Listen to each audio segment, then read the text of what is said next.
I don't know, man. And I don't think moving on from Ruben Amorim is the best option. I don't think it's the best option. Like like we had so many managers since Sir Alex Ferguson retired, and this might be a dumb take, but I don't think the manager is the problem.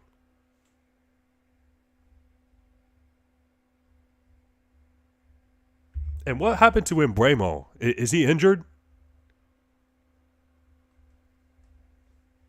Oh, let me check.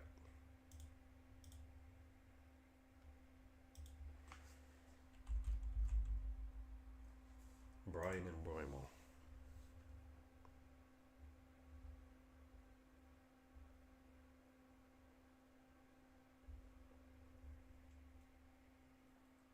I don't know what you said. United had this problem, even arguably the with the arguably the greatest manager ever, Mourinho. I mean, I would put Mourinho up there as one of the greatest managers of all time. Yeah, for sure. Yeah, I'll put him up there, but yeah, yeah, Mourinho. He didn't do it.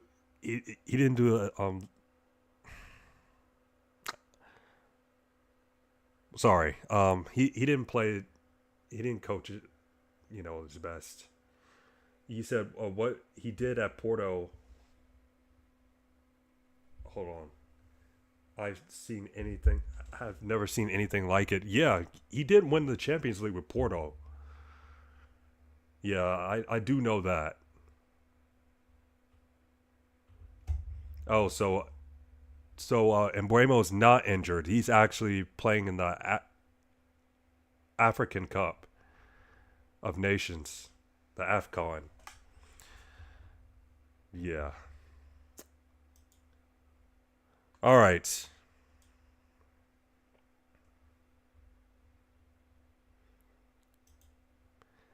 Yeah. What I was trying to say earlier is just, I guess Mourinho, he just didn't fit at Man United. That's probably why.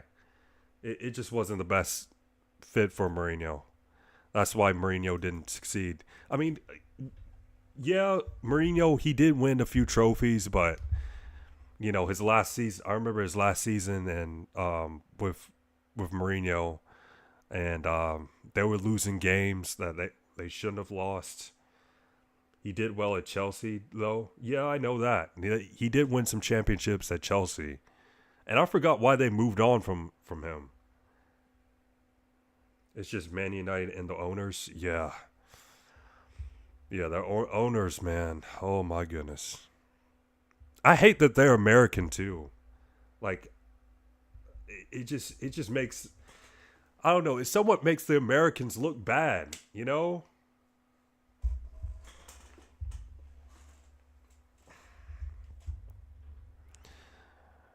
don't know, man.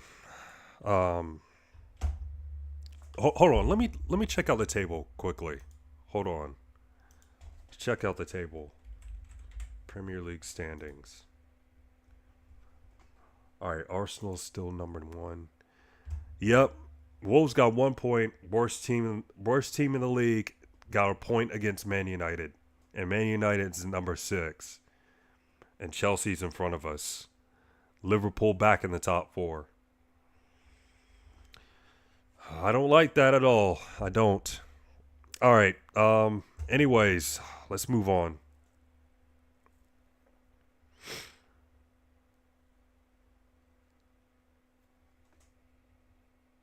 Oh, you said number six is actually better than I thought. Yeah.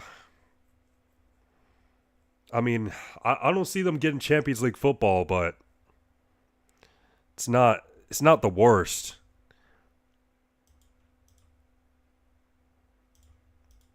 All right, now let's move on to some American college football.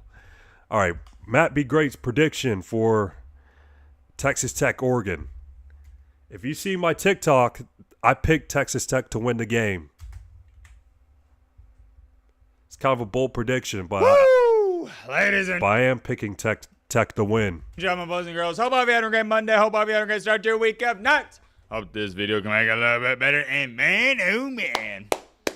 Clap it up, do all that nice stuff. It is time for preview and prediction for the game number 2 of round 2 in the CFP, which stands for the College Football Playoff. We got the Oregon Duckies versus the Texas Tech Red Raiders. Big shout out to Kalshi for sponsoring this video. On Kalshi, you can put money on your favorite teams, events, elections, and more. We do not care. Some of y'all have picked up on it by now.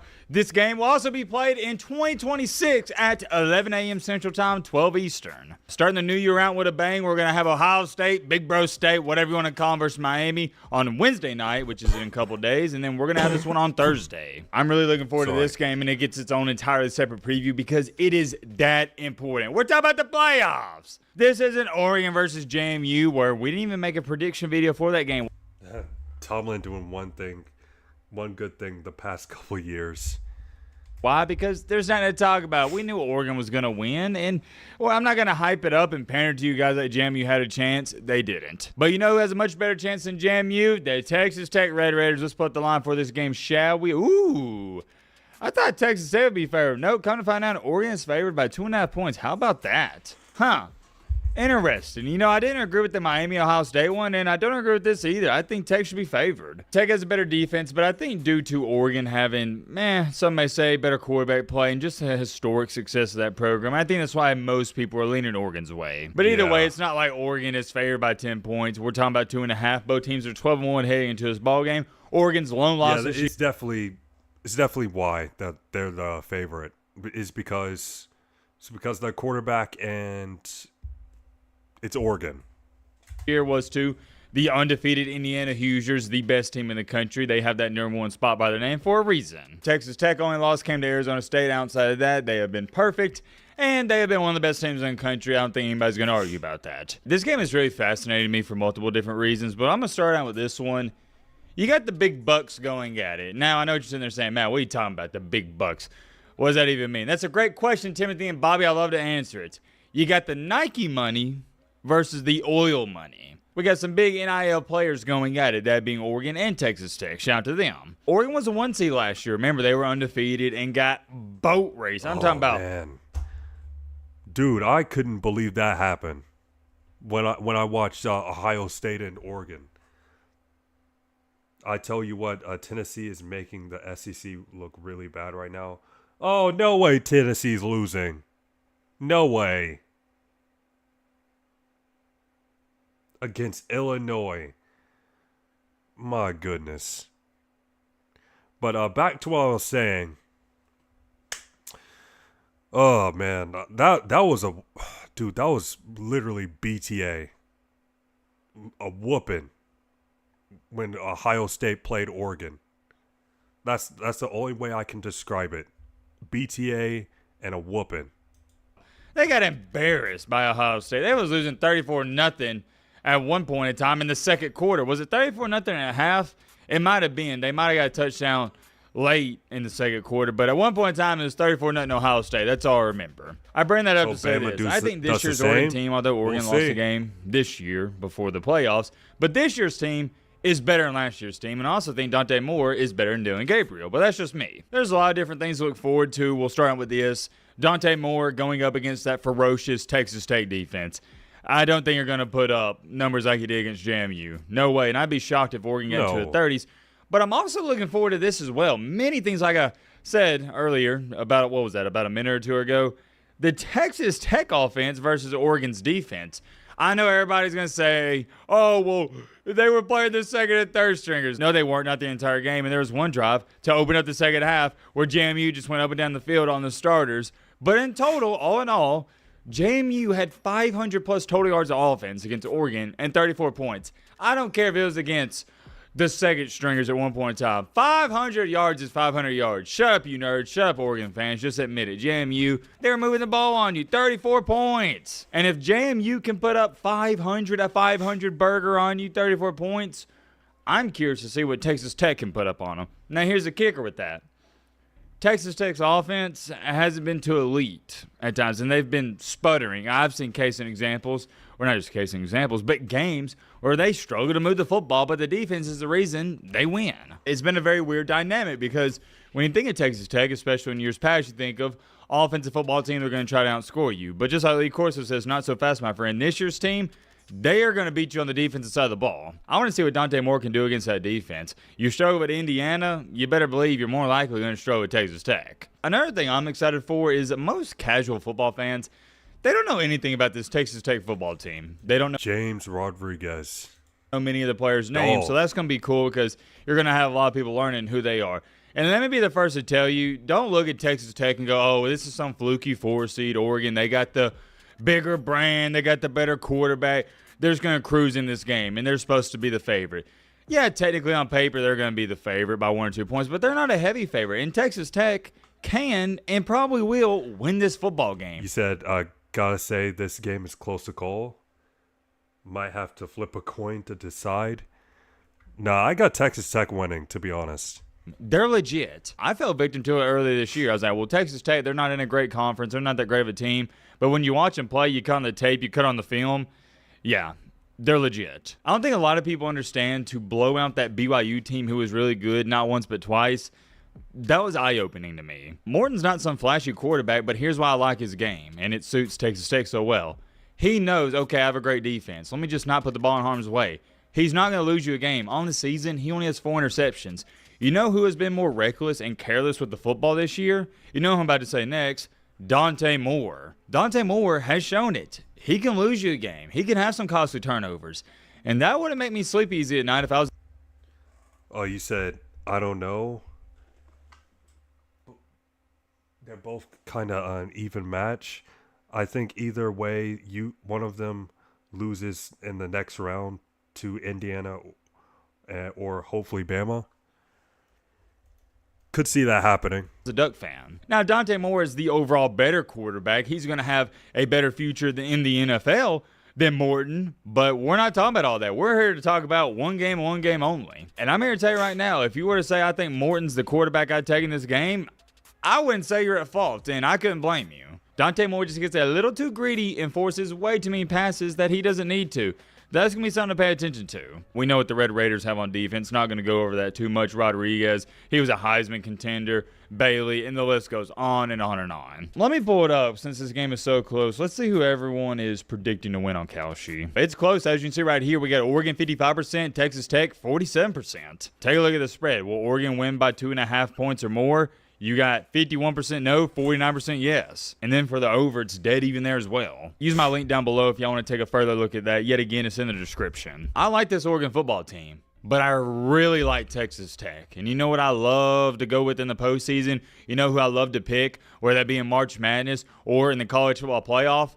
Teams that have a good defense. Defense travels. If you play 14 games in a college football season, your offense is bound to have 1 to 2 games where they're off and they can't score a lot of points and they're just not clicking on all cylinders. But the defense, you can always count on them. They're always going to show up. And you want to know who has a better defense in this game? In my humble opinion, Texas Tech. I think they're going to take a page out of Indiana's playbook and they're going to give Dante Moore fits and troubles. But let's talk about this a little bit while I'm thinking about it. I do believe if Oregon gets down 14 or 17 points, the game's not over.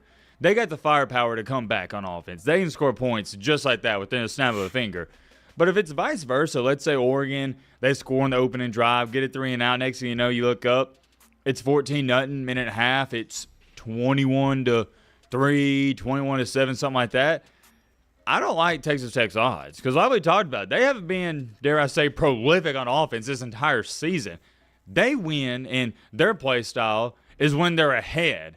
That's when they're at their best. Texas Tech hasn't really had to play behind this season. Therefore, I don't think they're battle-tested. Fortunately enough for Oregon fans, and it's like music to your ears, you are battle-tested. You've had a couple come behind wins. Oregon is going to want to make this a track meet, and I don't blame them. Texas Tech, they're going to slow the game down, limit possessions, rightfully so. Oh, it's in Miami. Right. I forgot about that. And it's on at like 11 or at new time. What were you saying? There's like a couple of opponents. Oh, opposites. Oregon's defense kind of crap, but offense is is good, and Texas Tech's defense is goated, and offense is kind of crap.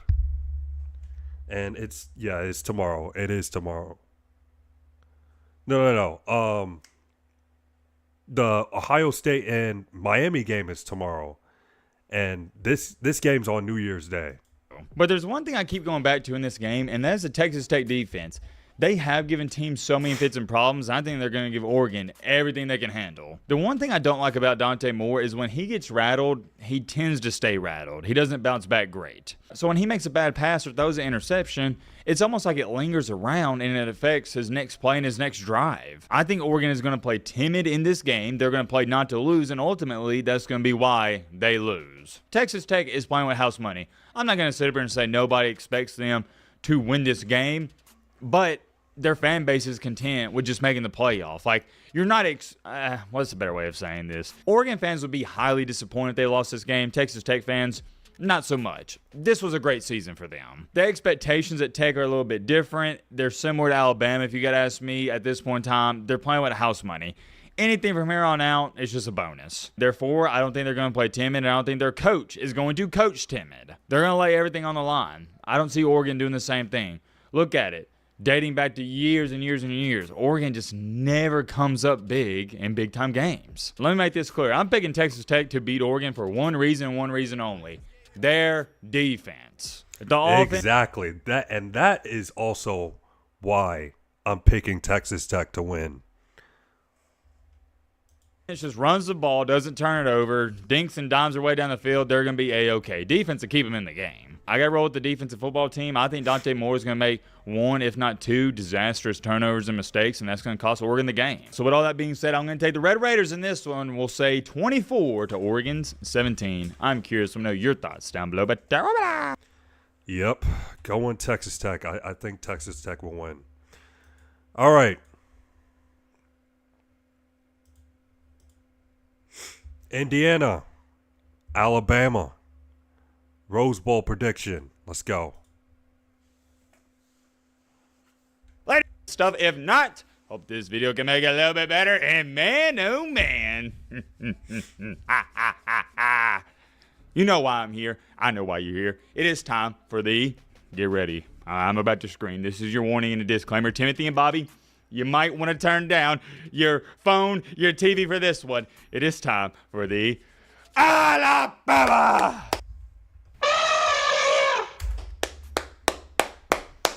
Hey, hey, hey.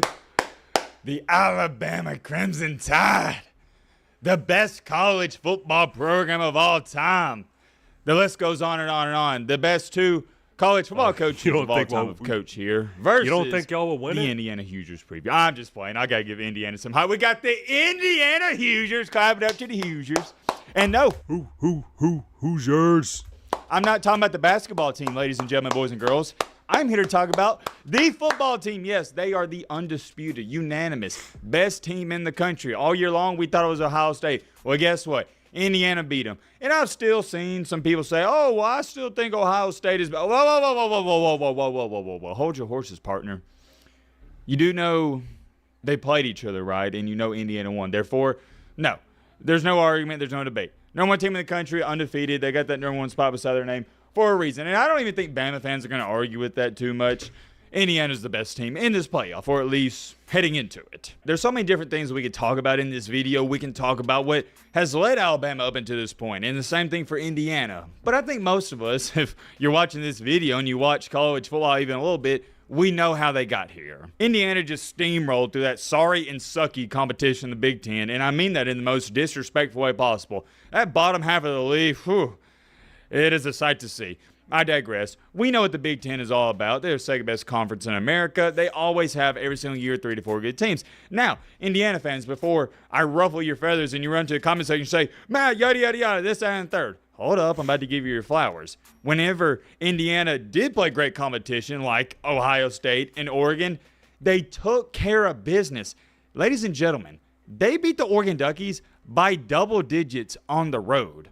Think about that. On the road, double digits. That's impressive. And, of course, it's impressive to beat Ohio State, the reigning national champs. They dang near have an impeccable resume, to say the least. There's not too many things you can point at Indiana and go, oh, yeah, that concerns me. Think we have a chance? However, on the... You said, do I think that y'all have a chance?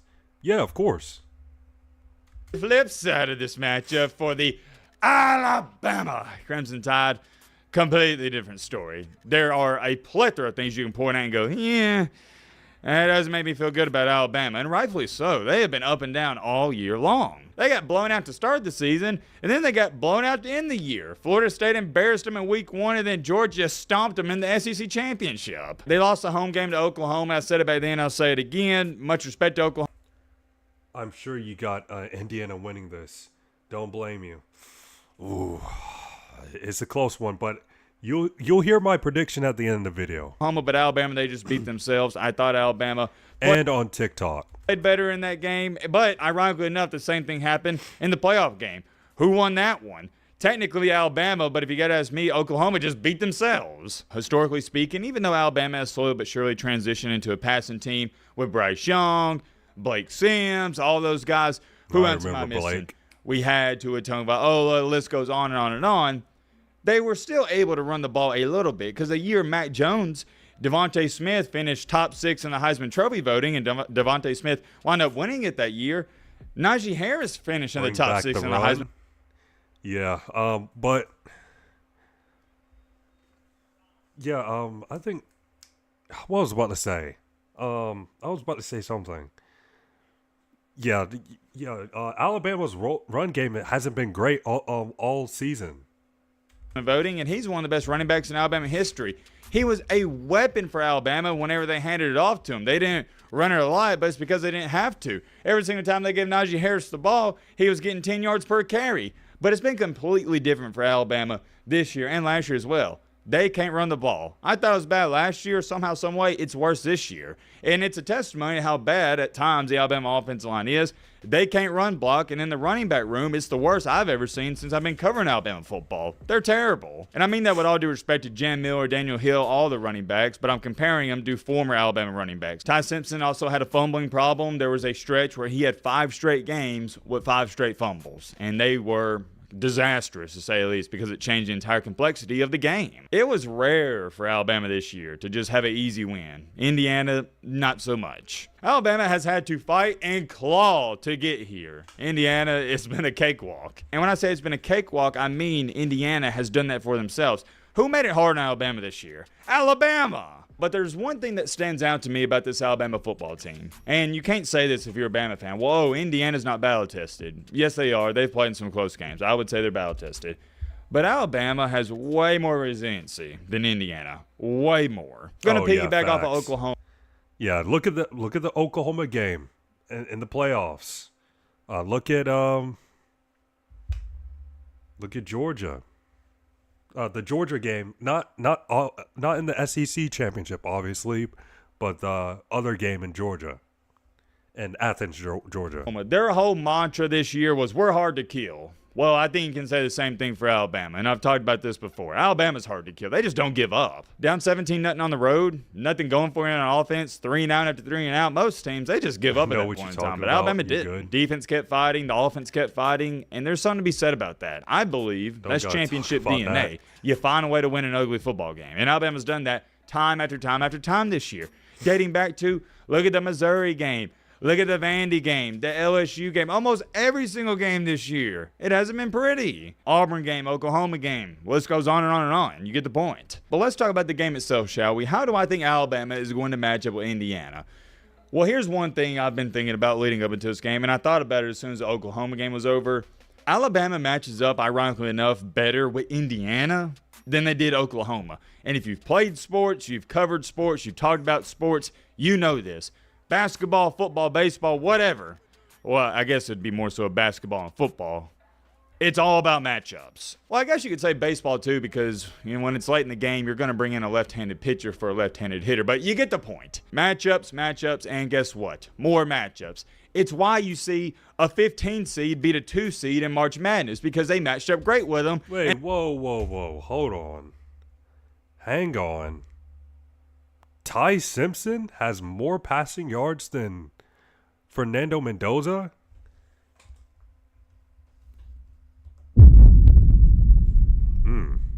That's interesting. I mean, I'm not trying to say Ty Simpson's better, but that's pretty interesting to me. And then in the next game, they get destroyed. And everybody's going, well, how did they upset the two seed? More touchdowns and less Wait. No, Mendoza has more touchdowns, but Ty Simpson has less interceptions. But they lost to the 7 seed. It's because they matched up terribly with the 7 seed. I'll give you a great example since we're talking about Alabama football, Alabama basketball. Alabama has a fantastic basketball program, but they match up terribly with teams that have great big play. Why? Because those teams, like a UConn, like a Florida, they'll try to slow the game down a little bit, and they can make it a half-court game, and they're fine with it. Alabama. They play in Jesus State University, though? What? Nate Oates, heck to the no. And it's why Alabama will struggle to win a championship in basketball until they get some legit big play. Alabama doesn't match up good with teams like Purdue, for example, or teams with great big play because they've never been able to rebound the ball and play in half-court game. I go on and on about matchups. I'm getting a little sidetracked. Getting back on track with football, Alabama matches up terribly with Oklahoma, if you gotta ask me, but they match up slightly better against Indiana. Here's why. Dating back to the Nick Saban era, who has Alabama struggled with defensively? You know I'm about to say next, right? Dual threat quarterbacks, scramblers, whatever you want to call them. A few that come to my mind: Tim Tebow, Cam Newton, Johnny Manziel, Deshaun Watson. I still got nightmares of Hunter Renfrow and Deshaun Watson. Oh, man, I couldn't stand that team. My goodness. Like, it was just so... It was so aggravating to watch as a Gamecocks fan. Just seeing Clemson win all those games and win all those natties. Man, it was aggravating. It was the worst. And who else could you throw in there? Who else beat Nick Saban? I believe Jaden Daniels being that 1 year at LSU. What was that, 2021? Chad Kelly at Ole Miss, Bo Wallace. The list goes on and on and on. Hey, bro, Alabama has never fared out good against mobile quarterbacks. Yep. And you know this is a recent one who beat Alabama in the national championship. Stetson DoorDash Bennett. Y'all remember him? I stand on this hill till the day I die. DoorDash Bennett had one of the best seasons of all time, but no. Yep, best Georgia quarterback of all time, Stetson Bennett. Nobody's going to give him credit for it because he was so bad for so long. But Bennett killed teams on the ground. He killed them. And he killed Alabama in the national championship with his legs. And he also made some great passes. And not to say that Mendoza can't get out of the pocket and scramble, because he can, but he's not. We're not talking about the NFL. We're not talking about the NFL. Like, I know Stafford. Like, I know Stafford played for Georgia, but we're not talking about the NFL. We're talking about college. Remember that. Not going to beat Alabama doing that. You know who would beat Alabama doing that? A John Mateer, and he's not John Mateer. He is the definition of a pocket passer. It is why he's almost a dang lock. I haven't really looked at the mock drafts, but I'm for certain he's going to be the number 1 overall pick, if not top 2, top 3, top 5. So when you look at it from that standpoint, it makes it way easier for Ken Womack to game plan against Indiana. He game planned just fine for John Mateer the first couple of times, but I think it's going to make it that much easier. Now, does that mean Alabama's going to shut Indiana down? No, because your defensive coordinator can draw up and scheme up the best plays ever, but the players still got to go out there and execute. It comes down to execution at the end of the day. It doesn't matter if you draw up a great play or a bad play. But it's Womack's job to put his guys in position to get a hat on a hat. And whatever happens from that point on, well, that's up to the players. Let's talk about Indiana's offensive line a little bit. I don't think they match up great against Alabama's front 7. I don't. On the flip side of the ball, Oklahoma has one of the most ferocious defenses in all the nation, one of the most ferocious front 7s in all the nation. So I think it's going to be easier for Alabama's offensive line in this game than it was in the previous one. I'm not throwing shade at Indiana's defense. They still got a top 10 defense in the nation, but it's a testimony of how good Oklahoma's was. And truth of the matter is, Alabama's offensive line has been shaky the entire season. I'm sure they're going to give up some sacks in this game. It's going to happen. There's going to be pressure in Ty Simpson's face. They're going to get tackles for loss. They're going to hit our running backs in the backfield. But I don't think it's going to be as frequent. I'm getting 2023 Michigan and Alabama vibes from this game. I think it's going to be something around a 27-20 ball game. I don't think it's going to be a defensive slugfest, but I also don't think it's going to get into the 30s. Maybe if there's a pick six, a scoop and score, stuff like that, but I'm not even going to try to factor that in. Lost that. Yeah. Man, that was That was a good game. That was a really good game. Michigan and Alabama. I mean, obviously, hated that Alabama lost, and the Rose Bowl too. Yeah, that is true. And a little off topic, but Michigan's uniforms in that Rose Bowl game, no, their jerseys was just absolutely beautiful to me. Michigan should have lost on that safety. Safety. I'm getting PTSD. Into my prediction. Y'all know my 3 checkpoints. Which quarterback do I trust more in this game? I don't have to think about it longer than 3 seconds. It's Fernando Mendoza, your Heisman Trophy winner. He is better than Ty Simpson. Ty Simpson isn't far behind, but he's better. So that's 1 for Indiana. Second one, which head coach do I trust more in this game? I like Kalen DeBoer, but I got to go with Sonetti. Like he says, Google him. All he does is win. So without getting to checkpoint number 3, that's already a win for Indiana, but we'll get to number 3. Which team do I trust more in this game? Are you kidding me? I don't have to think longer than 1 second about that one. It's Indiana. Who's been more consistent game after game after game in the entire year? The team that is 13-0, Indiana. When you're predicting these games, you can't have recency bias and look at the amazing comeback Alabama had and say, okay, we got our mojo and swagger back. Oh, yeah, we're finally, picking the pieces. No. You can't do that. You got to look at the entire body of work. And the harsh truth and reality is, and I don't enjoy saying this about my favorite team, is Alabama's just really inconsistent. And it's not smart for me to pick a team that's inconsistent. We don't know who's going to win these games, but I say this time after time after time, and I want you guys to factor it in to your predictions, whether you're talking to your buddies or you just do it for yourself or whoever. Our job is to make the best educated guess as possible. And with all the information we have presented to us, with all the game tape, there's a plethora of it out there. The smart pick is Indiana.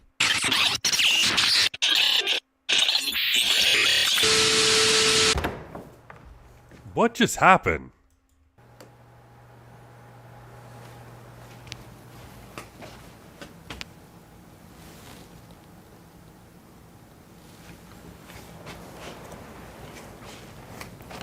Yeah, that's what I'm saying. With all that being said,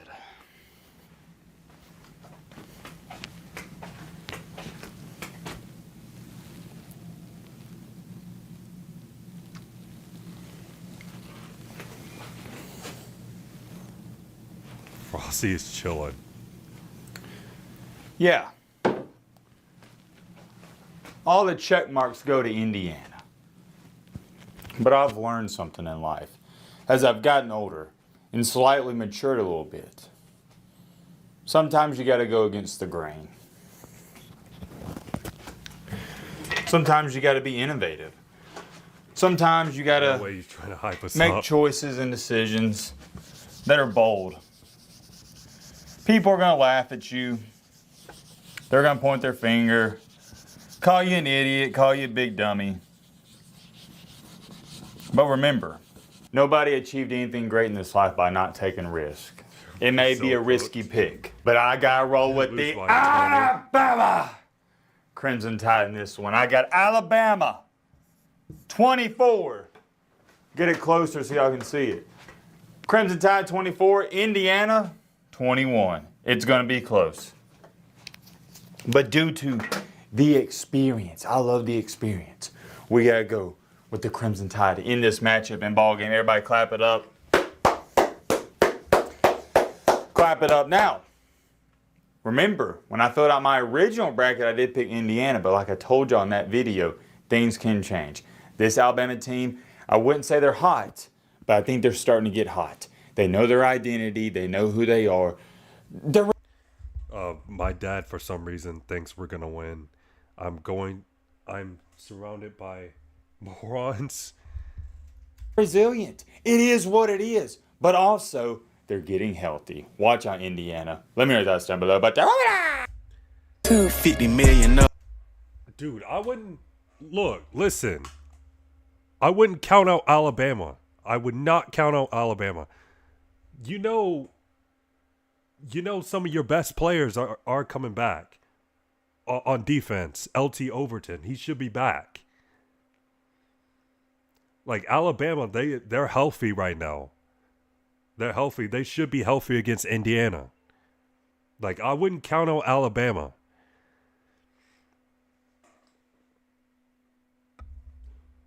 I think you're I think us being healthy is a big deal, and some of Indiana's are out. Trust me, bro. I want to be wrong. Man. I mean, it's a close one to call, and also Indiana. They've never been in games like that. Like, Alabama's more experienced when it comes to playing in big games. Yes, Indiana's played in some big games this year, obviously, against Oregon and Ohio State, but telling you, playing in the quarterfinals in Pasadena, California, Rose Bowl, it's different. It's different. But it can go either way. It's like, it's so close to call for me. It really is. But anyways, moving on. Yeah, why not go ahead and watch this Snarp video? Snarp dropped a new video. Steelers fan trolls the Browns. Let's go. Got muted because I'm streaming on the Red app. Yeah, you would come over here. Yeah, that's what I thought. Exactly. Hold like a little. Clear. You said you have to remember, though, they've struggled against some teams too. They didn't do well against Wisconsin and won by the skin of their teeth against Penn State. Perhaps they should have lost to Ohio State. Yeah, it is true. It is true. They did struggle against Ohio State. I mean, against Penn State. That is true. But that game is just too close to call. I can't necessarily pick a winner right now. I can't. I'm like a little. All right, chat. It's a new week, and we're not back on the road yet. Currently, it is 4 p.m. Christmas Eve. Last week, we ran into one of our biggest supporters ever, and I tried giving him $300. This is Cam. He's one of our biggest supporters by far. They won, though. I'm not going to take that away. But there are some cracks. Now, there's some holes in their game. Randomly came out here just to find me. He has the merch on. I'm giving you $300 for supporting us. We really appreciate it. You got like Cash App or Venmo? Let's do this. Bless somebody else. Because you already blessed me today. Can you bless somebody else with that? Like dead. Yes. Who should I bless? Anybody you want. You don't have to do it today, but do that for me if you can. That's $300 that I could have given you. So I'm gonna match the 300, and I'm gonna find someone and so give he's turning down the money. $600. I love it. Dude, that's awesome, bro. He told me to bless someone else and give someone the $300. I'm matching the 300, and I'll be giving away $600 in Walmart. All right, we were walking around browsing. I saw someone with a Burger King uniform on, getting a decent amount of gifts. So I'm gonna go see if they need some help. Excuse me. Last minute Christmas shopping. I just felt like it's for you. I just wanted to bless someone today. I just felt like you may need it, so. Are you serious? Yeah, it's $600. I'm serious. Oh, thank you. Yeah, no problem. I saw you the last minute Christmas shopping, and I was like, I want to help someone. Try. God bless you.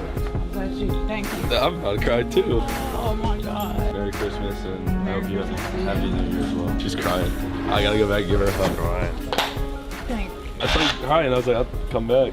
Oh, I'm fine. This is nice. Are they for your kids or? Yeah, for my son and my granddaughter. Oh, that's beautiful. I feel like we need to get you a Christmas present. Is there anything here you need for killing me. Christmas? No, as What? long as my kids are happy, I'm happy. Okay, I'm also gonna pay for this stuff that is in the cart right now. And then Oh, you no. I got you. Are you sure? Yeah, I let's mean, go. You did enough. Let's go. Nah. I feel like I didn't do enough. That's the Yeah, thing. I feel like I you didn't did. do enough. I'm getting you a gift card too, so you can get something for yourself. Applebee's. Applebee's?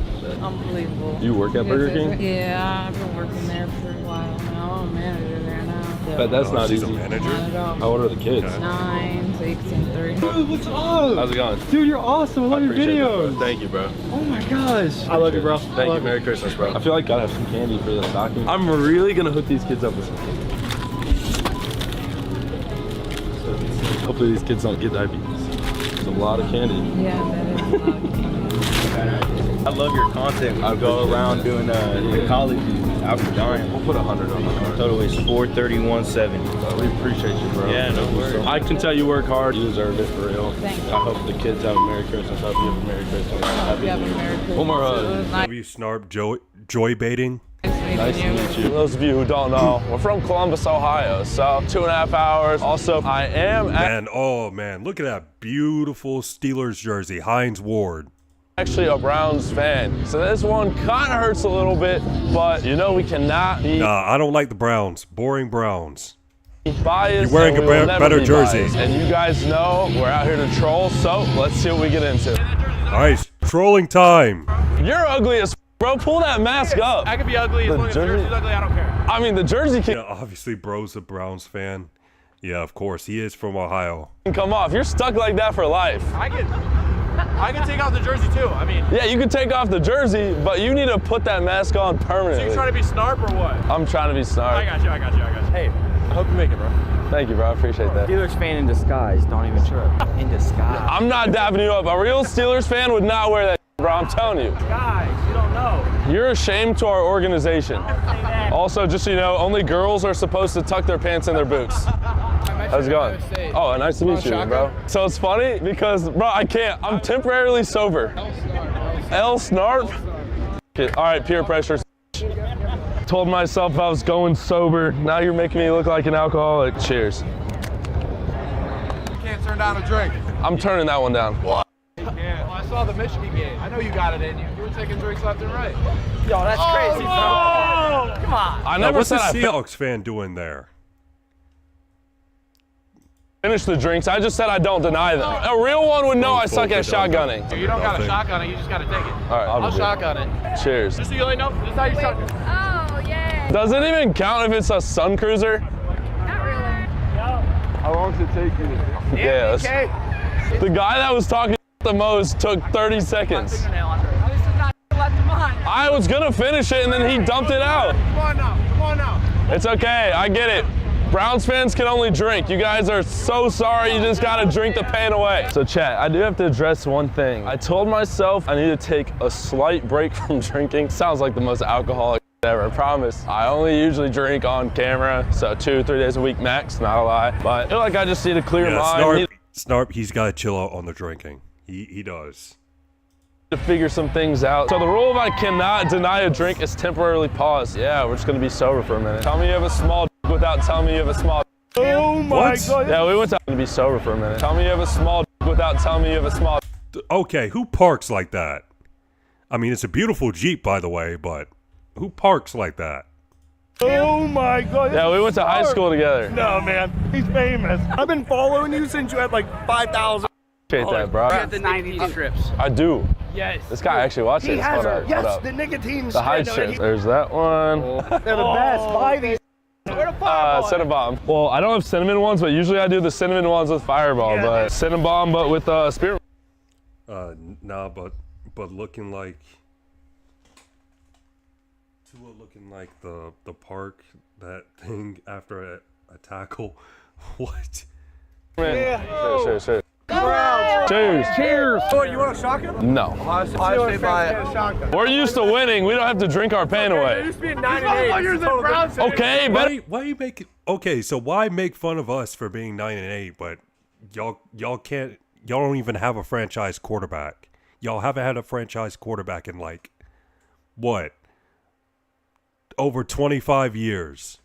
better than 3 and 12. Hey, we get a top draft pick. A top draft pick. That still won't help. That still won't help. You're still gonna miss the playoffs. You get a top draft pick every year, wasted on a quarterback who ends up being in the league for 2 years. That's why we have the Buckeyes. You had 2 quarterbacks that are Shador and Dylan Gabriel.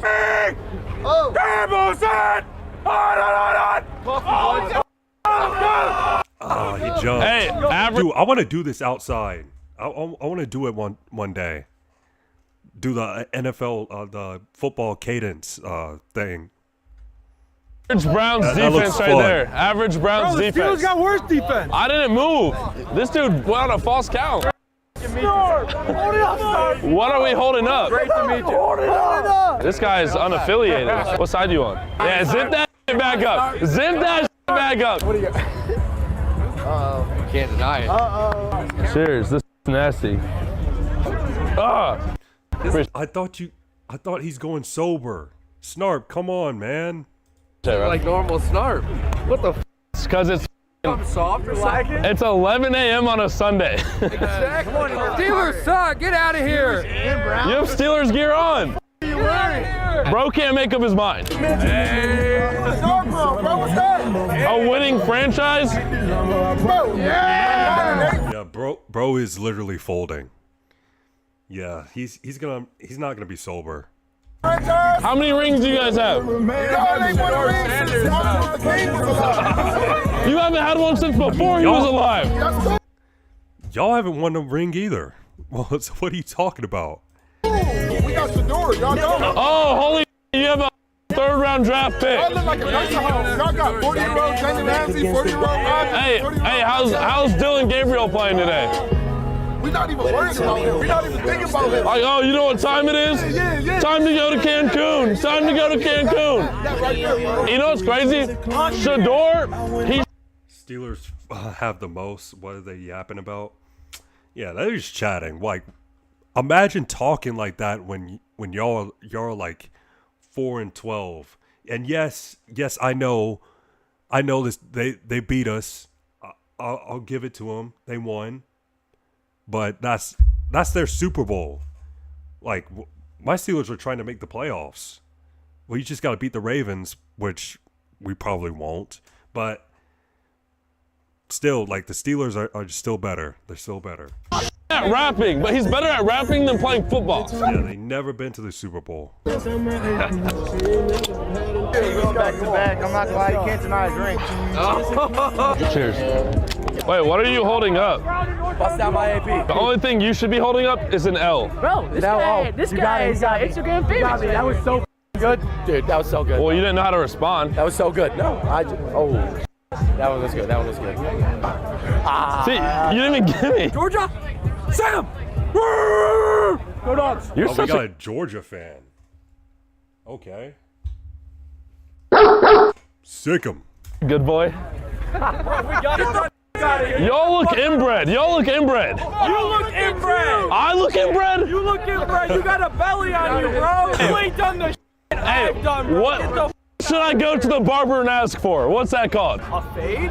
No, in the front. A what? Is that called a cut it with the zigzag scissors? You're mad corny. I look corny. You're mad because Bro. you're getting a draft pick. Your dad your cousin, so your mom is your cousin. Out of here. What's wrong with that? That's all Browns fans can do. This. But no Super Bowl ring. Steelers jersey. Yeah.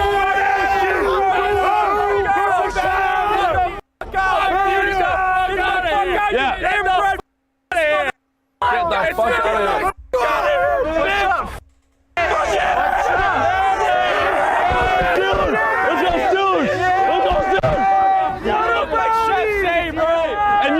You do crystal meth in the trailer park. Oh, wow, that's real. Steelers probably don't even have a job. I don't need a job. All I do is put my bank account on Steelers money line and I don't gotta work. Oh, yeah. Show me the slip. Put your money on your mouth. When's the last time the Steelers won a playoff game? When's the last time you guys had a Super Bowl? Yeah, like, why are they making fun of us for not winning a playoff game when you haven't won a Super Bowl? And y'all haven't had a franchise quarterback. Never. When's the last time? Exactly. I'd rather get a draft pick and go 9-7 every year. And You guys. Go Broncos, by the way. We're winning the AFC. Just wanted to say that. Waste every draft pick. Shout out Johnny Manziel. Yo, we got out Shador. Hold that up. Shador. He was a great third-round pickup. He was a 5th-round pick. Fifth, my bad. I don't pay attention to the organization. 300 on Steelers money line. 300 on Steelers money line. 300 Steelers money line. 350 on the Browns money line. You won't do 350 Hey, Browns that's money. a fraction of his bank account. That's your entire bank account. Let's see your bank You account. want to see my bank account? Let's see it. Let me proceed, bro. Let's see it. Wait. Hey, we didn't see it. We didn't see it. What's it say? $7 grand? All right, keep grinding. Y'all got hella money. Go buy a trailer with that. Oh, hey, of course. The fucking inbred motherfuckers are drinking Mountain Dew. I do not want that. I know, $7 grand. Holy shit, bro. You're him. He's got $7 grand in his bank account. Hey, and let me guess. Braces. You live on what, braces? Yeah, you heard me? That's a good. Yeah. Where do you want to join it? Wait. You look like you're brushed with no car tire bristle. What'd you say down there? Down there. How tall are you? 5'10" and a half. Oh, wow, you're not even. Wow. We need to go before I die. Lay off the heroin. You're white too. I know I'm white, but I'm not inbred. What does that have to do with anything? What? Yeah, listen to your boyfriends. You're like Tim Walsh. You're a liberal. Oh, you said miss the days when he was unknown? Oh, you're saying you missed the old Snarp? Hey, watch out. Group leader said let's move that way. Everyone go. Let the boyfriend hold you back. Yeah, I noticed that that Snarp's recent videos, like, I mean, it's still good, of course, but I'm saying, like, it's not as violent as they used to be. It used to be crazy. He's so good at rage baiting. Yeah, he is. You go in the bathroom and you look above the sink, then you'll realize Hey, where'd you get those shoes? The homeless shelter? what's wrong with you. I don't know why we all look inbred. Those motherfuckers are definitely inbred. Hey, everyone pull up your Yep, that's all Browns fans can do is this. But they can't show off a Super Bowl ring because they don't have one. sleeve. Oh, you're trying to see if we got the watch. There's no watches on. Bro has that bracelet thinner than my shoelaces. Thinner than my shoelaces. Excuse me. Here we go. What do you got? Score prediction for today? I just had a quick question. Go for it. How much did this bus cost? Do you want the real answer? Yes. $2,500. So you spend $2,500 on a bus, you make it Cleveland Browns, now it's negative 5,000. This guy's got some jokes. Oh, the people over there aren't too happy for today, Heath Miller. All I'm saying is you couldn't pay me to buy this piece of Wow. Wow. and she would try to me.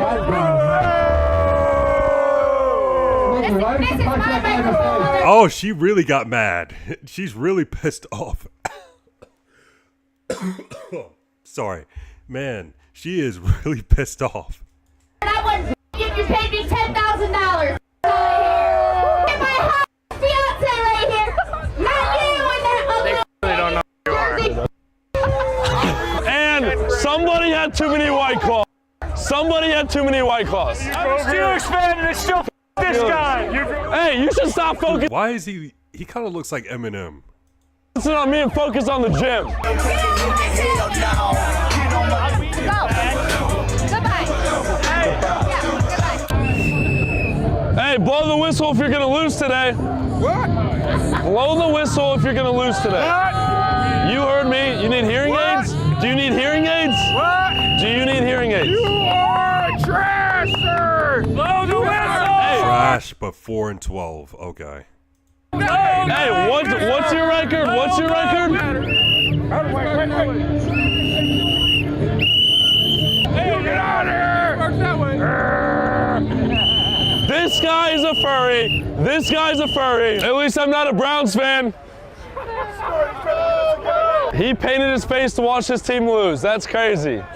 It's funny because the Browns haven't been relevant in any of our lifetimes. Browns weren't relevant in your childhood, my childhood, your childhood, your childhood. Take your hat off so they can see. Sorry y'all lost. That's like my Broncos losing to the Raiders. You know, it happens. It happens. Yeah, I mean, they can have it. It's their Super Bowl. They can have it. How much you guys look alike. Oh, hell yeah. Here we go, Brownies. Here we go. Yeah, you guys are going to Cancun. Hey, Browns, have fun in Cancun. Well, you know how the playoffs are. We'll let you know taste too. You never had since you came out. You haven't had since you came out. Show me I am. Exactly. Keep walking, little bro. Keep walking, little bro. Keep walking. Keep walking. Keep walking. I want a kiss on the cheek. Okay. Exactly. Keep. I'm a what? I follow you. And guess what? You're a. Keep walking. They are. Oh yeah, you haven't had since you came out. Yeah, you would come over here. Yeah, that's what I thought. Exactly. Fold like a little. Dude, he's not doing anything. Let's be honest. I'm Fold not like a folding. little. Folding. Only thing folding is your belly rolls. Belly rolls? Pull it up. Let's see them. Oh, you're up, you fat. Fat? You're mad as hell, bro. Hey, I'll pay for anger management if you need it. I'd rather be a Steeler than a dog. Until you get beat up. No one's beating up here. Yeah. Keep walking. Keep walking. Keep walking. Keep walking. Hey, better luck next decade. You guys suck. What? Yeah, keep walking, little bro. I'll meet you halfway. Exactly. Let your girl pull you away. The bird. Are these your parents? He just cussed. He just said the F word to me. The bird. He needs grounded from Fortnite. He just. The bird. Someone needs a spanking with a belt. A full belt to. Yeah, I've come to terms I'm a bad influence for this generation. It's the Browns, Cleveland, the Cavs, LeBron. I didn't say it. Yeah, you did. Come back and show me I'm a. Hey, I like your jersey. Hey, I was trying to be nice.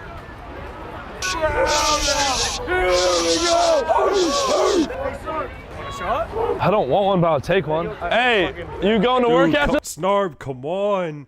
You gotta stay sober, man. I see that hat. What are you doing? Coal mining? What the you doing? Dude.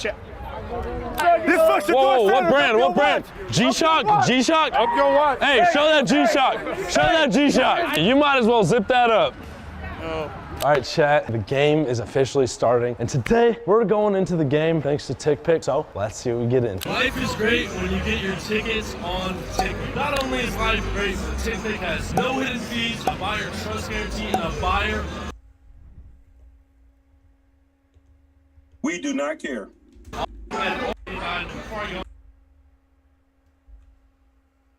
guys will get the best. Lost $300. There's $300 down the drain, but it's okay because the Steelers are still going to the playoffs. I'm not even a Steelers fan. I just got dared in the lot to place it. Snarb curse another week. Kind of weird because I bet against myself. I knew it. I should have taken Browns. I bet against them when they were plus 300. Snarb curse is back in full effect, full swing. The Steelers are going to the playoffs. The Browns aren't. So let's see what we get into. And chat, I was eating chicken tenders inside and I got a hot sauce tan on my jersey. Oh, no, on the jersey. My goodness, Snarp. We going Up. We're still going to the playoffs. Bro, we're on the same side. Hey, you're gonna be on the couch watching the Super Bowl with us, baby. Okay, at least we're making the playoffs. Hey, what does that mean if you lose? Hey, I'm gonna call my mom and tell her the same thing. We whooped y'all. That was not. Yeah, that's your Super Bowl. Not a whooping. I don't want to hear it. We're making the playoffs. Still gay. How am I gay? Pittsburgh's the best city in the Hey. Jacket.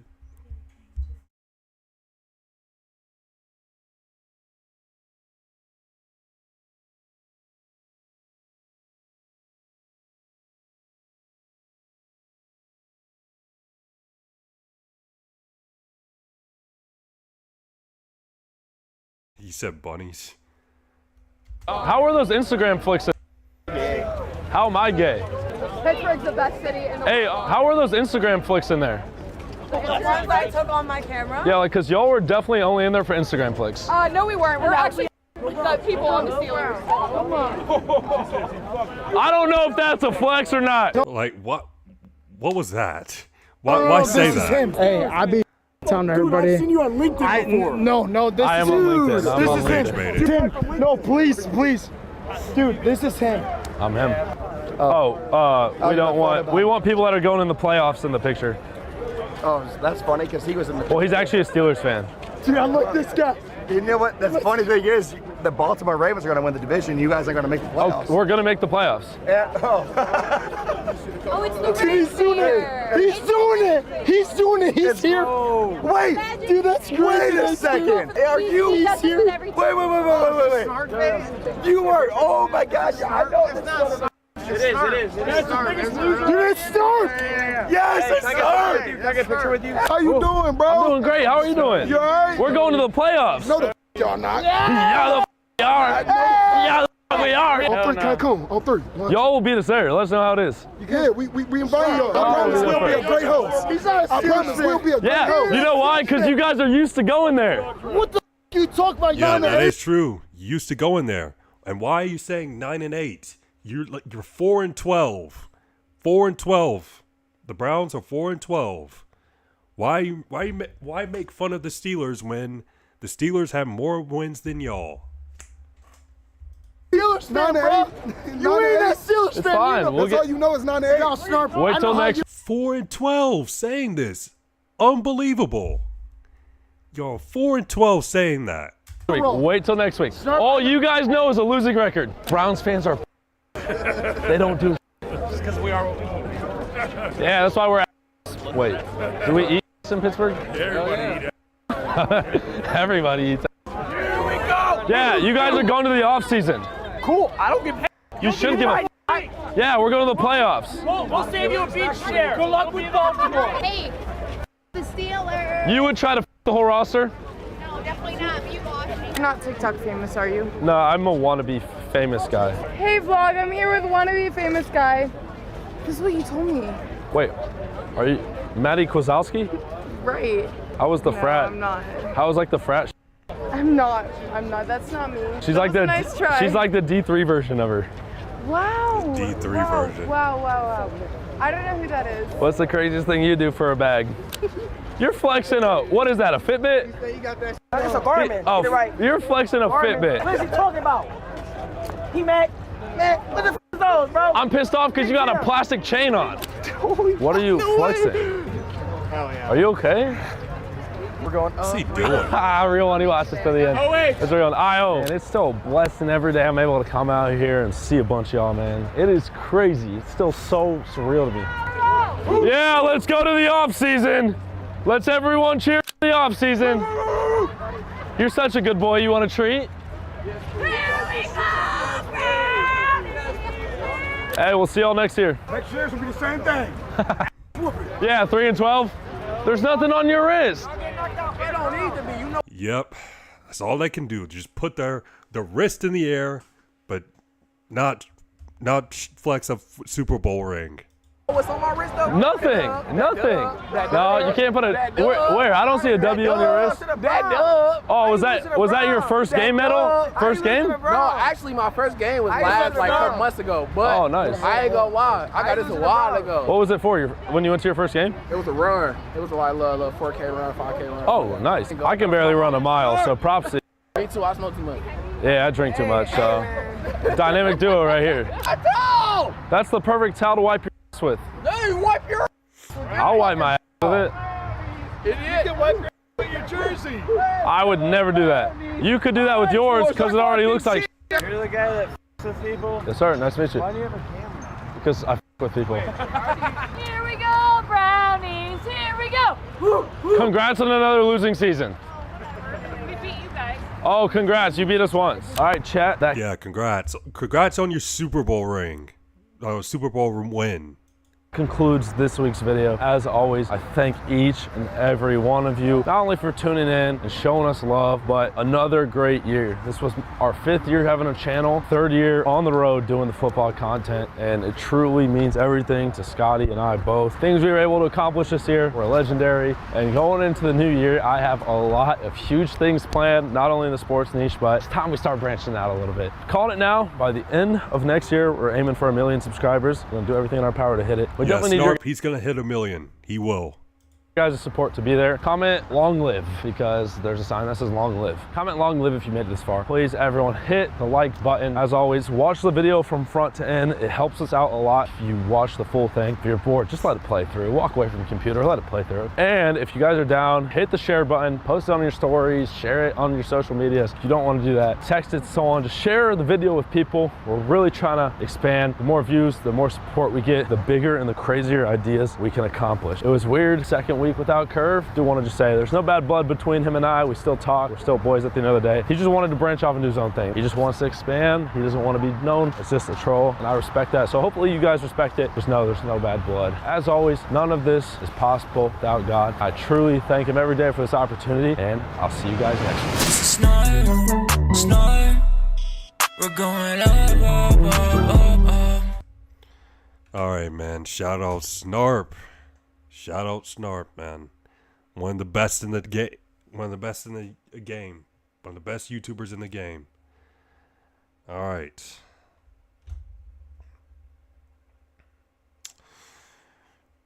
Okay.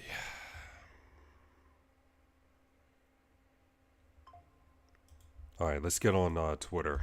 Got some bookmarks.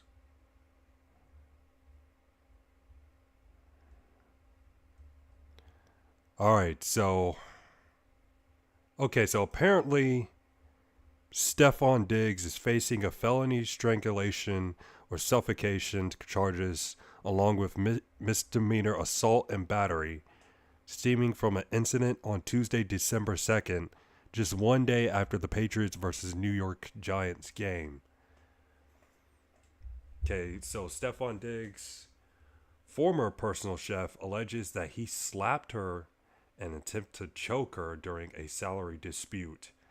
The accuser alleges that on December 2nd, Diggs entered her unlocked room during a discussion about money owed.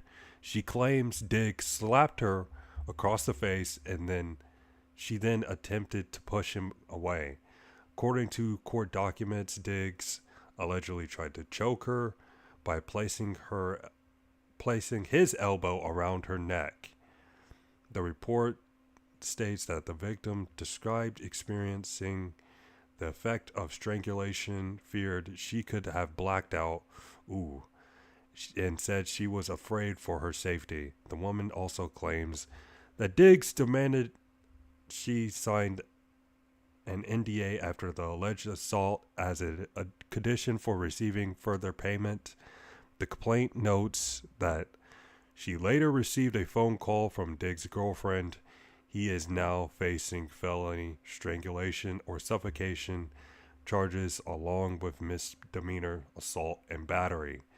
Stefon has denied all allegations. Okay, so this is apparently the text message. Down having a texting match. You got it, cool.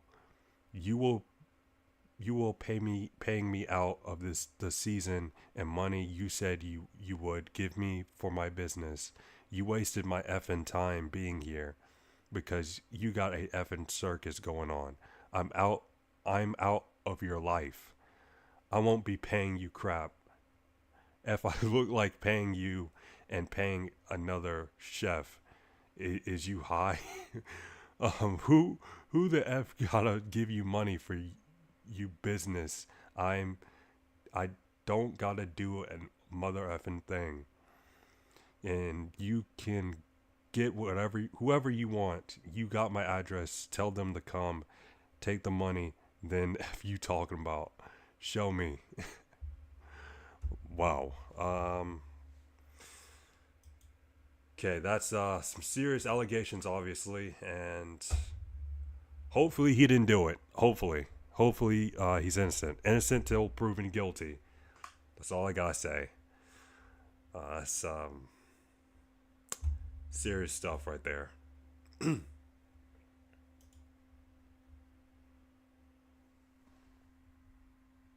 I thought he was good this season. He was such a leader on the field. Hey, it's all allegations. It's all allegations right now. Innocent until proven guilty. It's all allegations.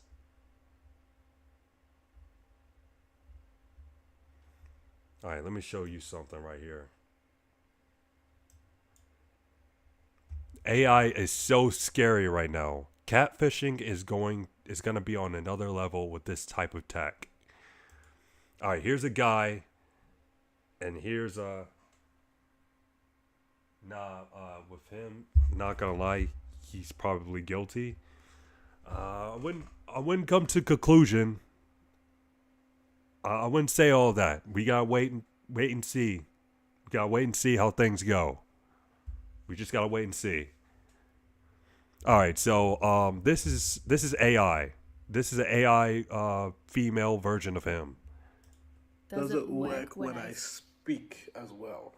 I have not tried that Okay, female voice. before, so let me try it. Oh my goodness, this looks too real, dude. What it looks like. Dude, older guys are about to get scammed. They are about to get scammed. Like, dude, they are about to get scammed. Like, look at this, man. Does it work when I speak as well?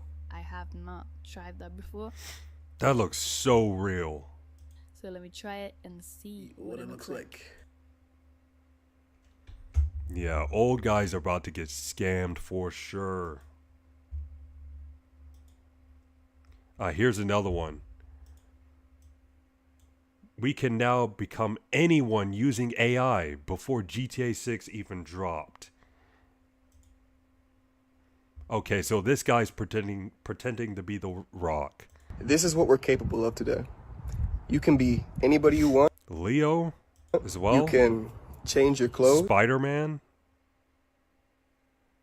Yeah, this is crazy. You can change your face. You make yourself look older. You can change your voice.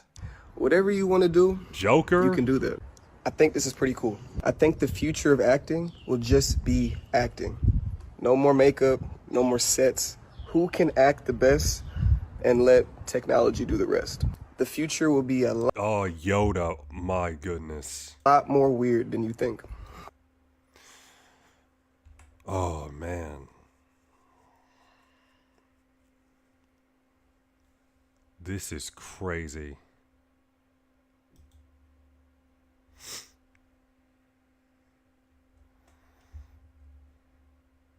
All right. So, apparently... No, I'm not going to watch that. 7 minutes. All right. Jamal Murray almost fought a fan who told him he sucks D. Jamal, you're a shithead! Sucking dick! You're a peon! Jamal, you're a peon! How about that Instagram? Wait, did he say you're a peon? No way he said that. Jamal, you're a peon! He said peon. Wow, he's playing in the NBA. Calling an NBA player a peon is crazy. And he rage baited him too. Jamal actually got mad. He actually got rage baited.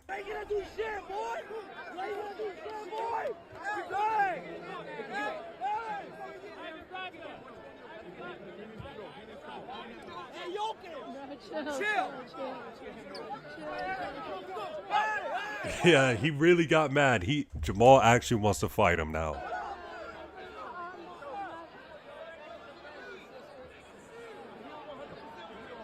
Yeah, tell him, boy! Jamal, He got rage baited. Let's see what the comments are saying. Can he sue Jamal if he places hands? Yeah, he probably could.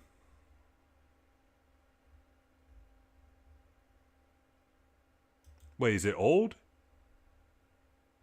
Some people are saying it's old. No, it's not. Wait, it is? Oh, it's an old video. Forget it. Yeah, let's forget that we reacted to that video. It's old. I'll watch the other bookmark clips, the other clips that I bookmarked later. All right, let's watch this. Description: Tennessee lost?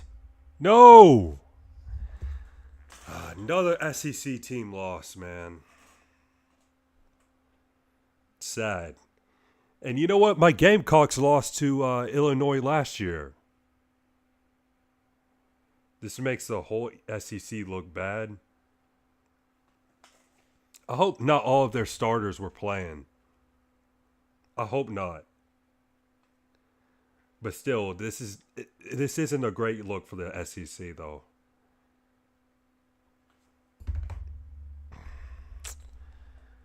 Hey, guess what?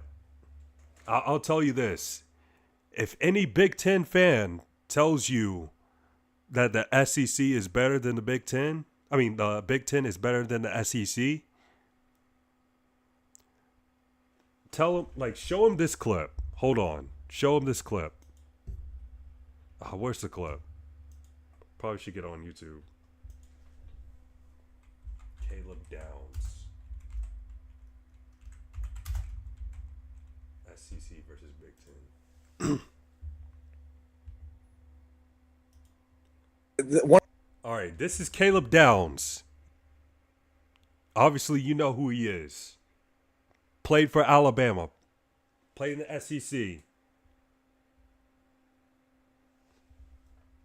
I'm so done, bro. Bama got to win for everyone now. Even Georgia fans are rooting for us. Yeah.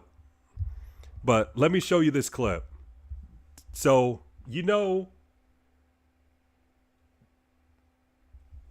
Yeah, I know, but I'm just saying. Obviously, yeah, obviously you know Caleb Downs, but I'm saying he played for both the SEC and the Big Ten. One of the big things that we hear about all the time is SEC, Big Ten. Well, you played in both. I think you have as good a perspective as anybody else to talk about both leagues. Is there a difference to you, or is it pretty much the same? Football is the same. I would definitely say SEC, you're playing every week and you're playing big comp every week. So that was See? Look. See? Show this to every guy who believes that the Big Ten is better than the SEC. Show him this. That was something when I was at Alabama. It was every week playing. Okay, Tennessee this week, got LSU next week, then we got Auburn. You're playing dudes every week, and that's something that you have to prepare your body for, prepare your mind for. I would say Big Ten, you're gonna have 4 or 5 games maybe where you're gonna have to play high level competition and really be able to. He said only 4 or 5 big games in the Big 12. I mean, not the Big 12, the Big 10. Yeah, I've seen this. Don't worry, bro. Unfortunately, Georgia's probably going to win it all. Hey, that's not a bad thing. That's not a bad thing to me. Be at your highest point. So that's a difference. But then again, I said that when I first got to Ohio State, and then a lot of the teams that were in the Big Ten, when it came to bowl games, they ended up beating the SEC team. So, look, I mean, Caleb, he said it. He played in both conferences. That's a bad thing to me. I can't stand them. How can you argue against that?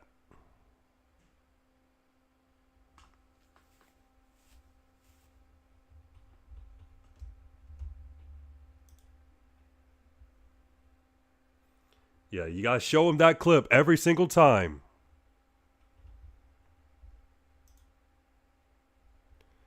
All right.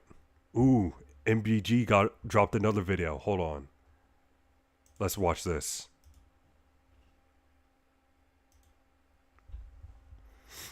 All right. The transfer portal is becoming disastrous. Let's check it out.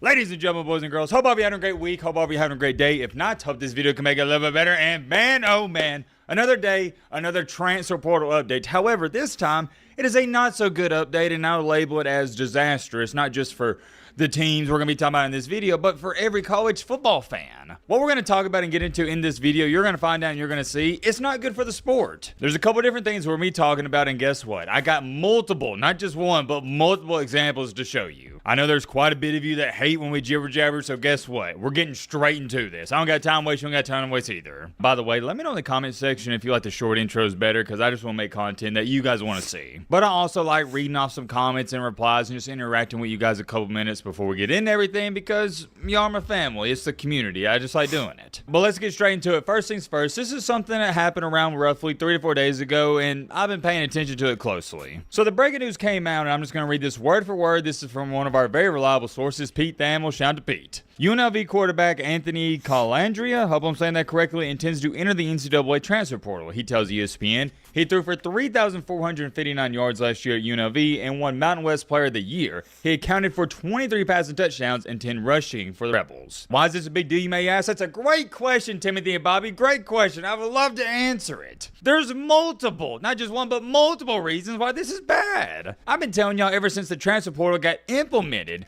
this was the worst case scenario for the Group of 5 schools. You're not going to see a better example in this. If your quarterback at a Group of 5 school balls out and has a great season, well, you know what's going to happen next? He's going to go, well, wait a minute. Why am I going to stick around here, get paid $200,000, $250,000 when I can enter the portal in a school like Tennessee? Ohio State will give me $2.5 million, and also it'll put me on a bigger pedestal. That way I can go to NFL and live out my dreams. It's terrible from that standpoint, because if you're a Group of 5 school, you want your quarterback to do good, but at a certain point in time, you might want to go, well, wait a minute. Yeah, I mean, yes, I would feel bad for those fans of G5 schools, you know, seeing their best player, if they play too good, you're worried that they may enter the transfer portal and go to a bigger school. But listen, the best players deserve to play on the best teams. But that's just me. I want them to do too good, because then they'll leave, and that's what's happening here. Another reason why this is awful. Ladies and gentlemen, boys and girls, do y'all not remember what happened? Unless you're playing for my Gamecocks, of course. I want good players on my team, obviously. But I'm just saying.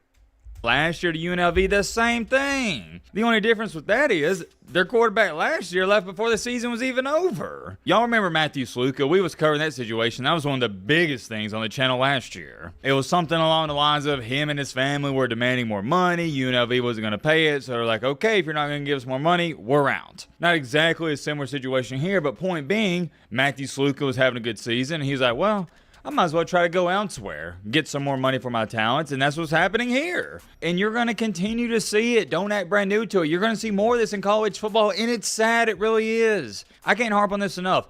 It's happened to UNLV in back-to-back seasons. It's getting to the point where you can't even have a quarterback stick around for 2 or 3 years if they have a good season. The only way a quarterback will stick around, it looks like at this point, is if he has a bad season, but here's the reason that's not going to happen, because if he's playing bad, you're not going to start him. I feel like I'm beating a dead horse at this point. I've said it 1 billion times. I'm going to say it 1 billion more times, probably even after this video. We have got to get some rules and regulations in college football. We've got to. Now, I got to throw this in there. Every time I talk about a situation like this, am I blaming the player? Am I blaming Mr. Anthony here? Absolutely not, because we'd be doing the same thing more than likely. It's not hard to understand, and you've heard this saying. Hate the game, not the player. That's what I'm choosing to do here. And I hate NIL from this side of it. And I feel like it's not a hard fix or solution. We got to put in some contracts for these players, and maybe minimum they got to stay at a school if they're signed under NIL for 2 years. What's ironic about all this, and I'm not going to divulge into it too much because things change, but there's an interview of him that got posted where he literally stated word for word, I'm not leaving UNLV, and well, here we are. Oh, he lied about it. Oh my goodness. So he lied about entering the transfer portal. Where he literally stated word for word, I'm not leaving UNLV, and well, here we are. Moving along here to topic number 2. I've seen a lot of funny things in the college football world, but I don't know if anything's going to top this. You want to talk about doing a double take? That's what I had to do when I saw this. I said, wait a minute. What? I thought I read it incorrectly, but no, come to find out, it's real. My eyes were not deceiving me, and I'm going to read this off word for word for you guys. If you're not watching this video, maybe you're just listening, you should do a double take yourself, and you'll pick up on it. Just let me read it out loud. News. Oklahoma State transfer offensive tackle Grant Segrin is set to visit 4 schools, he tells On3 Sports. Auburn, January 2nd through the 3rd. Oklahoma State, January 3rd through the 4th. That makes no sense. I seen this tweet. I was like, huh? Oklahoma State player that's entering the transfer portal, visiting different schools, but also he's visiting the school that he's playing for, that he's going to leave. Makes no sense. Northwestern, January 5th through 6th, and Arkansas to be announced. He's the number 2 offensive tackle in the On3 transfer portal rankings. Did you catch that? Let me read it off again. News. Oklahoma State transfer Grant Segrin is set to visit 4 schools, he tells On3 Sports. He's going to visit Auburn January 2nd through the 3rd. He's going to visit Oklahoma State January 3rd through the 4th, and so on and so on. Have you not put it together yet? Maybe some of you are confused as to what I'm hinting at. He's an Oklahoma State transfer. Why is he visiting Oklahoma State? That literally makes no sense. Why? What I'm talking about, you should put it together by now. An Oklahoma State player is visiting Oklahoma State? What are we doing? What do you mean you're visiting Oklahoma State? My brother in Christ, you're already there. This dude is attending an open house at his own house. You can't make this stuff up. I've looked at this from so many different aspects. There's still not a way where I can rationalize it for myself.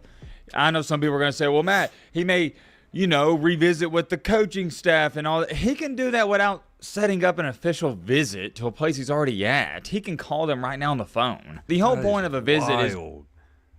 Players visiting their own school is crazy. To see a new campus, see the dorm, see the facility, all that stuff. Well, he's already done that at Oklahoma State. What are you visiting, quote unquote? I got to put quotes around it. What are you visiting for? It is so baffling to me. But welcome to college football in 2025, I guess. I go on and on about that. Auburn is so trash now.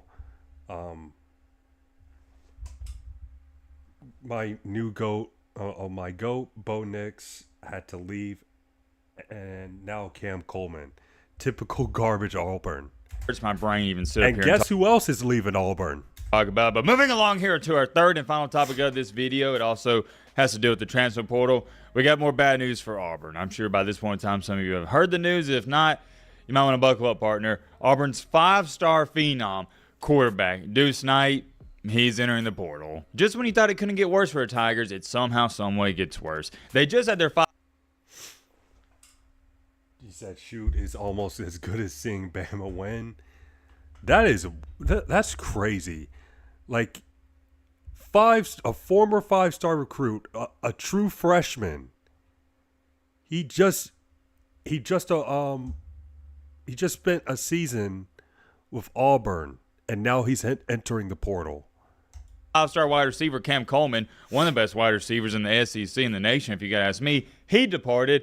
And now your quarterback's out. I wouldn't go so far as saying this shocks me, but I did think there was a chance he was going to stay. But I've also talked about this. USF's quarterback, which was Alex Golish's former quarterback, Byron Brown, I call him mini Cam Newton. He entered the portal, when was that? Last week or 2 weeks ago, and I've stated, we even made a video on it. He's going to Auburn, so it does make sense from that standpoint because he's not going to go to Auburn and sit the bench. He'd be playing right away, and I think he should. He has more experience than Deuce Knight, and currently he's better than Deuce Knight. Take that for what it's worth, but Byron Brown is ready to play right now. Deuce Knight, not so much. We haven't even seen him play much. But he's out. Obviously, that is a big blow to the Auburn quarterback room and a big blow for the Auburn football team because you want as many good quarterbacks as you can get. He's a young guy with a lot of talent, so you hate to see him leave, but here's the bigger question and the next question because You know, because we could talk about him leaving Auburn, how much it affects him, but that's water under the bridge because guess what? It doesn't matter what we think about it. He's gone. It's official. Here's a $1 million question. Where will Mr. Deuce Knight go next? Well, I think there's a lot of variables to this, and it comes down to this. Hey, you know what? He is from Mississippi, I think. Yeah, Deuce Knight, he is from Mississippi. For him, I wish we knew the answer, but we don't. Only he knows. Does he want to play right away, or does he want to continue to get developed? If he wants to get developed, you got to go to a big-time school like an Ohio State, Shouldn't hate. a Georgia, Texas, you know, schools like that. But if he wants to play right away, you want to avoid schools like Georgia, Ohio State, Texas, and so on and so on. And I think he wants to play, so he's going to go to a, I hate to say, what's the word I'm looking for here? I guess I'd say inferior team, but yeah, that's where he's going to go. But also, I mean, how many teams are looking for starting quarterbacks for next year right now? I don't think there's many. Maybe he goes to I don't know. This one makes a tad bit of sense. What about Florida with John Sumrall? They need a quarterback with DJ. Florida, ooh. It's not a bad idea. Florida. Lagway entering the portal. He's going to have his fair options. I just don't think it's going to be big-time options if he wants to start. Not too much to say about that. He's leaving Auburn. I wouldn't say it's really bad news for Auburn because Byron Brown's going to be your new quarterback. Although I wouldn't say it's bad news, though. Let me clarify on this. It's not good news. It's never good news to lose a 5-star quarterback. Many more things I could say. I will keep you guys updated on all this. I'm curious. I know your thoughts down below. But everybody. Yeah. Who's gonna be Mississippi State's quarterback? I could see him going to Mississippi State, maybe. You know, since he is from Mississippi, and I don't think he would go to Ole Miss because Austin Simmons he will probably start for Ole Miss.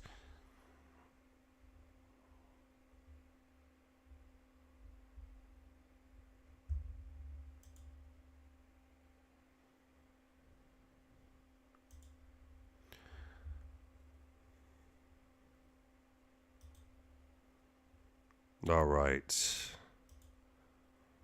here's the video that I was going to watch. Description, as you can see. All right, man, we got some streamer drama. I've already watched one video about this. So, got a little video about Kai Cenat.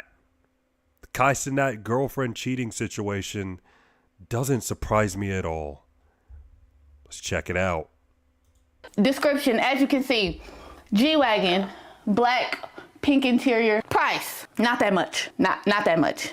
It's not that much, okay? I did specify that I want a big pink bow on top. Big pink one, not red, not blue, not green.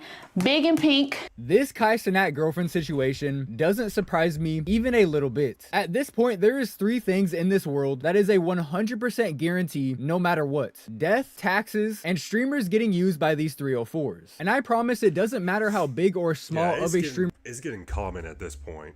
you are, these street sweepers are gonna hunt you down and they will ride that clout roller coaster until the wheels fall off. So almost exactly a year ago actually, in December of 2024, Kai Cenat would reveal his girlfriend on live stream for the very first time. Yeah, right there. That is, I wouldn't do that at all if I was in a relationship. I wouldn't do that at all. Just put my girl in front of the camera. Would not do that. Chad. Yeah, she got me a Spider-Man cake. And although nothing of significance really happened during this stream, I remember seeing these clips and just being so confused as to why exactly Kai Cenat would do this. If you guys have been watching my channel for a while, then you already know I'm a firm believer if you are a YouTuber or a streamer, there is absolutely zero benefits to showing your girlfriend to the internet. It really boggles my mind as to why exactly these content creators continue to do it, despite it being 100% proven that if you bring your relationship onto the internet, it is almost guaranteed to not last last that much longer. And unsurprisingly, right around the time that Kai's ex started making content with him on her own YouTube channel is right around the time that people started to question what her true intentions were. So a little over 2 weeks ago, Kai Cenat's ex, who I am gonna call Gigi for the rest of the video, would post a video on her YouTube channel titled "Telling Santa Everything I Want for Christmas." And in this video, she would, well, tell Santa what she wants for Christmas. The only difference here is Santa just so happens to be Kai Cenat. There was even a point in this video where she would call Kai her own personal Santa Claus. This Christmas list to my personal, very personal Santa Claus, okay? Which I think probably gives you a pretty good idea of how she views Kai Cenat. And almost immediately, she would start asking for some pretty fucking crazy presents, shit that you might expect maybe a wife of 10 years to ask for, not your girlfriend that you've been dating for a year or two. Like the over $1,000 pair of boots that she asked for, that she made sure to specify it would be really nice if she got both of them for Christmas, not just one. Price, $1,400. These are around $1,400. Ooh. What? Okay. Yeah. The Uggs are around $1,400, which is on like the lower end. These are around $1,890. This is all before tax as well. But since you're Santa Claus, I don't know if you pay taxes. But yeah, super cute. And I know I can, like, you know, dress them up really cute. Okay. I would appreciate either or, but both would be amazing. Like, if you give me both, that would be great. Okay. Now, I want you to keep in mind, at this point, they had been dating for over a year now. It is very likely that she was essentially living off Kai Cenat, not paying rent, not working a job, just being a fucking mooch. And she had the audacity to create an entire... What is this, bro? Sorry, I was building a Lego and I was locked in. No, this is just a video about, you know, some streamer drama, a little bit of streamer drama. Kai Cenat, you know, he broke up with his girl. Entire PowerPoint around what she wanted for Christmas, as if she deserves a fucking reward for being with... And what Lego are you building, by the way? What Lego set? Kai Cenat for the past year. It's like the bitch doesn't realize her reward is the lifestyle that Kai Cenat is offering her. The fact that she doesn't have to wake up every day and be a cook at the Waffle House for 10 hours a day just so she can pay her rent. But of course she wasn't done there. She also asked for a $1,000 Chanel wallet, making sure... Saron Lego set? Almost done? Hold on, I'll look it up quickly.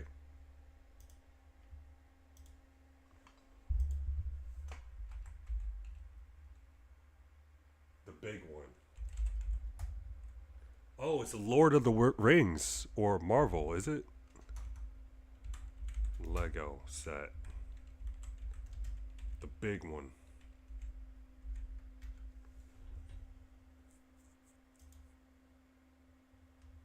Wait, no way. Is that what you're building?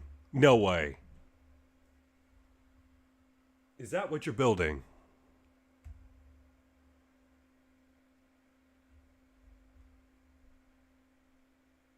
This is what you're building.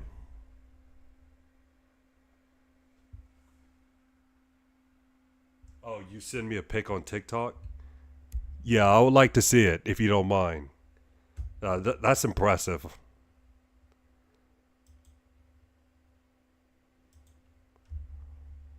Alright, back to the video. Sure to cite what kind... Oh, you're done? Okay. Let's go.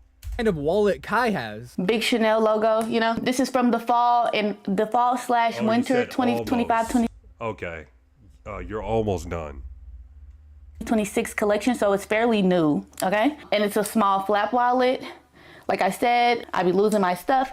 This is around $1,100. $1,100. Okay, not too bad, not too bad. Okay. You don't want like the Ralph Lauren wallet? What? You don't want like a Polo Ralph Polo? Yeah, like $100 wallet. Oh, you said it's 45 bags. I got 4 left. What kind of wallet do you have? That's not really. Oh, okay. Right. Let's go. Okay. But that wasn't the present that made everybody question what her true intentions were. It was when she asked for the $200,000 plus G-Wagon that really made everybody start to question what exactly is going on here. Okay. Calm down. Simmer down. Price. Not that much. Not that much. It's not that much. Not that much. She even made sure to specify that she wanted a newer model on her PowerPoints because there's no... She had a whole PowerPoint of expensive gifts. G-Wagon, BMW. Way that she's gonna be caught driving around in an older model G-Wagon like the rest of those brokies. And I think what threw me off about this video the most is she's acting like she didn't make an easy $7,000 to $10,000 throughout the month of December from her daily uploads that tens of thousands of people were watching because of Kai Cenat. And Yeah, shit, she was. that's just me looking at her YouTube channel and going off my numbers. Probably because Kai's been giving her a bunch of gifts when they only been in a relationship for like a year. My RPMs, but I make stupid commentary videos where I'm cussing every 2 minutes. She's making 30+ minute girly ass vlogs that are 100% pulling in more money than my videos. And although this video was pretty odd, and I did see some clips going around the internet and people asking why she thinks she needs so many things for Christmas, it wasn't until just a few days ago, on December 27th, when Kai Cenat would tweet out, "I'm single, I will never be in another relationship again," that people really started to look deeper into the situation, and they started to notice that the signs may have been there all along. So back on December 16th, Kai Cenat would drop a video on Twitter, basically just explaining he's been dealing with mental health issues. A few days ago, I spread awareness on mental health and how important it is to take care of yourself. And honestly, for the past few months, You think it's probably because of his girlfriend just asking for a ton of stuff? I've been struggling with mental health out of self-doubt and fright of pursuing goals that I really want to achieve. He didn't really go into detail, and it was really only a 1.5 minute long video. I mean, yeah, he kind of does look like Diddy. It was really just him expressing how he's been feeling over the past couple of months and why he hasn't streamed since the Mafia-thon. And after Kai Cenat announced that he was no longer dating Gigi, people went back and realized that Gigi also posted a video about mental health exactly 1 day before Kai uploaded his. And although the video started off with Gigi saying that this was one of her toughest years of all time. A lot of you know, a lot of you may not know, but I've had a really tough year this year. Honestly, I feel like this year was one of those years that changes you, humbles you. Even though she did nothing but mooch off of Kai the entire year. Yeah, the tone of the pretty video much. Yep. very quickly shifted, and she began talking about how incredible her life actually is, and how she's now living the life she always dreamed of when she was a child. Y'all know your girl has been traveling, living life. My life is truly amazing, and I'm incredibly. Yep, she's definitely been traveling all over the world, eating high quality foods, going on private jets, wearing designers, putting expensive makeup on, all that. Grateful for that. I get to travel, experience freedom, and the way that I live is literally the way that I knew I wanted to live as a child. I've always lived very nice, but as a little girl, I knew at this age, this is how I wanted to live. Like exactly how I'm living, exactly where I'm placed, exactly where I am in life.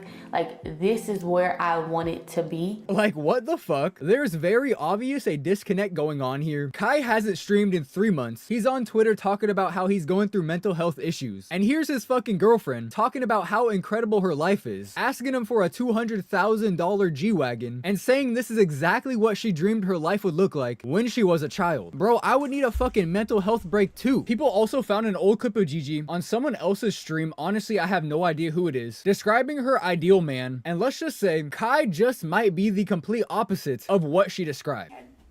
He gotta be like 6'1". At 6'1", Kai is 5'3". Are we saying like, this is realistic shit? Was we not being realistic? I mean, I was being realistic, but like. Me too. Are you, okay, all right. What you thought I was gonna say 5'9"? Okay. 6'1", light skin. Said light skin. And Kai is, you know, he's definitely not light skinned. He's an artist. Kai's definitely not an artist. Are we saying like artists and like music?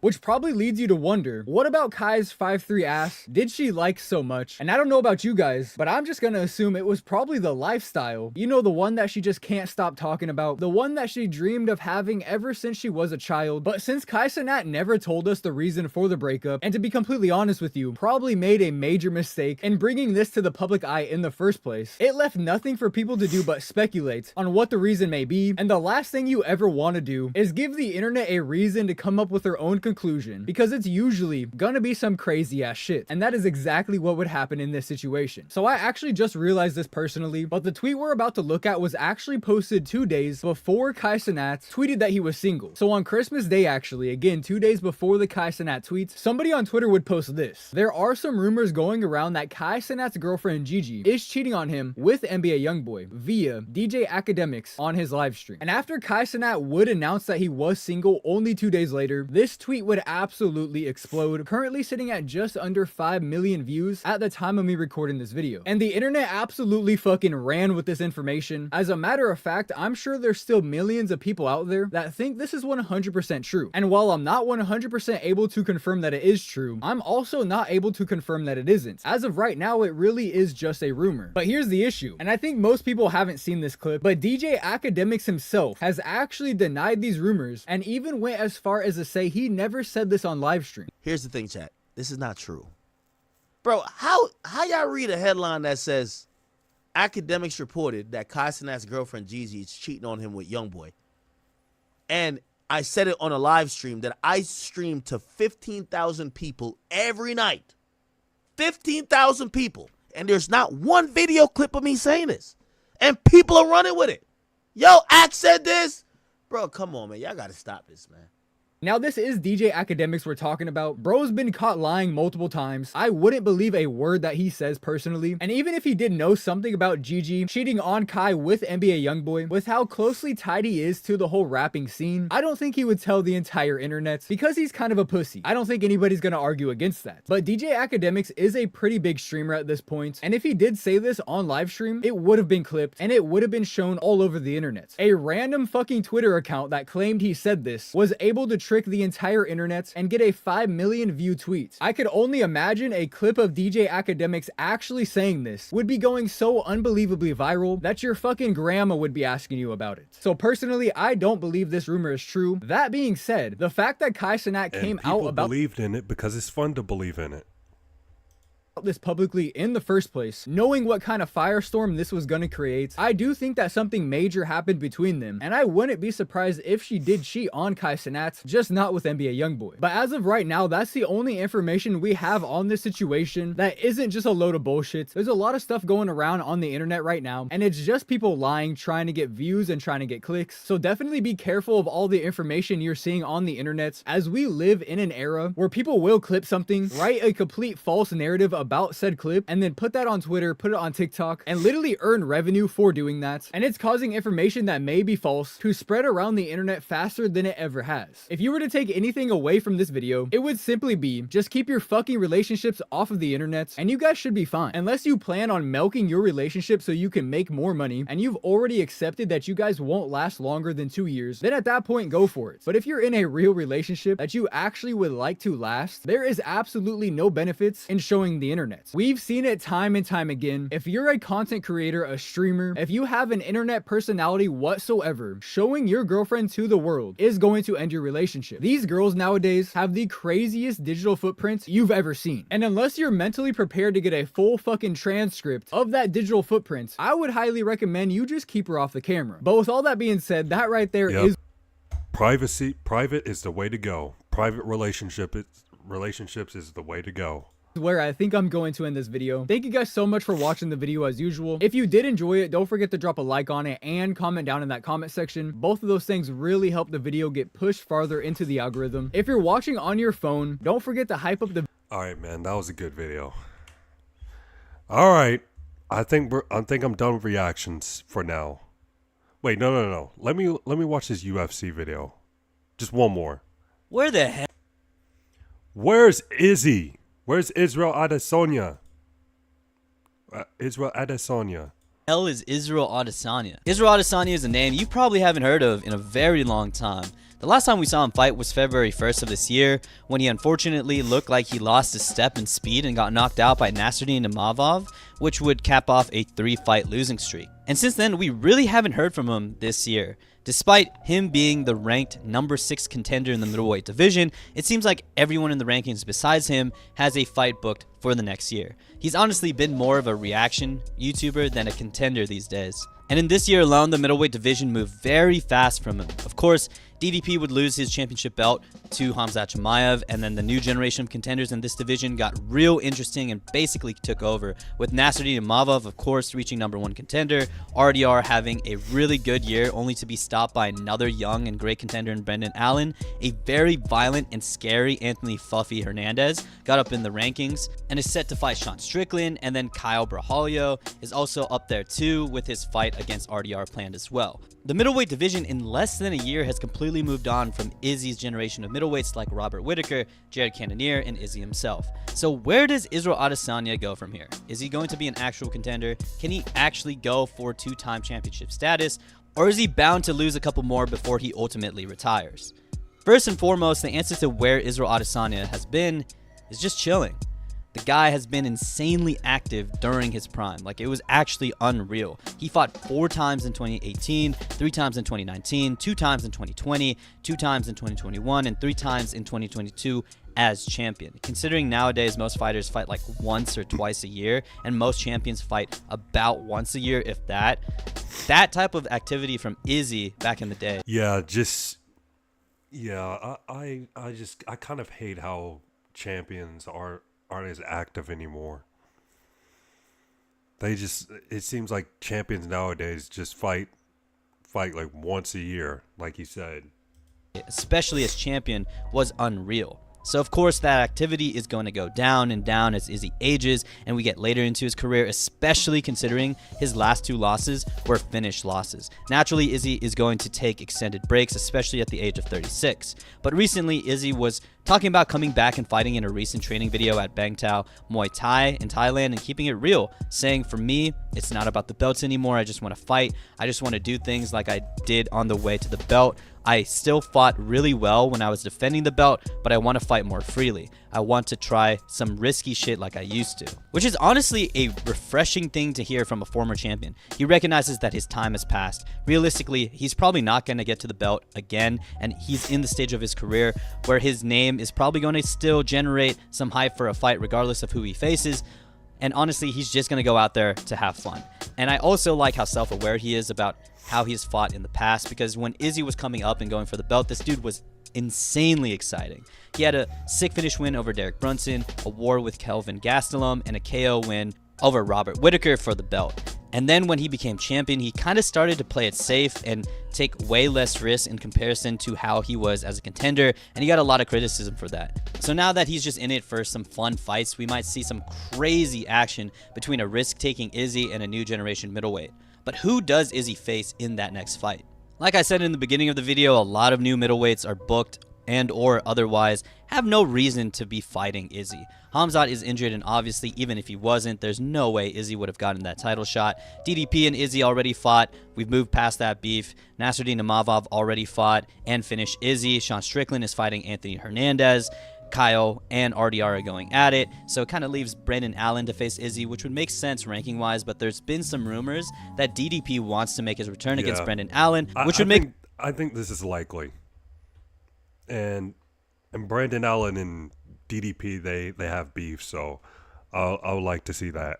A lot of sense too, considering Brendan Allen is a young up-and-comer, and him and DDP would be a great way to move up the rankings, or it could be a moment where DDP reminds everyone that he's still championship material. So if Izzy doesn't get Brendan Allen, who's next? If Izzy still wants a top contender, he would have to wait even more, but I think even if he does get that top contender, he would be cooked, even if he takes more risk. The thing is about this new generation is that they're so well-rounded and killers across every martial art. When Izzy was fighting, most of the middleweights were purely strikers, which of course is a big factor to why Izzy was so dominant during this reign. But now, these guys are killers everywhere. But middleweight especially has been kind of getting grappling heavy as of recent. Khamzat Chimaev is on top of this division, but you also have Brendan Allen, Kyle, Fluffy, and RDR, who are all deadly on the ground. DDP and Nasruddin Imavov are usually strikers, but their wrestling is also pretty good as well. Long are the days of pure striking and that type of striking that Israel Adesanya used to thrive in. If Izzy fights any of the contenders of middleweight now, I don't think it's going to go his way. So outside of the top new gen contenders, you possibly have, I don't know, Whittaker trilogy, but at the same time, I don't think... Yeah, I don't see that happening. Anyone wants to see that. Me personally, No. I would still love to see an MVP versus Izzy fight. The striking there would be Yeah, that would be a beautiful fight, but I just don't see that happening either. Like, they're both friends, and yeah, they're friends, and I don't see it happening. Elite, but considering they're friends, I really don't see that happening. There are rumors that he could possibly fight Paulo Costa in a rematch, but one, I don't know how many people would like to see that rematch, and two, I don't know if Paulo Costa even wants to fight these days as he continues to pull out. So again, Brendan Allen makes sense, but I don't know if the UFC would prioritize that fight over a DDP Brendan Allen fight. And even if Izzy gets that fight, would it be competitive? I think Izzy has lost his step in speed, and I don't know if he can keep up. Oh, you'll be right back? Oh, I understand. Lock in on that Lego set. You can, yeah, it seems like you're almost done. I totally understand. With the elite grappling of Brendan Allen, especially after a great performance over RDR. So I don't know, if we want to see a semi-competitive fight against another big name, it would probably be a Whittaker trilogy or a Paulo Costa rematch, as much as I don't really want to see that. I also wouldn't mind a fun striking match with RoboCop, even though he's way down to number 14. But whatever Izzy's next move is, it's pretty clear that he has probably 1 to 2 fights left, with maybe 3 pushing it. We're towards the end of his career. He's slower. The new gen of middleweight contenders are pretty much stylistic nightmares for him, and it looks like he's enjoying life outside of fighting these days. But the end of Izzy's career really makes you miss his activity at middleweight, especially at the top. He was fighting like 2 to 3 times as champion, and even if he was boring in some of those, he was moving the division quickly. Look at the middleweight division now with Hamzat on top. That guy fights once a year, if we're lucky. It's just, it sucks. Like, it really does. Say what you want about Izzy. Like, you can dislike him all you want, but you cannot deny the fact that he was consistent when he was in his prime, when he was the champion. He showed up, and he fought multiple times a year. And is always sick or injured. Izzy was also talking a lot of shit too, which was bringing in a big casual audience to the sport as well. And who could forget these 2 legendary fights with Alex Pereira? Look, if you love Alex Pereira, you really have to love Israel Adesanya too, as his career in the beginning was pretty much built off of Israel Adesanya and that return and that villain arc. So you have to appreciate Israel Adesanya for that as well. So I don't know where Israel Adesanya goes from here. Again, all of the new middleweight contenders are killers. It's not looking like he's getting any faster or any better at this age. He's fought a lot of the bottom tier middleweights already. So he might just be a stepping stone for a lot of these younger guys to get towards the belt and just get a name out there for the casual community. Brendan Allen, if he beats Israel Adesanya, would propel him towards the belt and would get his name out to a bigger casual audience that knows Israel Adesanya. And that pretty much goes for anybody Israel Adesanya faces these days. So my hope is Israel Adesanya gets like 1 or 2 fun fights against young guys, or maybe a weird trilogy fight against an older guy in the bottom of the division. But hopefully he doesn't get beat too bad and we don't see him prolong his inevitable retirement. But anyways, what do you guys think about Israel Adesanya? What do you guys think about his legacy? All right, man, that's it. Yeah, there's not a whole lot of fights left for Izzy.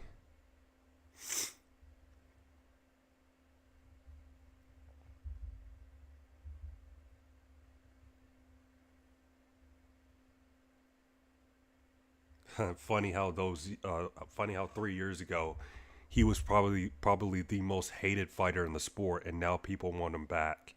UFC fans flip-flop so much. Yeah, people don't appreciate things until they're gone. That is true. All right. I'll be right back.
Alright, I'm back.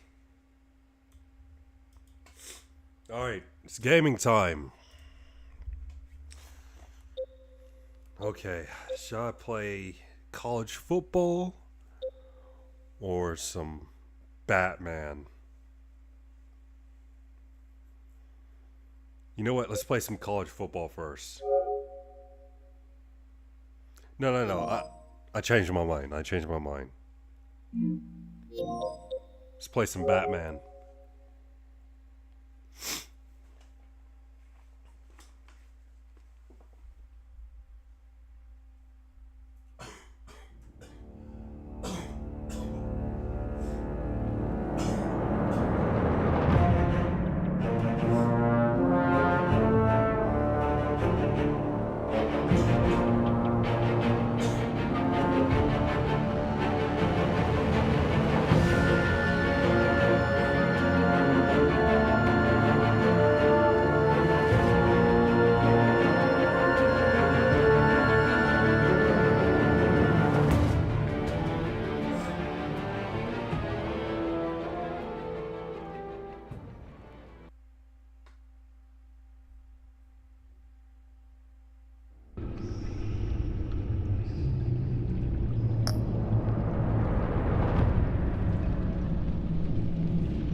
Alright, let's continue episode 4. Let's go.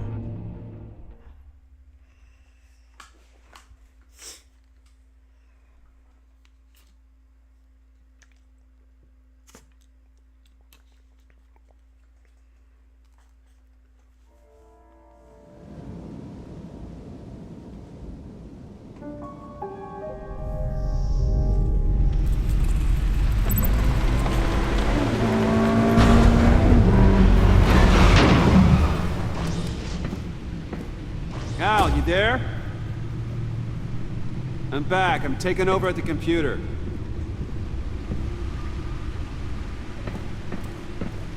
Alright, where's Alfred? Oh, man.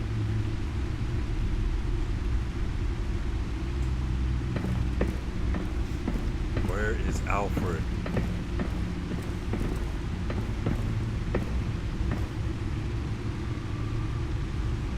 Cup on the ground. Oh! Oh God, no. Oh, he's out. Please don't. Okay, he's moving. Alfred.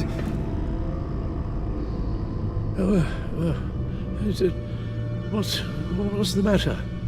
Thomas, let's chat. Now's the time. Won't be long. No, Al, it's me. It's Bruce. Yes. What would Master Bruce think about what you've done? He and the Cobblepot boy are playmates. Please wake up. Bruce, where am I? Easy. You're in the cave. Take your time, think back, and tell me exactly what happened. No, it was nothing. I was working and I felt dizzy for a moment. I must have been more exhausted than I realized. And, well, basically that's all there is to it. Hey, slow down, relax. I'm gonna take care of you. Couldn't be in better hands. Don't worry, I'll be back up in no time. Hey, careful. Thank you, Bruce. I'll just catch my breath. Just give me a moment, please.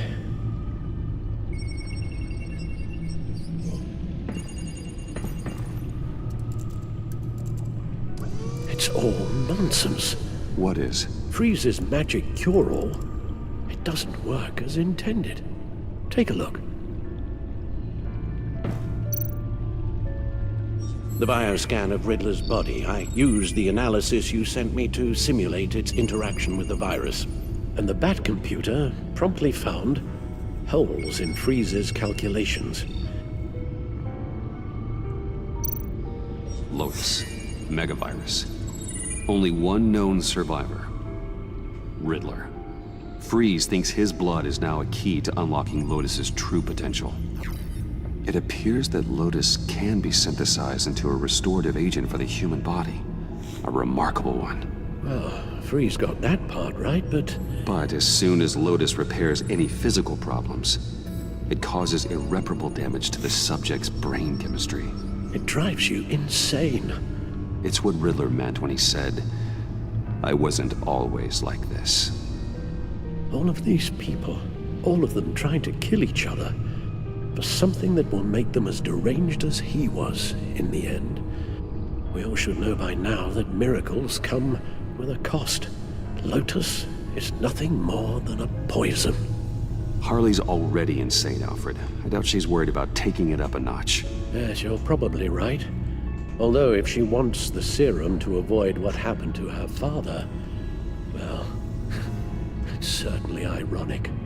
Run the simulation again, then forward the readings to Special Agent Iman Avesta. I already ran it several times myself.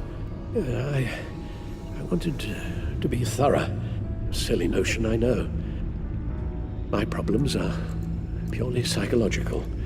My real cure is a very long vacation.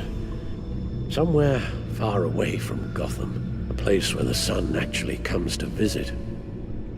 I might even come with you after all this is over. Well, I shall hold you to that. But you can't bring your batsuit. Avesta. I read your report. The serum makes the whole thing beyond dangerous. Did you find out where Waller's keeping Riddler's blood? Yeah. She's got the area on lockdown, but I think I can get myself in. And then I'm taking these things off the table. Permanently.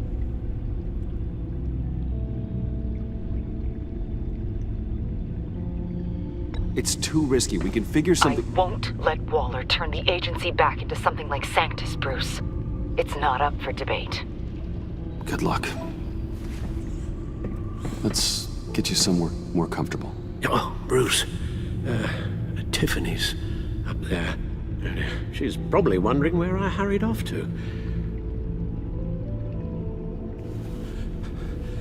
I'm sorry, Al, but we can't risk you falling. Sit down, man. Very well. No, we mustn't keep Tiffany worrying any longer. She's done quite enough of that the past few days. Ready?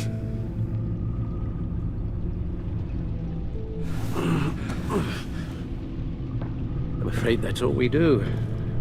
Worry the ones closest to us.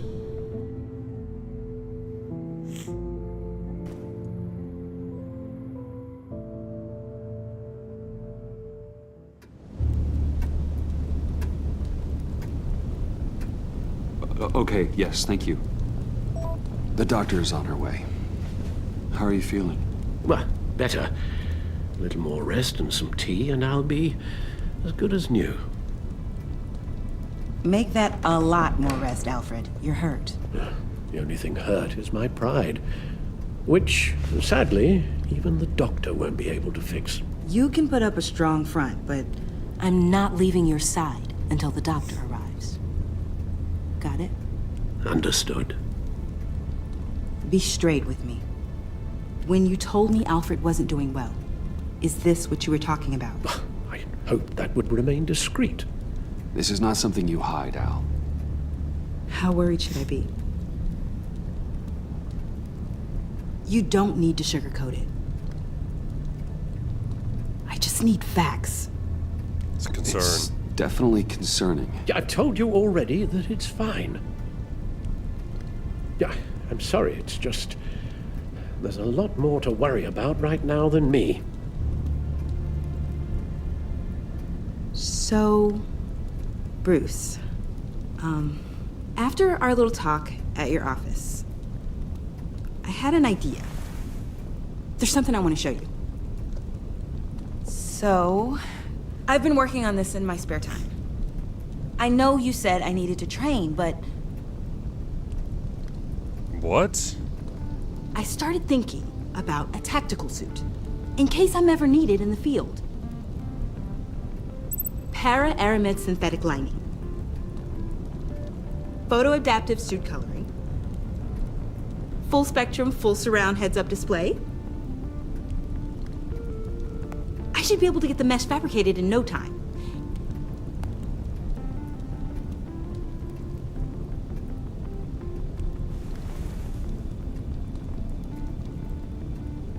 I'm getting ahead of myself. The last thing you want is me out there on the rooftops with you. This wasn't all just about me. You've been going up against some heavy opposition, Bruce. More than usual. Alfred told me how Bane nearly killed you. So I designed you this. Guns? That's a gun. Let me read you the specs. Batman doesn't use guns, Tiffany. You mean at all? I guess I've never seen you use one. But I didn't realize that was, like, a rule. It may seem easy, but trust me, killing is never a solution. Oh, right. Still, criminals are always trying to kill Batman. Are you telling me you've never once considered a gun? Just to even the odds.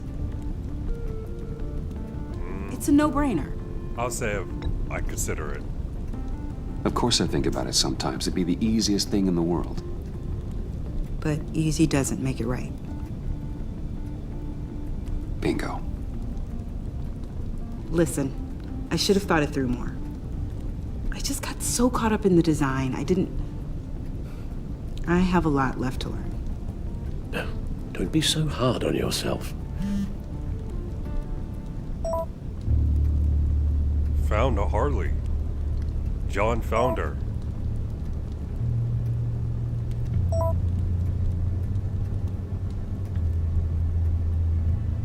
I have to go. We'll be waiting right here.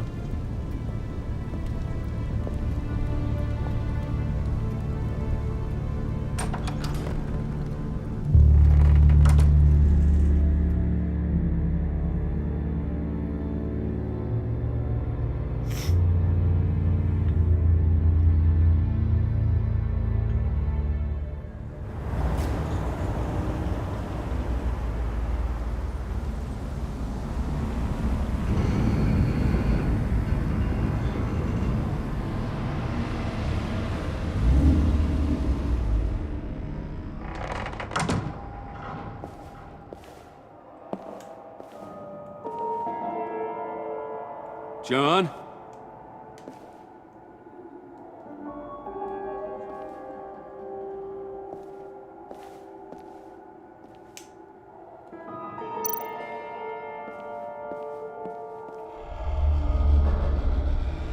Now, this is weird.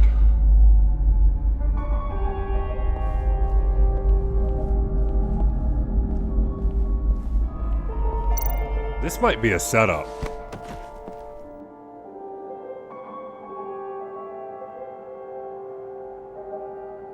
Put it down.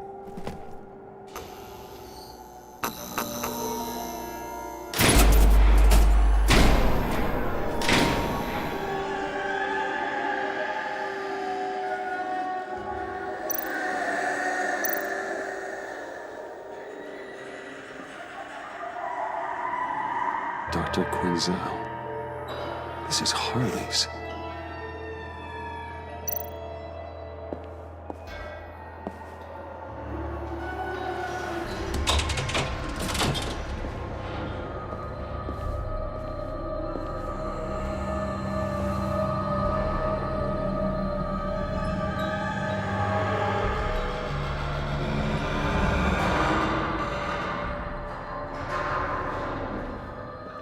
It's kind of creepy, I'm not gonna lie.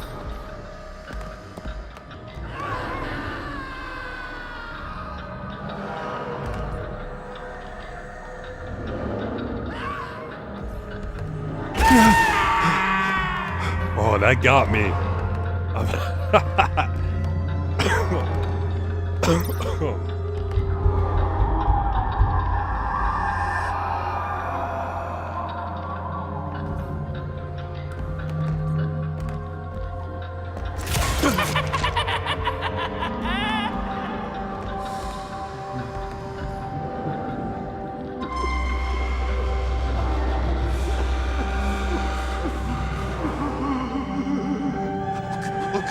Look good, please. You're not making this easy on me, you know? Dead bodies? I'm gonna say to Bruce, it wasn't me. I mean, it was me, but it was self-defense. I know it needs work. Bruce, I'm so glad you're here. Please, it's not what it looks like. I can explain. Just try and reserve judgment. What have you done, John? No, please. Just hear me out. What happened? Is Harley here? She left just as I got here. The agents, they came looking for her. They're not supposed to just start shooting, Bruce. They're supposed to say, hands up. I've seen it on the TV. They just attacked you. I tried to talk sense into them, but they wouldn't listen. They just wanted blood. Something took hold of me. Something dark and vicious and desperate for survival. I grabbed the nearest thing and started swinging. You think this is funny? I'm sorry. I always laugh when I'm nervous.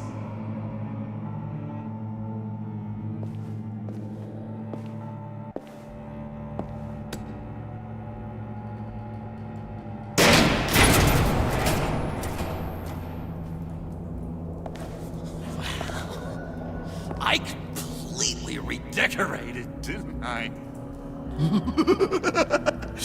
I wonder what Harley would think of the new color scheme.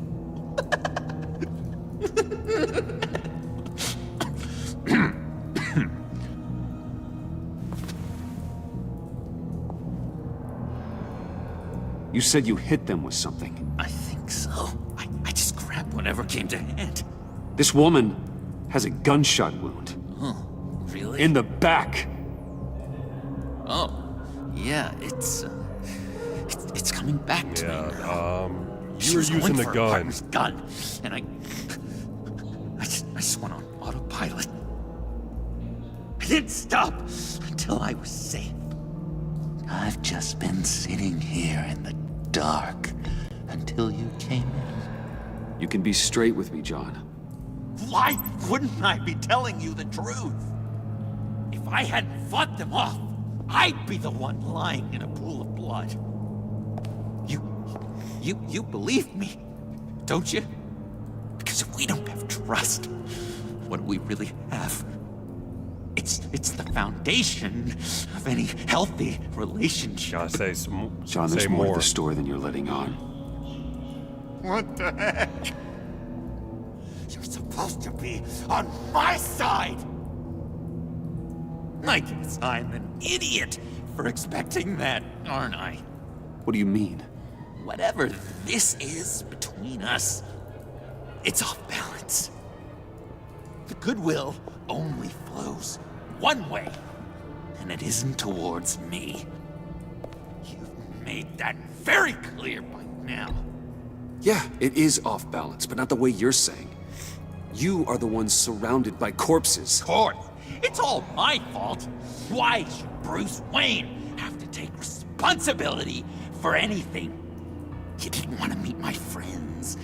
Not until you saw an advantage in it. I should have known then and there something was wrong about you. You've been using me from the start. At least have the decency to admit it. The least you can do is come clean about that. I'm not stupid, Bruce. Oh, what should I do? Should I say it's not true or just admit it? Oh, man. I'm gonna tell him the truth. I'm just gonna do it. Please, please, don't feed me any more lies. Okay. Maybe I have been using you. I'm sorry, John, but there's more at stake here than your feelings. It's like Dr. Leland always said. Never demean another person's emotions!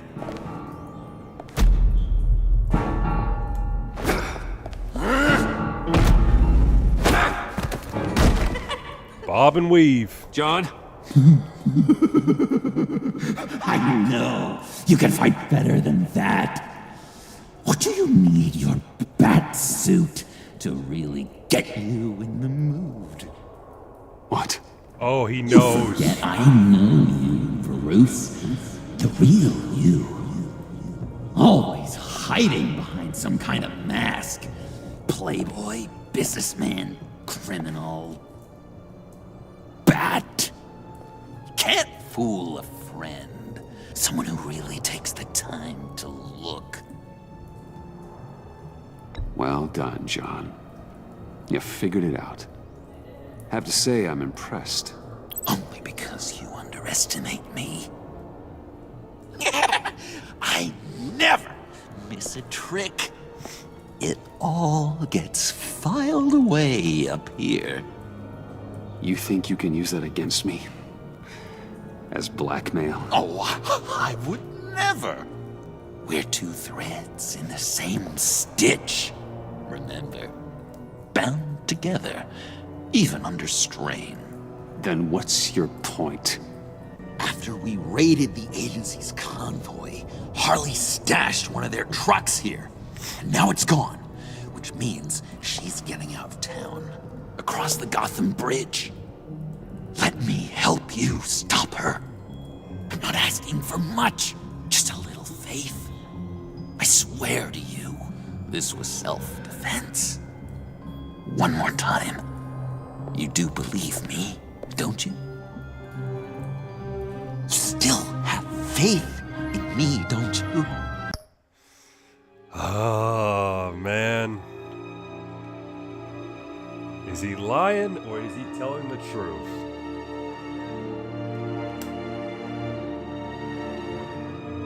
Your old buddy, John? I mean, he keeps laughing about it, so. No. I can't trust you. Lying. Can't? Or won't? After everything I've done for you.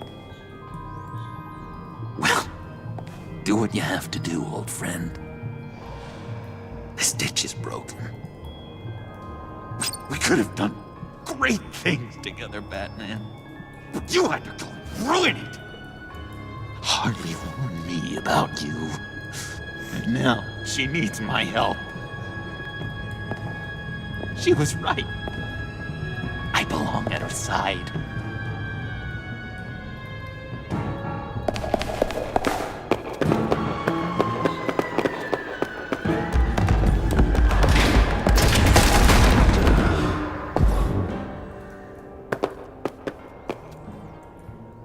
Alfred, I lost John. Something tells me he'll be running right back to Harley.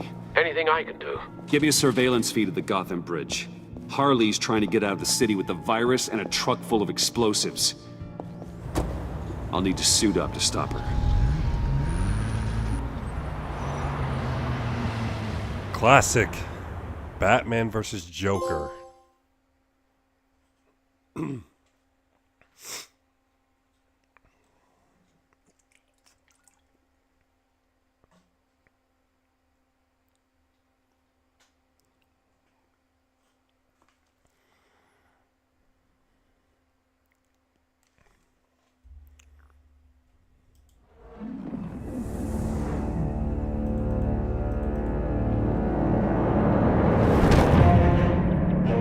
This just in, a breaking story from the Gotham Bridge. A woman dressed as a clown is in a standoff with government agents and the GCPD. Reports say she's threatening to set off explosives unless her demands are met. More as it comes in.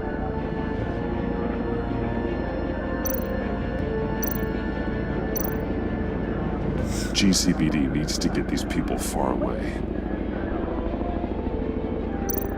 This standoff looks like it's just begun. Harley looks cornered. That makes her more dangerous than ever.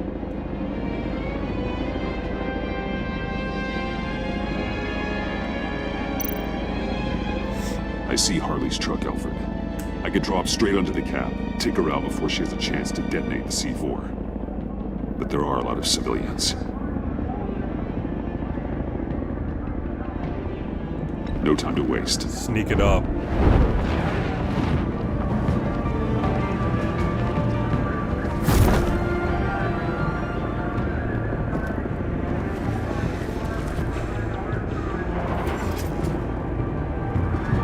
She's gone. Oh.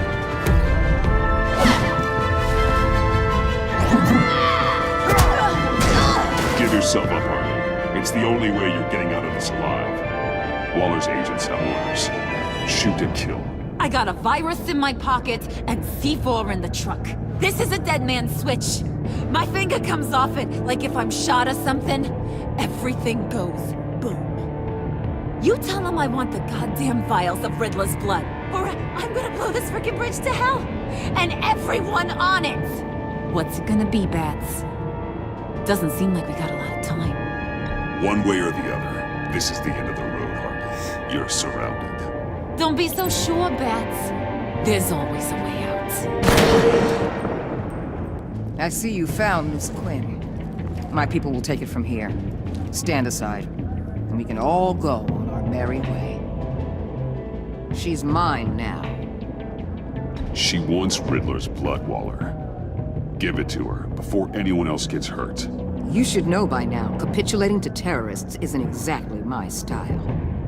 All of you can shut your damn pie holes. I want Riddler's blood, right freaking now, or everyone here goes boom! Your threats are well and good, but I don't have it. Don't try and play me, lady. Your people took it from the subway. We took it, but someone destroyed it against my will. Someone on my team. It's gone. Whatever serum you thought you could make, it's off the table. It ain't true. It can't be. It is true. Disarm the detonator and put your hands behind your head. The hell I will! This is my show, and I'm the one calling the show.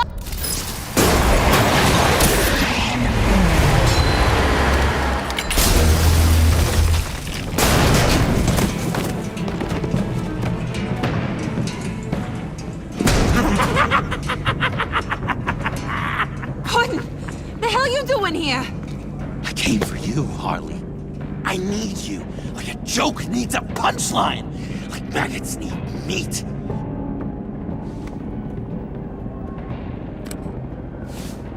What are you doing? They'll kill us! Oh no, Harley. I'm going to kill them. Believe me, it's gonna be a blast. Freeze! Stay where you are! Give me the detonator. Now!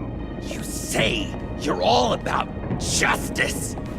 Justice is a joke! You tell me what's just about my life. I lost half of it in an asylum to a sickness I couldn't control. But now, I'm in control. Everybody, pull back!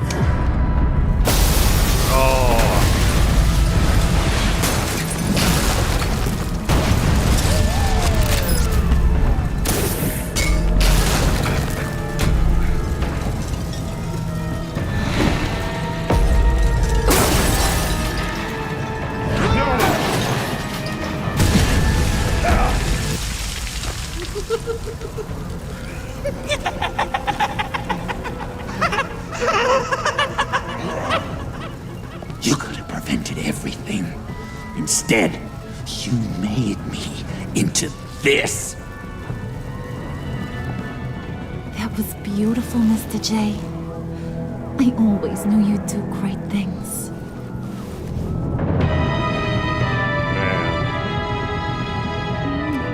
A moment to cherish, Harley.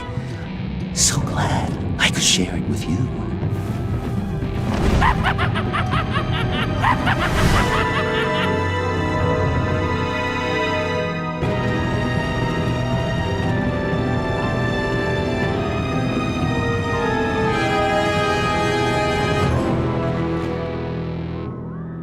Wow.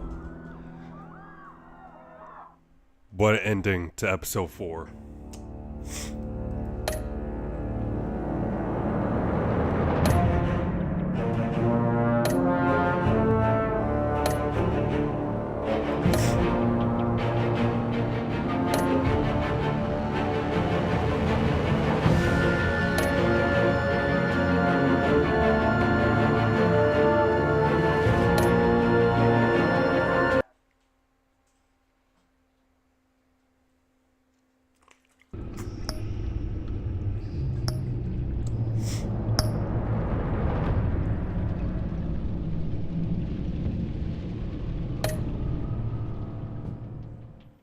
Alright, let's go.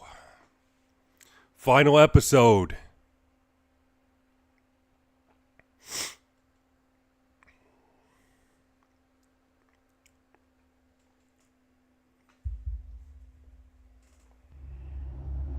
Finale right here.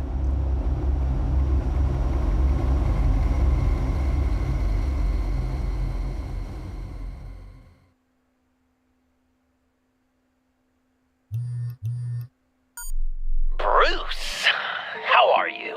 My very best buddy, my old pal. Hi there, Brucey. What's it been? I don't know, 3 weeks.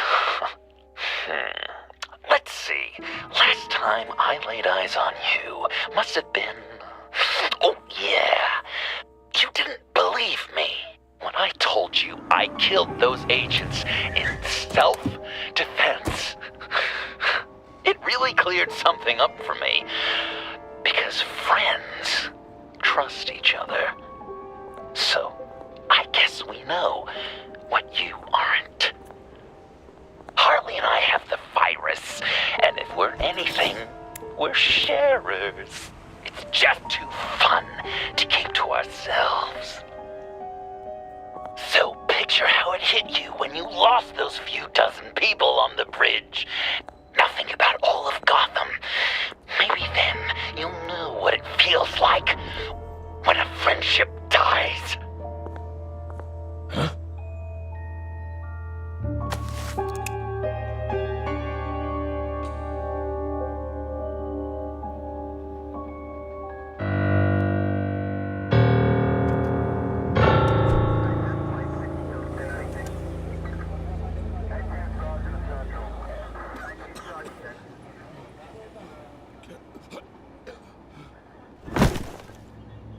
Batman, over here. What happened? You need to see it. He's down that way. We're trying to help him, but...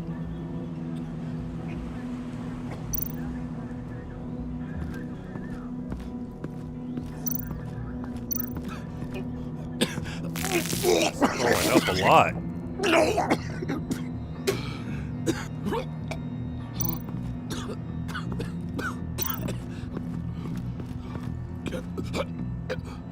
John.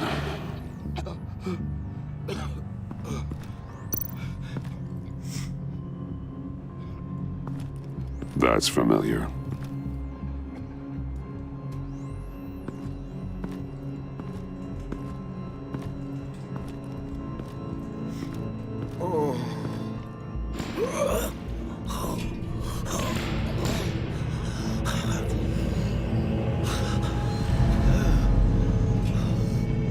Bullock.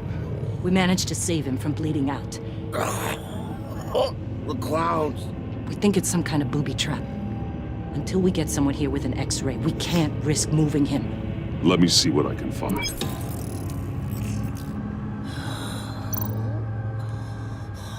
Dilated pupils. Signs of head trauma.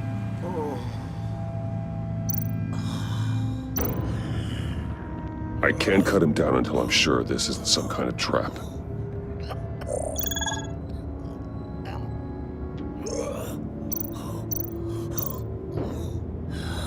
With what's happened in Gotham lately, I'm not taking any chances.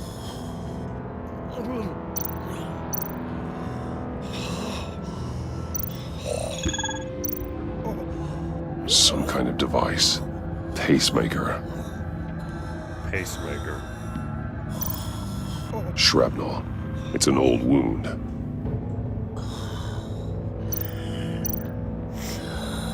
Did John do this?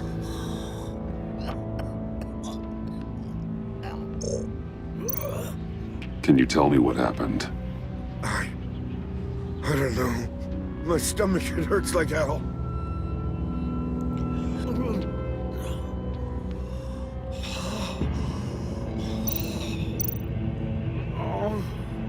Something's buried beneath the skin.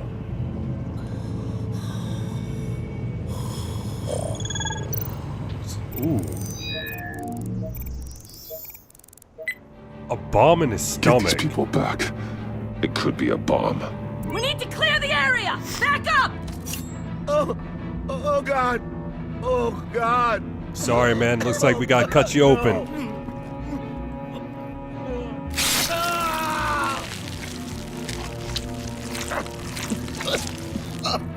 Jesus!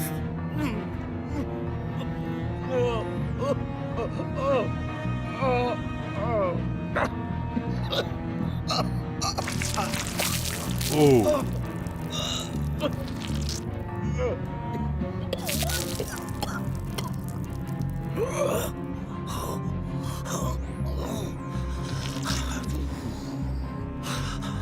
I'm trying to move it.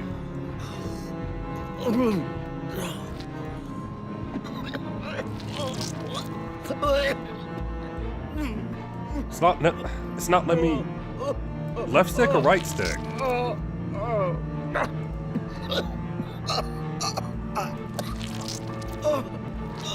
Okay, there we go.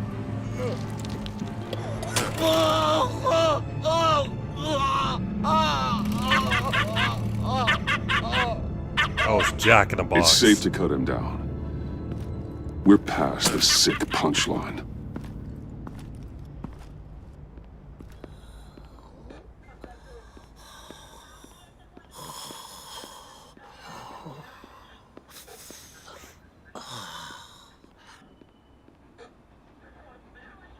Guess this is the world we live in now. Turns your stomach. Jim. It's good to see you. Even though... I can't remember the last time I was on this side of a police line. Waller canned me, in case you hadn't heard. Right in front of that lowlife Wayne. Maybe I shouldn't have asked you to do my job for me. Oh, he got Sorry fired. to hear that. That's tough. Gotham is worse off because of it. Not the worst thing that's happened.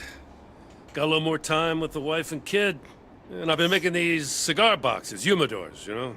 Keeps the hands busy. Wife thinks I should sell them. But it's still not like being on the front line. Especially when shit like this happens. Vitals are dropping. Easy now. Don't move. Oh, Jesus. Now this time off, it's given me some time to think. Back in the day, it was only the gangsters you had to worry about. Now, cops are cut open and filled with carnival toys. Makes you wonder. How'd we get here? I look around, the streets are the same. The only real difference is Batman. You know, I hate saying it, but do you think that we only saw this kind of thing after you showed up? Yeah, you brought in a lot of good callers, so I hope it's not the case, but maybe Batman's made Gotham more dangerous. Gotham's in bad shape. You feel it on a day like today. I do all I can to keep these scum off the streets, but I can't do it alone. Help me fight back. I'm not on the force anymore. Oh, hell. I can't keep my hands out of this. I'll poke around, let you know. Hey, I shouldn't have come down on you so hard about arresting Wayne. Maybe next time we go at it side by side, huh? Batman, Bullock's asking for you.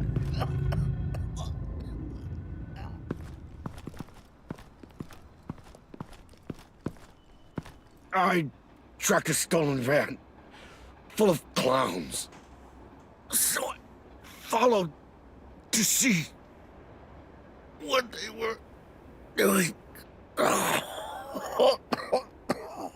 You should have called for backup. Guess I had to learn the hard way. They picked up a drop. Okay, I probably shouldn't have said that. Was John Doe with them?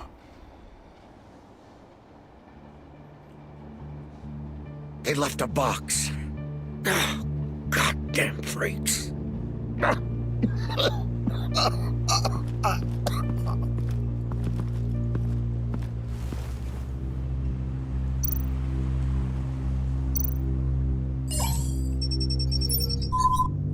No sign of explosives. Should be safe to open.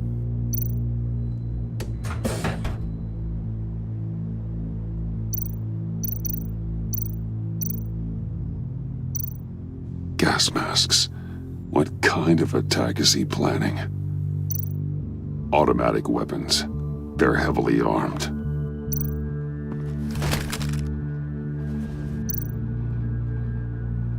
Authorized by Wayne Enterprises. And signed for by Chairwoman Regina Zellerbach. Regina can't come to the phone right now. This is her assistant. This is Bruce Wayne. Oh, hello. Tell Regina I need to speak to her. I'll be there shortly. I'll let her know. Thank you.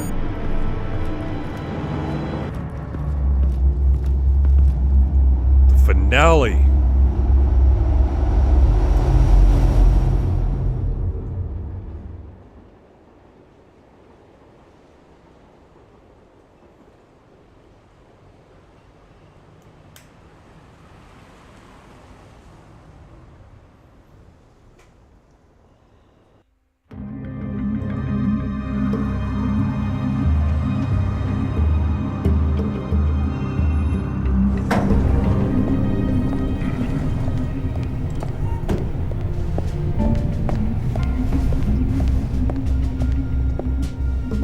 Prices have been holding steady despite the events of the last few days. But who knows how long that will last once word gets out. Our CEO brought known terrorists into the building. A security guard was injured.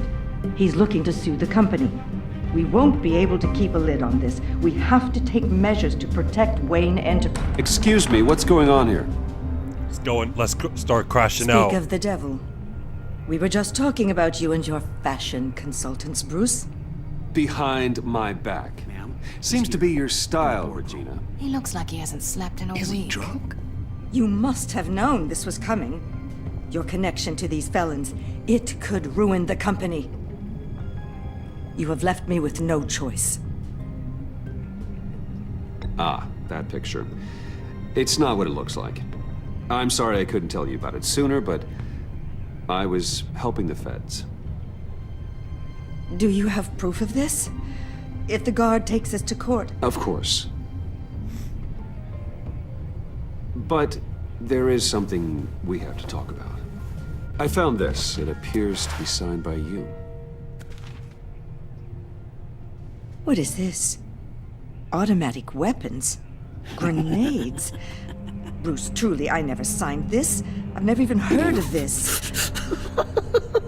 Uh-oh. Bruce? What's going on? Start talking! A priest, a rabbi, and a CEO walk into a boardroom. Priest says, it's a trap. The rabbi says, Joker tricked us. Call security! The CEO doesn't say anything, 'cause he's dead!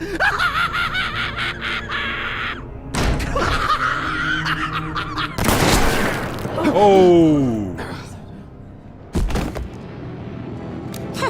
Did somebody call for backup?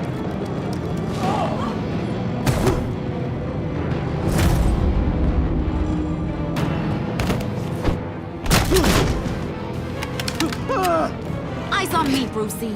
If you care one iota for these suits, you'll stand down.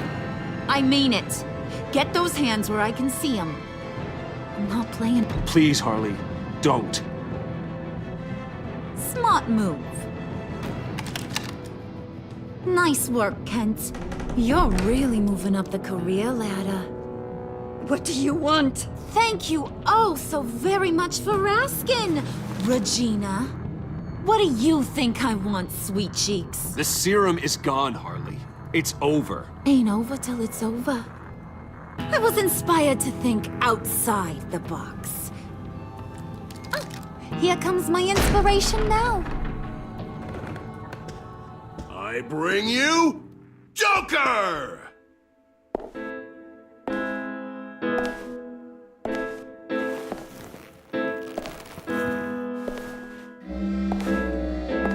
Aura, man. Joker has aura. Is now called to order.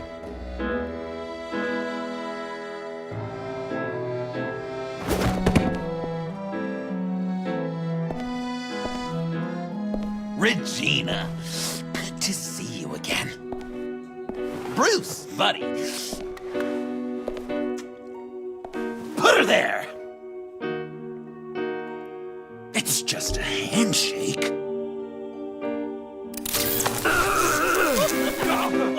That was shocking! How did I fall for that? You get it? Bruce, it's been too long. Just finishing up a grand tour of this delightful city. Visited some of our old haunts along the way. But this, Bruce, this has gotta be my favorite. Ma and Pa always said I'd make it to the top one day. Dreams really do come true. Wayne Enterprises. I bet the benefits package is top-notch. You're delusional. You know, funny thing about delusions, Bruce. They're only delusions until they become reality. That is true. I'm not gonna lie, that is true. Besides, these guys must be clamoring for a new CEO. And now, for my first executive order. You remember that pesky virus, don't you, Bruce? We found a way to make more of it. A whole lot more.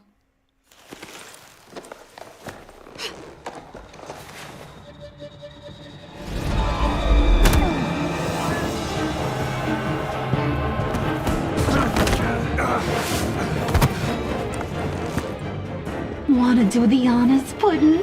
Oh, honey, you know me so well.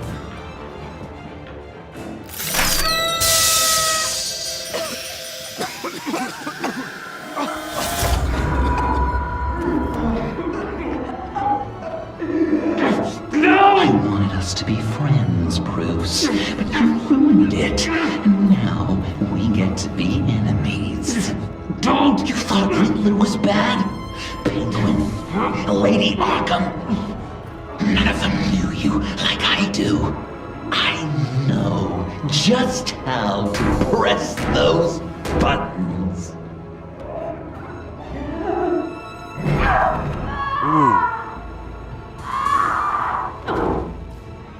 Oh, she's gone. See that little but very powerful bomb right there, Gotham? We got 100 more where that came from. Planted all around the city where you'll never find them. Except for the ones I'm setting off now. No! I sent your friendly neighborhood police force a list of demands. First and foremost, Batman's head on a pike in Gotham Square. He's the one who started. Oh, I love her.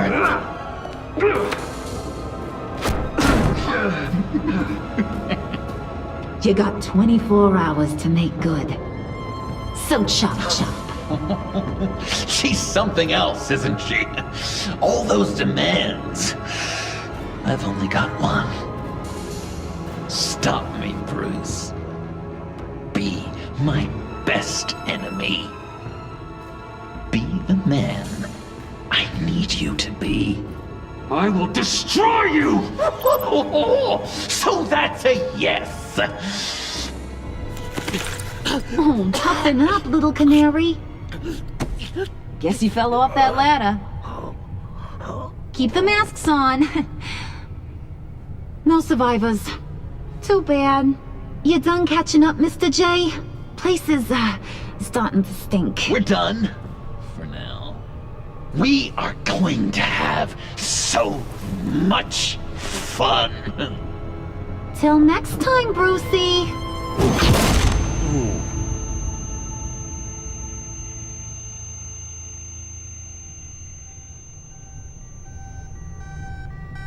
Bruce! Bruce, wake up! Thank God. Joker and Harley are gone. Cops are on their way. Let's just get to the lab. Tiffany, don't.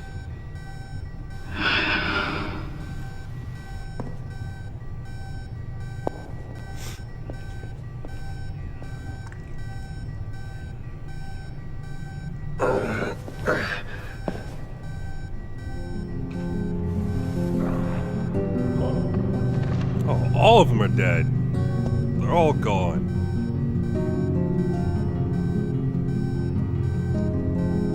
All the employees gone. Bruce!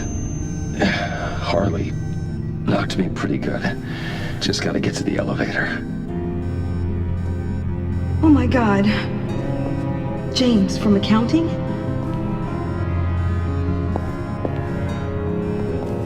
Oh God.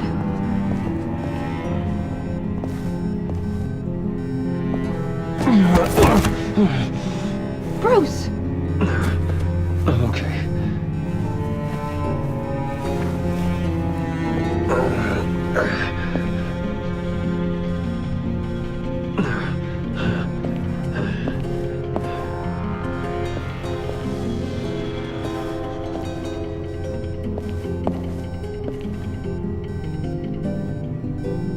Alright, where else am I supposed to go? Oh, okay.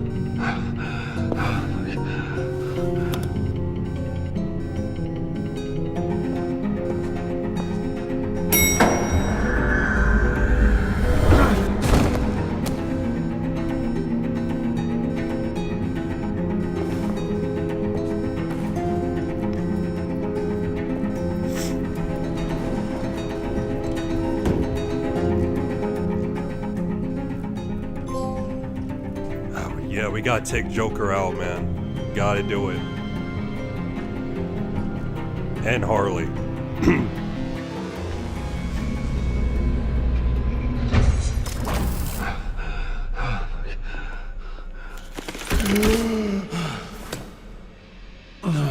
Let me help.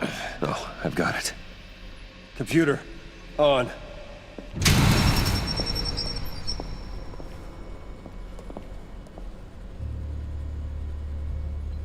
All those bodies. I'll never get that image out of my head. Oh, she's traumatized Regina? now. She didn't deserve that. None of them did. I'm sorry, Tiffany.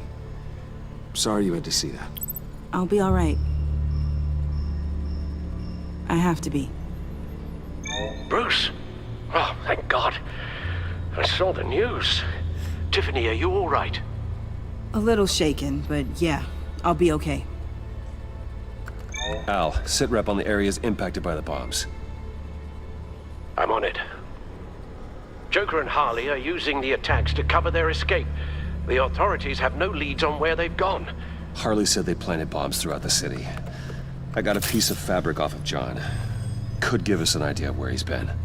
Let's see what we can learn from this thing. Right.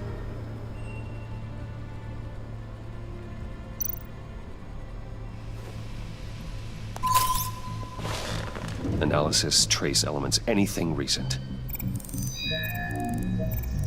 It's chaos, Bruce. Bringing up drone coverage on the blast sites now. The bombs have an explosive component in addition to the chemical payload. Disperses the virus across a larger area. One of the bombs detonated on Gotham Bridge, the primary route out of the city. People, they succumbed to the virus as they were driving. Authorities have shut down the east side and peninsula bridges. For now, there is no way out of Gotham by car.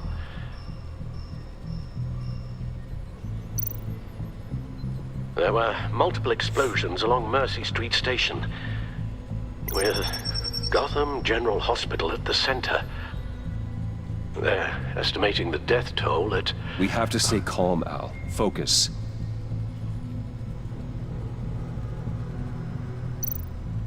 They've closed off the docks. It seems they had to. No one is sure how long the fallout will take to dissipate. That cargo ship, was it... Operational? Unfortunately, yes. Everyone aboard was dead within seconds. At this rate, it seems as if nothing can stop them. Maybe. But Joker hasn't told Harley my identity. If he had, she would have taken my head off back there. Perhaps their partnership isn't as stable as they'd like us to believe. He's keeping secrets from her. At least for a time. I think Joker might be trying to protect me from Harley. He has a kind of twisted affection for me. But will that be enough to protect you from this plan of theirs? This is insane. We have to shut them down before they burn this city to the ground. A number of foreign particles have been detected on the fabric. Traces of pollen, wax, and wine. That doesn't give us much to work with. Well, you'd be surprised. Joker said he visited some of our old haunts. It appears that he blames you for what he has become. If he hopes to defile the memories of your time together, it will be with more of these chemical bombs. And you think you can cross-reference those places with... With the elements found on the fabric, yes. Huh. That's some hunch. Sometimes a hunch is all a detective has.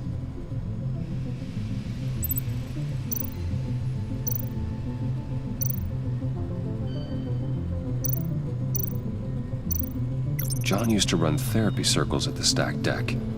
Perhaps this is where he met his followers.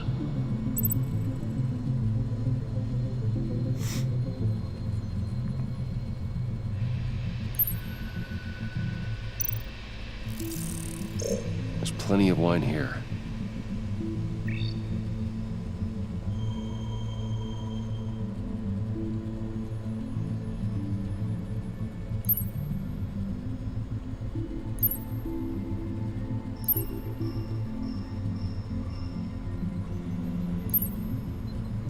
Where shall I look?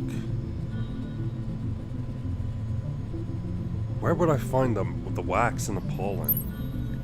What, this rag? The cleaning polish on the rag contains some wax, but that seems like a stretch.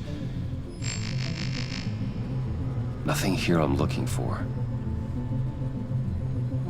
Okay, not the bar. What about the church? Divinity Church. John managed to track me here after he got out of Arkham. Dad's funeral.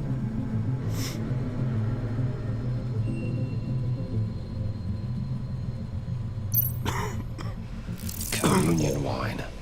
Could be a match. Okay, communion wine.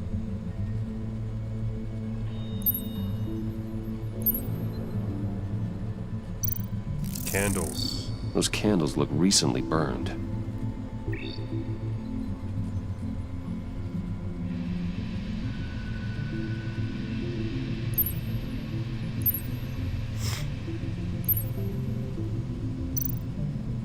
Pollen? The traces of pollen are coming from the flowers along the altar.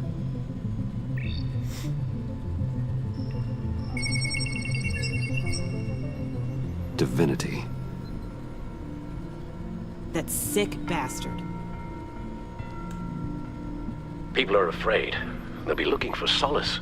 The church will be full. Harley and Joker knew this when they planted the bomb. Al, contact the agency. Tell them where I'm headed. Right away. Stay alert.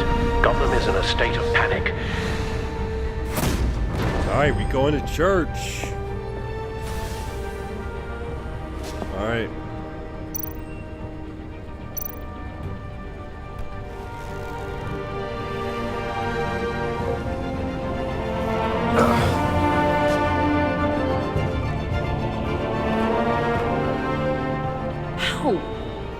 How can you go out there again? After what just happened? I don't know how you do it. You saw those people get massacred. And that's just the start. Because I'm Batman. I do it because I can't afford to take a night off. I do it because people rely on me to be there when things like this happen. I do it because I'm Batman. Then let me help you. Take my drone with you. It can help you find the bomb. Thanks. GCPD and the agency are slammed with everything that's happening. You'll be fighting on your own. I'm never alone out there. I've always had someone watching over me.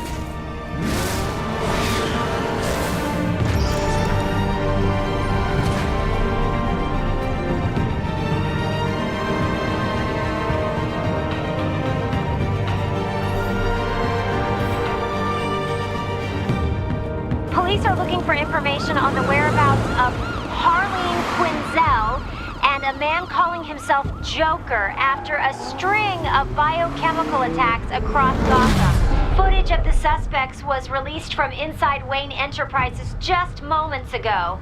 Warning, what you are about to hear may be disturbing for some listeners. I sent you friendly neighborhood... Waller. Batman. Thank God. I wanted to talk to you about Harley's demands. Portraits of her and Joker painted on City Hall. The brain of Riddler's killer. And my personal favorite. All agency operatives must leave Gotham within the next 24 hours. Except for Amanda Waller, who'll be shot out of a cannon at the stroke of midnight. Whoa. You know these maniacs better than anyone. What's your take on this? We need to figure out a plan before this gets any worse. Stall for time. Give in to some of their lighter demands. Keep them busy. I consider that possibility myself. Not sure if it'll work, but right now we have to take what we can get. I've got a lead on another bomb. They may have planted one in Divinity Church. I'll do what I can, but I'm stretched thin. Those clowns hit one of my transports, and there's unrest forming across the city because of their demands. Asking for us by name. It's designed to turn the city against us. Bomb goes off in places worship. People might just throw us to the wolves to save themselves. I'm starting to wonder if there's a damn thing we can do about it. I'm still here, Waller. You're not alone in this. Together, we can save the city. That's nice to hear you say. I'm sending one of my agents to the church now. An EOD specialist will be close behind. Seems to me like both of us can use someone we can trust right about now. Good luck, Batman. Waller out. All right.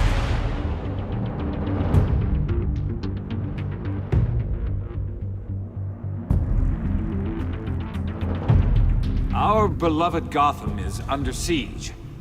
From all sides. It is here we gather in your eyes, O Lord. Everyone, out! What the? Move! Get out of my way! Please, everyone, calm down! I said out. That includes you. That's one way to clear the place. Avesta. Batman. Waller sent me to assist. New toy? Something like that. I've calibrated my drone to scan for traces of the virus. You can take the controls while I analyze the data. Gas masks. I'll make sure no one else tries to come inside. Let's get started. Sinking now.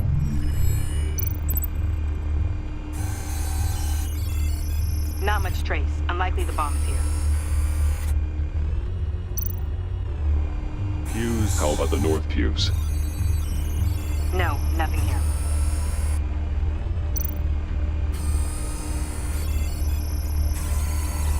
Traces are minimal. Probably not here.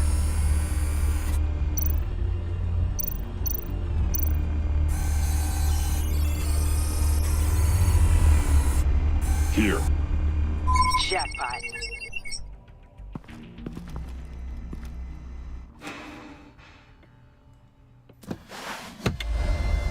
There it is.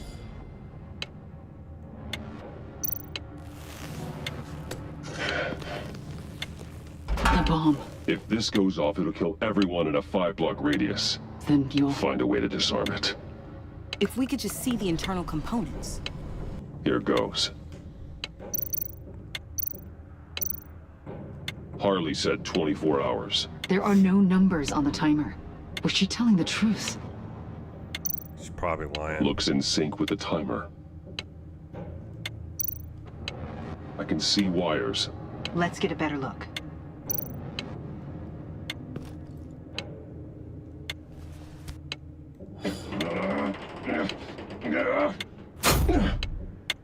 Damn it.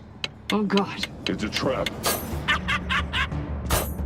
We have to identify the wire for the timer. Cutting it should prevent the bomb from going off. Activating electromagnetic imaging. A fail-safe. If I cut this wire, it'll activate the bomb. Found the timer. That's the one. Power's the teeth. Cutting this wire won't stop the bomb.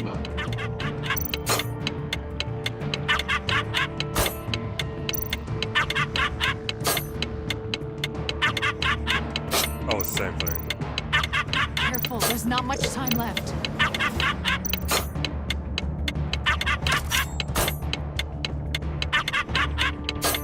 I gotta check it again.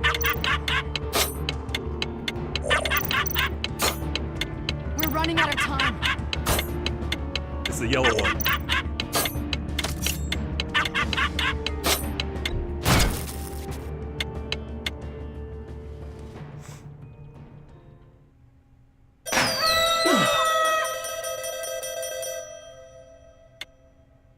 Chokbar, sir.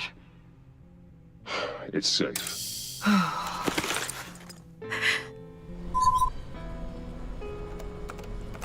Hold on. Getting some strange readings off the bomb. I'll do a more thorough analysis and let you know what I find.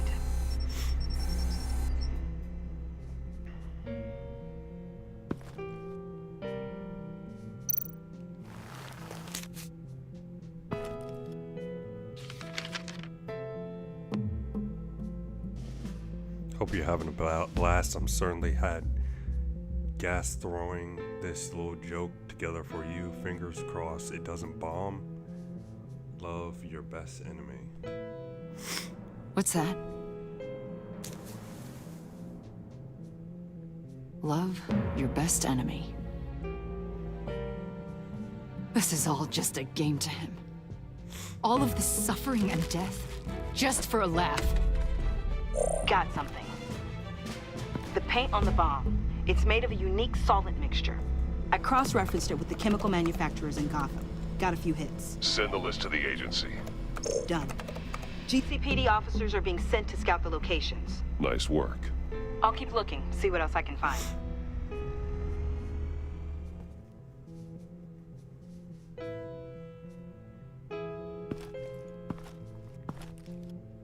We have a lead on potential locations. Oh, good. Iman.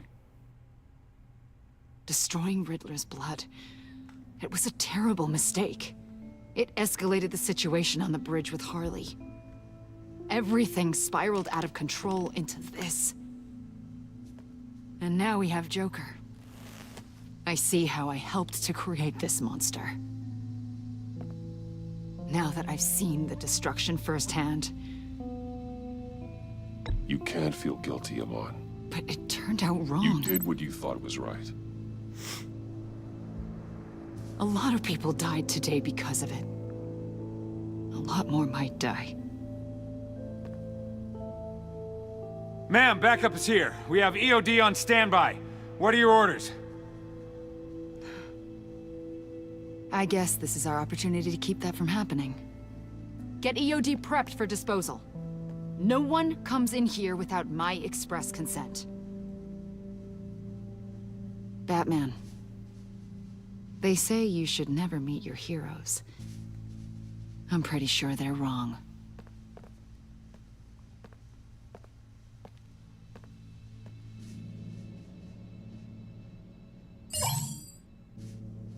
It's done, Waller.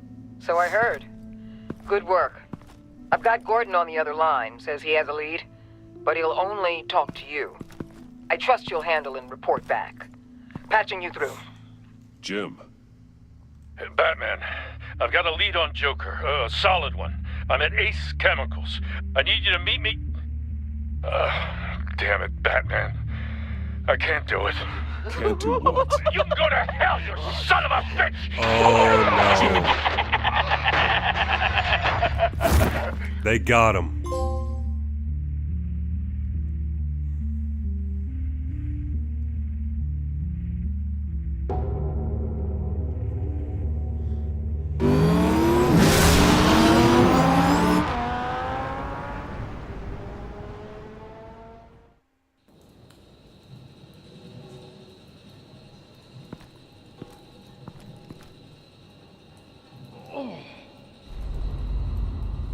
Gordon.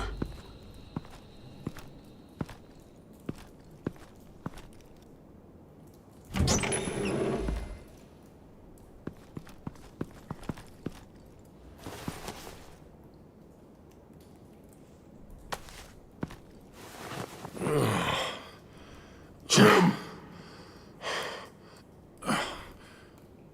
Batman.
Oh, I just got German suplex.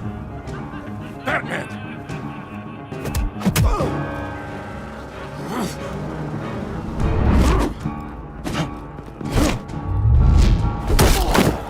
Ooh, nice roundhouse kick.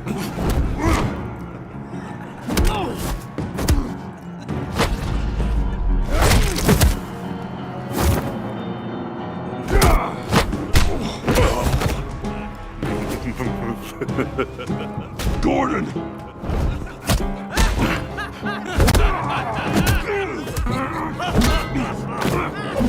Oh, I get jumped. Wait! I can't give a gift to my new friend if you beat him to death!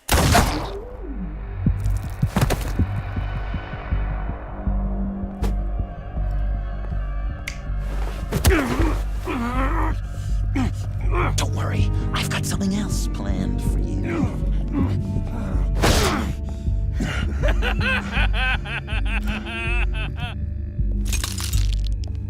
Well, we can't see now. Go on, don't be rude.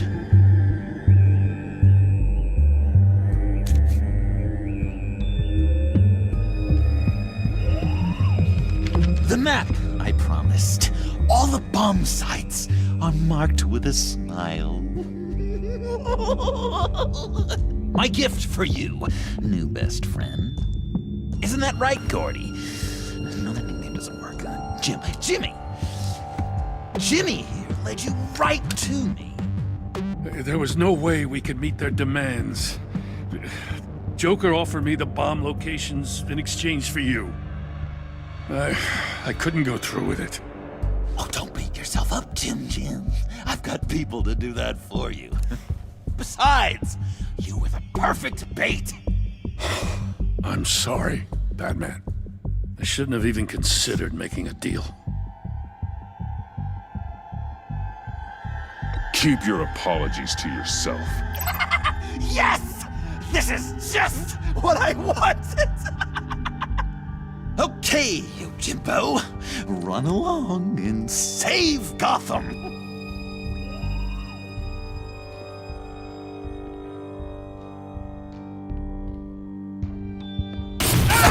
Jim! Oh.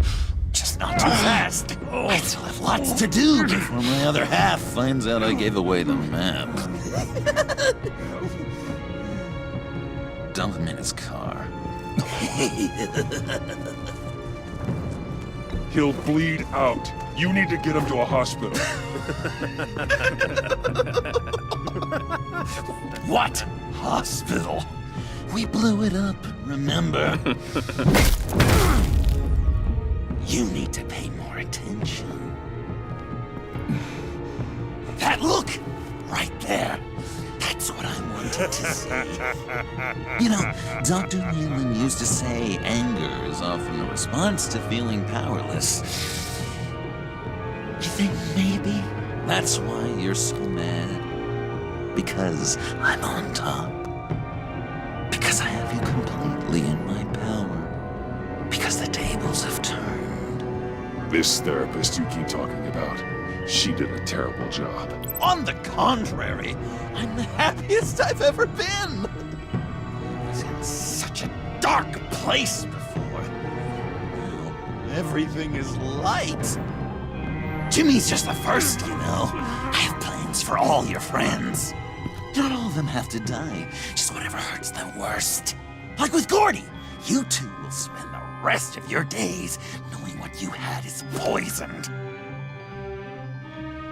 Harley's gonna be upset, of course. She wanted the whole city to drink virus mimosas. Someone would have survived like Riddler, and she'd have gotten her serum. You think she'll forgive me when she finds out? About the map, I mean. But nothing less would get Chief of Mustache to flip. Yeah, that doesn't sound like love to me. Staunchest frenemy betray you. If you loved her, you'd help her get what she wants. But you've decided to sabotage it. I know, Dr. Leland. The unconscious is a sticky wicket. Yeah. Thing is, Harley's perfect the way she is. And if she does get sick, I'll be there to take care of her. John. Oh, well, hasn't this just been illuminating? We laughed, we cried, it changed our lives. Just goes to show you can't trust anyone in Gotham, can you? But I know you'll keep my map secret. Because if you tell Harley, she'll just set the bombs off early, exploding Gordon's dreams of being a hero. And who wants that? John. It's Joker! Sit! Play dead!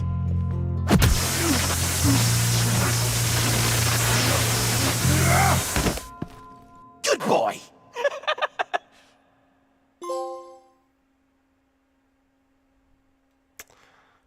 Wow.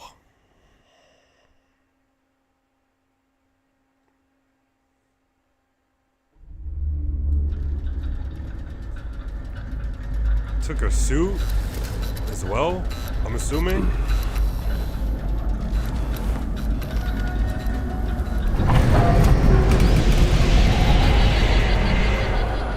I know this seems like it's not the greatest situation,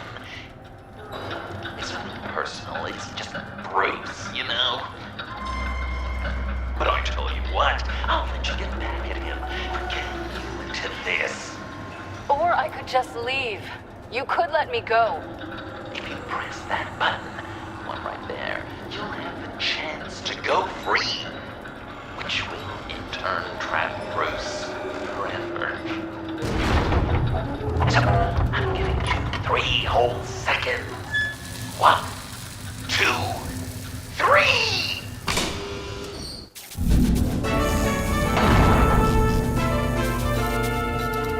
Congratulations! You did it! Selina. Bruce, it's... What a dramatic turn of events! Bruce witnessed your terrible, awful, just despicable betrayal. I hope it hurts! Now, you kids play nice. Unless you want to end up like the other losers.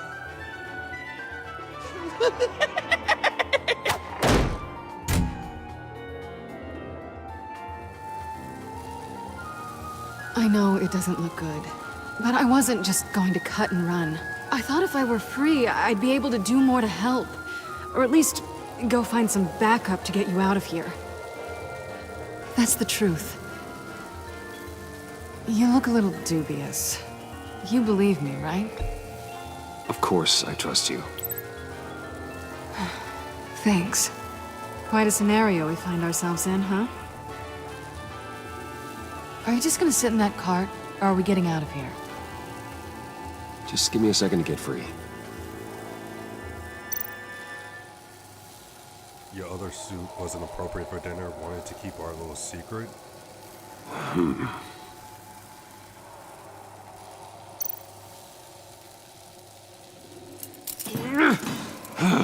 Damn it. No way to pick the lock. Dislocate thumb? Here we go. Are you...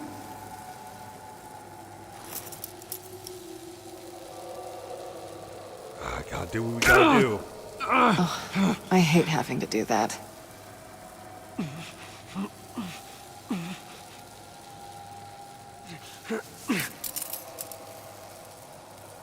Now we gotta pop it back in. I give your escape 2 thumbs up! Get it? Now that you're free, I can tell you, the key to escaping the room is... Well, it's a key. But hurry up, because Harley and I have quite a dinner party planned for you. It's a very special guest. The bars are electrified. It's too far to just reach my hand inside.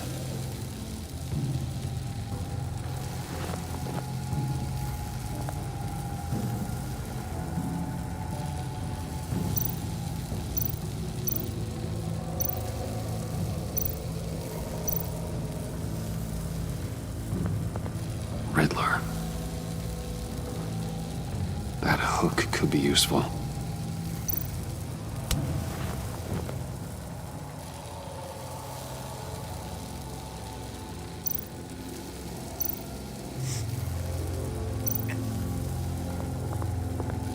The electricity cooked them alive.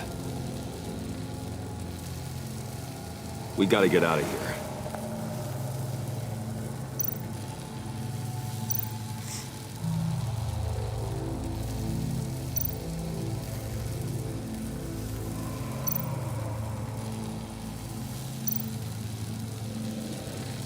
Great, now push the key to me. I'll unlock the door between us. It only unlocks from my side. She's telling the truth, but she can also take that key and get out, leaving you trapped, and unable to help the other dinner guests, because you know she won't. What do you say, Bruce? You're going to trust a thief? The consequences could be electrifying. All right, coming your way.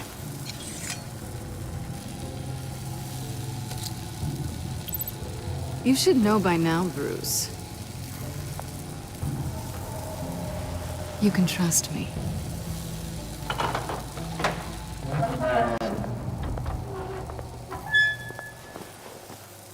All right. That's not how it's supposed to go!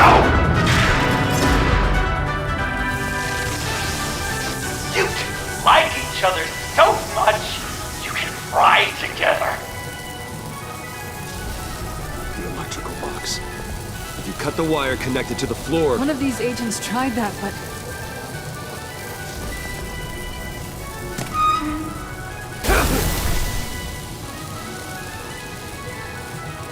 Bruce!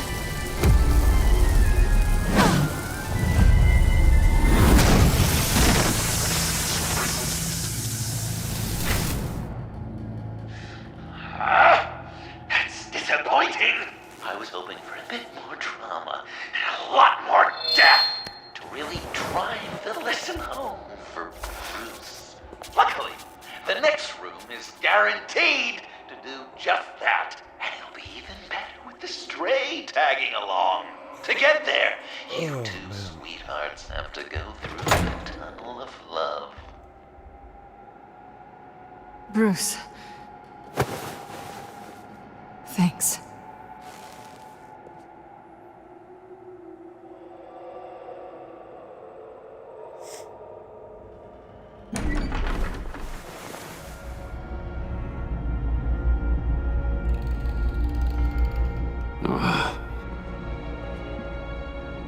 Just take it slow.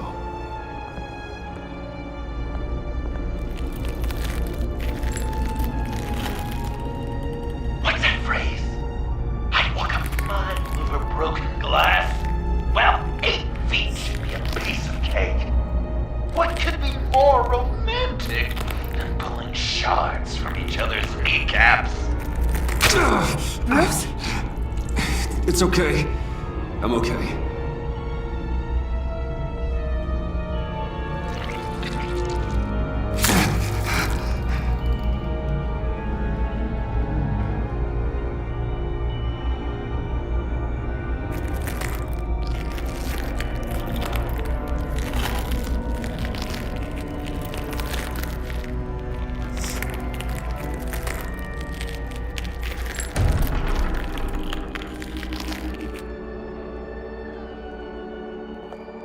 What is this? Death. Our constant fear. Our most certain companion. No matter how alone we might feel, death is always waiting. These fleshy vessels, they are born to die, to decay, to wither and wriggle with maggots. But something of us always remains. Our greatest accomplishments, our darkest sins, and the sins committed against us. They never stay buried for long. Do they, Bruce? Better dig up the truth, detective, or join the dead in silence.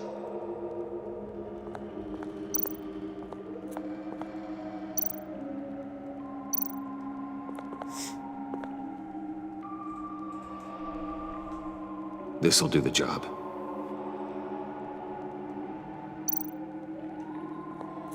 Riddler, Lucius Fox, Martha Wayne, Thomas Wayne, John Doe. What is this? There's such a thing as pacing, Bruce! Get back to digging!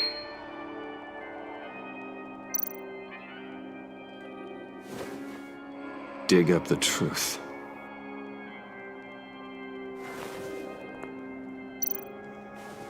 Alright, we gotta start digging.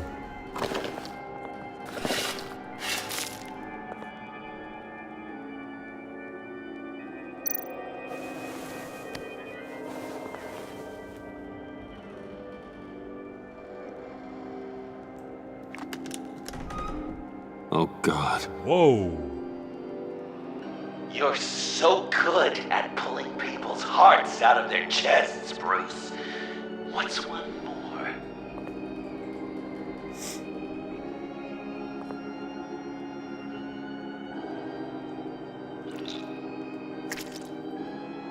Something underneath.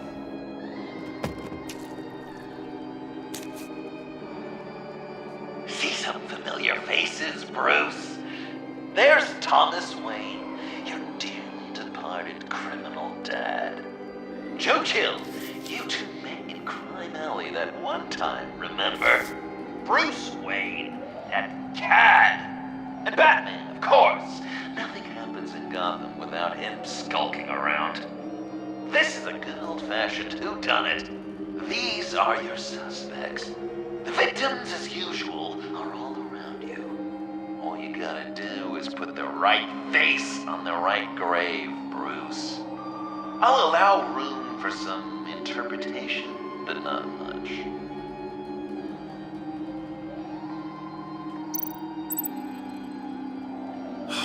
Lucius.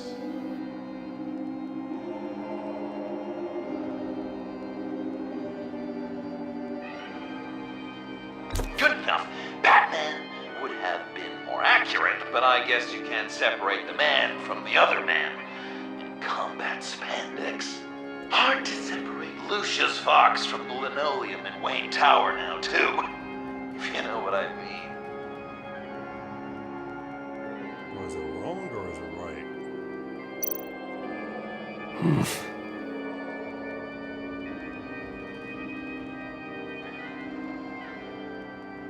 Well, not what I was going for, but I'll allow it. After all, it was his own dirty dealings that left him in a pool of blood that night. I guess he's claiming to know who killed Riddler.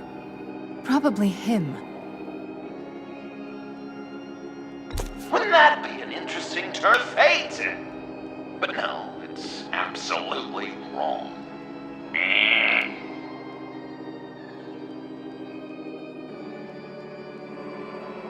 This can't be Batman.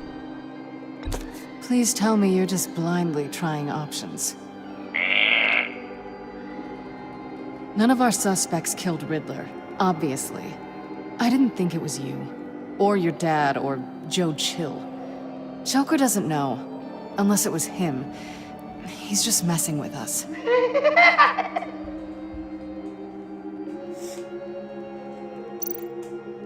You're just pulling every string, aren't you? Chill did pull the trigger, so I'll give it to you. What I was looking for was your father. His shady dealings got a loved one killed. Will history repeat itself tonight?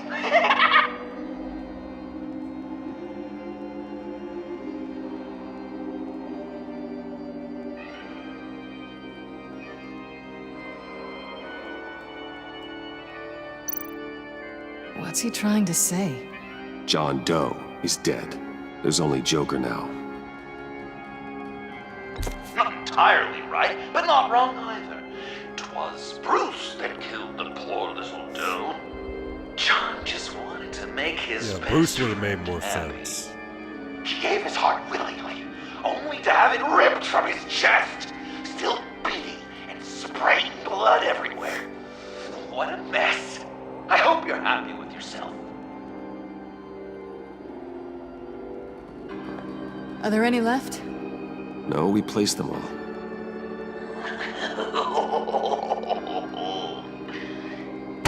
What the hell? Someone's in there.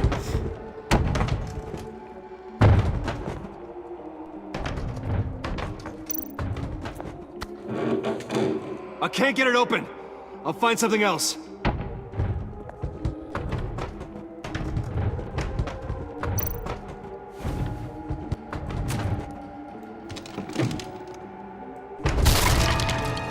Tiffany. Oh, it's Tiffany.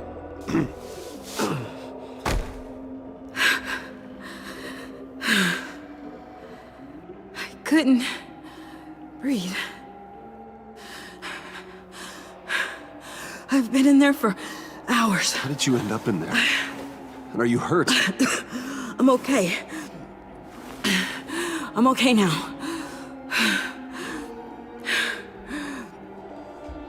Alfred lost touch with you at the Ace Chemical plant. I tracked you. I wanted to help. I ended up here. You should have stayed at that place. What is it? The final sticker. It looks like... That's you. So what?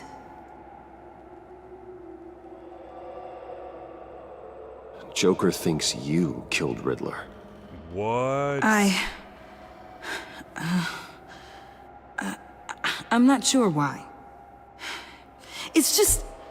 Please, Tiffany. Say it's not true. Joker's right. I killed Riddler. Wow. You killed Riddler. I'm not proud of it. And who are you?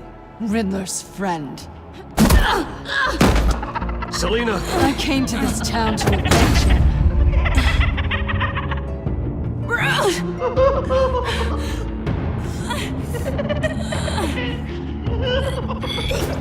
Riddler killed her father, Selina.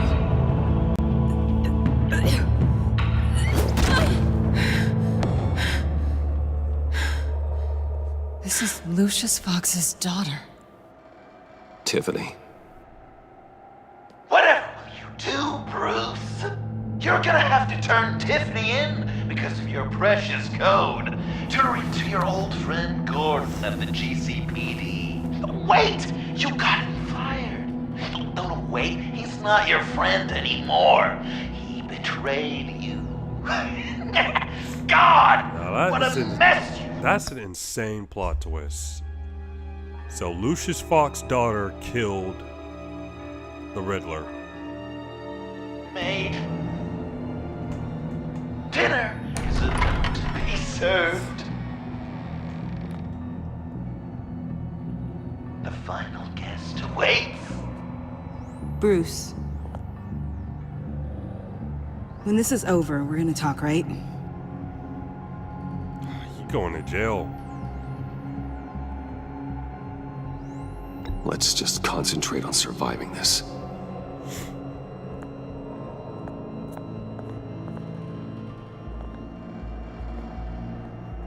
She is cooked. And this is over.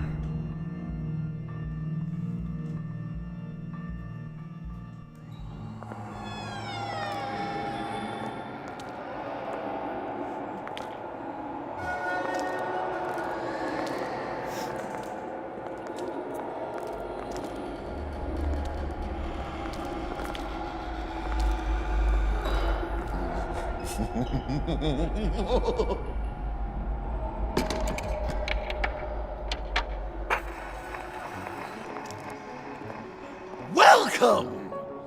Finally. So glad you could join us. It's got a head explosion Shock set in collar? too. So play along.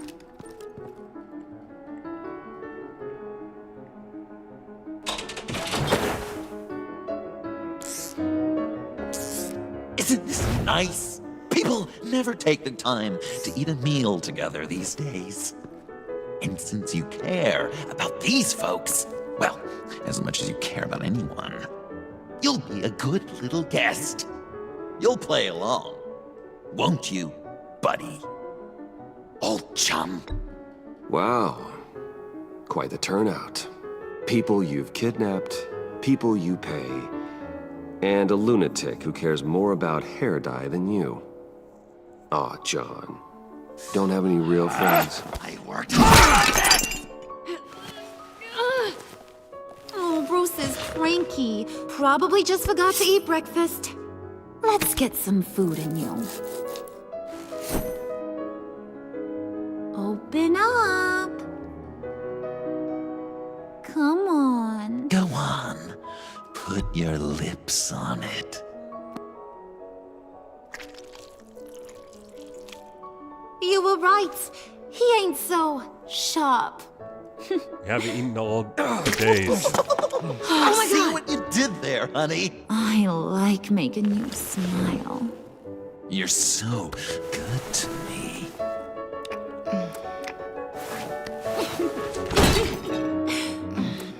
Oh, now we're just gonna watch him bang?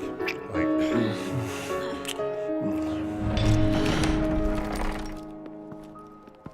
Alfred! Alfred? He came as soon as he heard you and Tiffany would be here. You assured me no one would get hurt. Ah, no. I said that people would get hurt if you didn't come. Not the same. You brought scones! Steer clear of that one. Came out a bit charred. Well, luckily, Master Bruce has never been picky. They look good, don't they? Want one? Wow! This thing is real silver, huh? Yeah, why not? The one on the right. Of course, you want the best one. Wow! I just love hitting you. Since the guests are all here, I want to show them the main course. That's a great idea.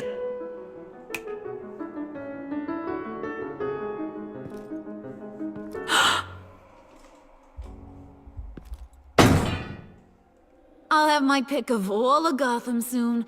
So I'm kinda hoping the survivor ain't one of you. Doesn't that look good? Old family recipe. Hope you're all hungry.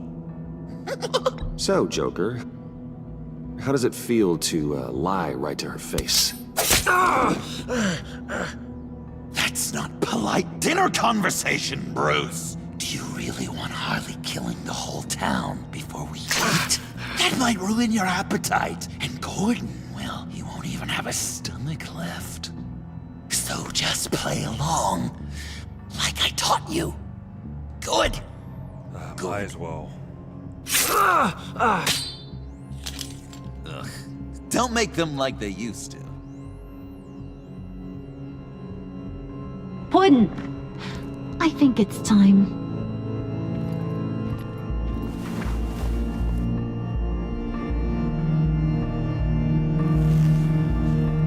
No! I mean, not yet. We wanted to play with them a little longer, right? Right. A game. 3 rounds, 1 for each of Bruce's friends. Let's get to know just how awful each of you truly is. Think of it as your last confession.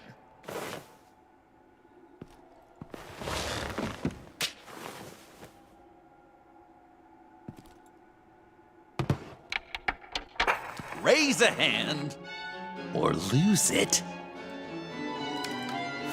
That's right. Fingers up.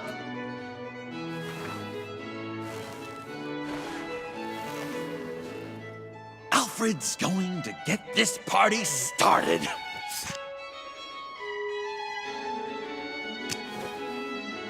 Read it. Never have I ever lied to a friend. Now, the way that this works is, if you have lied to a friend, finger goes down. I know, your dad's a crime lord.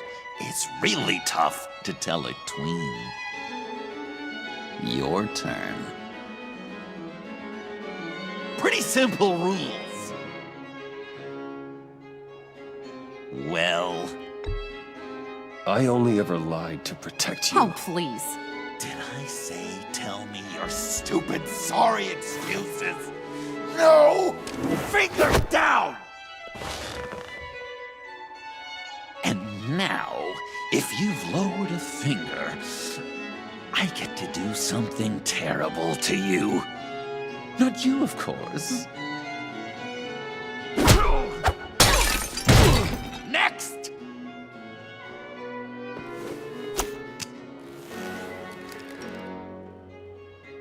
Huh. Never have I ever used a friend. All of it. Manipulated them just to get what I want. Made them think they meant more to me than they did. We both know where you stand on that one. Good kid. Gotta do it.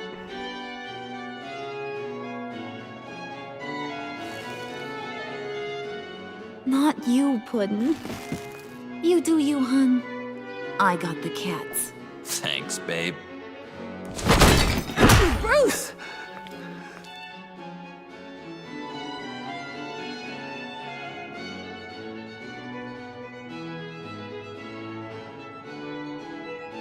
Next up, Tiffany.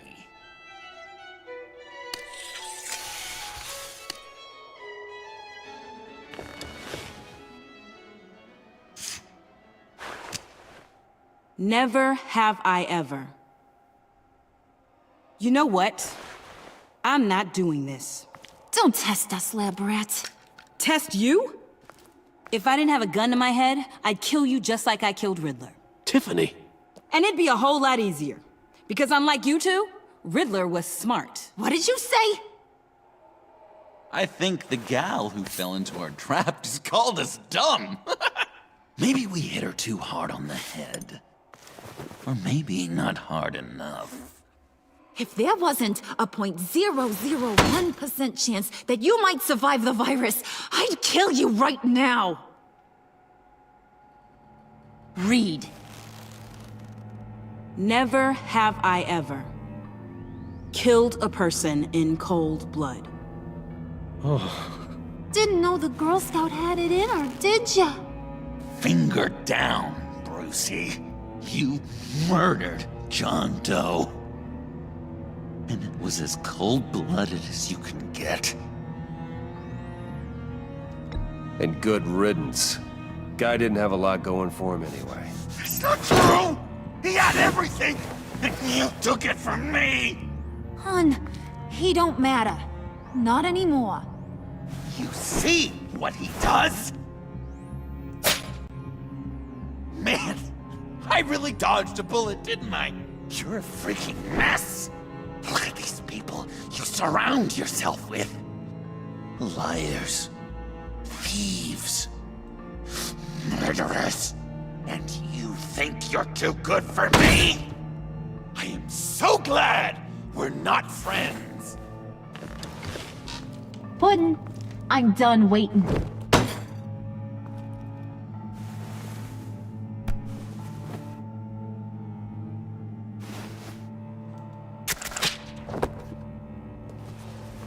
You got what you wanted, right? Yeah, I did. Let him die a little sooner than the rest of the city. Gotham is safe. Joker gave Gordon a map of the bombs. The GCPD will have defused them by now. You think I'm gonna fall for this? All Joker cared about was revenge, so he made a deal. The map in exchange for me. Yeah, but I totally crippled the guy. No way they'll get to all the bombs in time. Probably. Probably? You really did this? We'll have another chance. This is my life we're talking about. You chose him over me? How could you? You know I need that serum. I'm gonna kill you. Babe!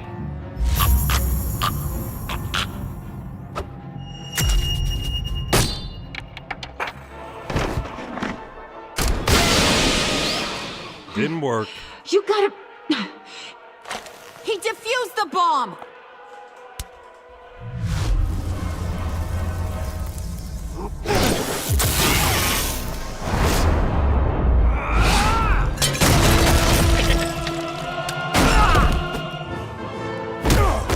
I'm gonna kill all of you!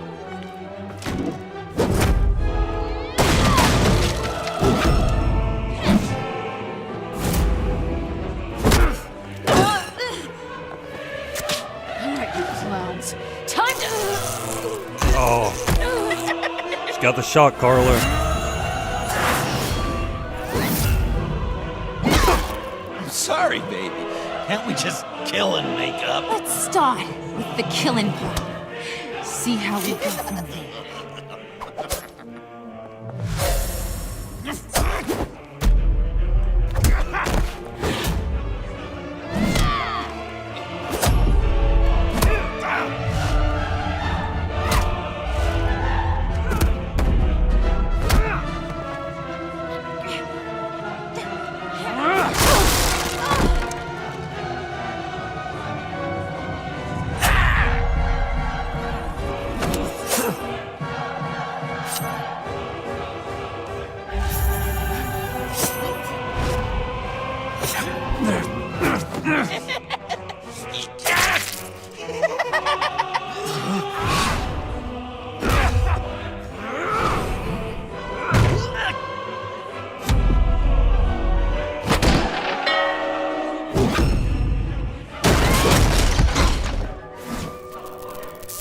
That's a problem.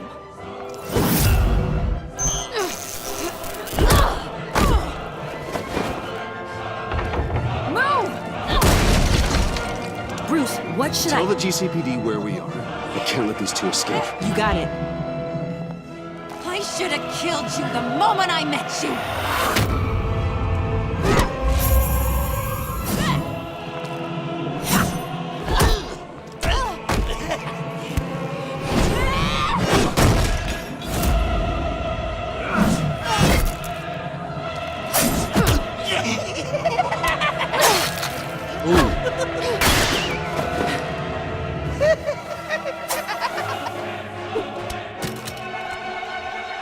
I think they want more. Then let's give it to them. Cute couple. They'll Okay. be cuter with their 2v2. brains bashed in.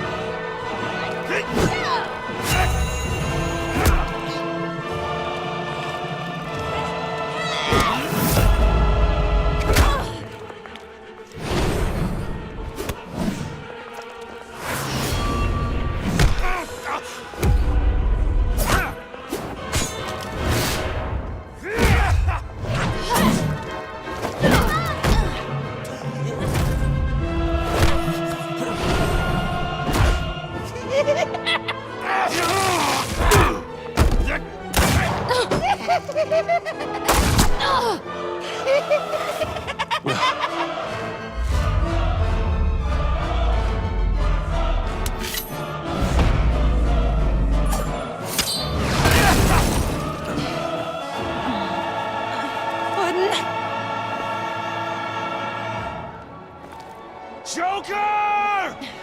I'll kill him! I'll make sure Harley stays put. Call me when we can do something a little less lethal.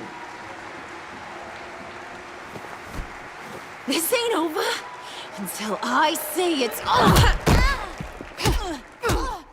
Ooh. Ground and pound from the mount position. Full mount position. We need to get our bat suit back.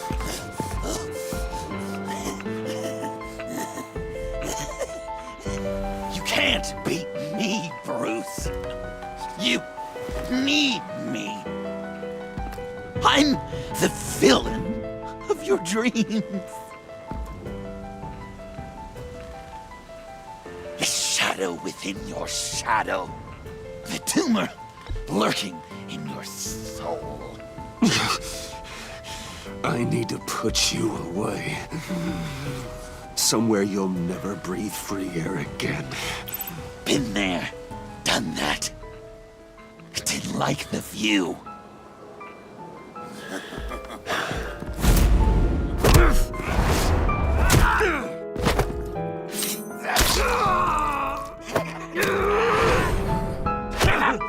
Why so shy, Brucey? Come on. Lock her up.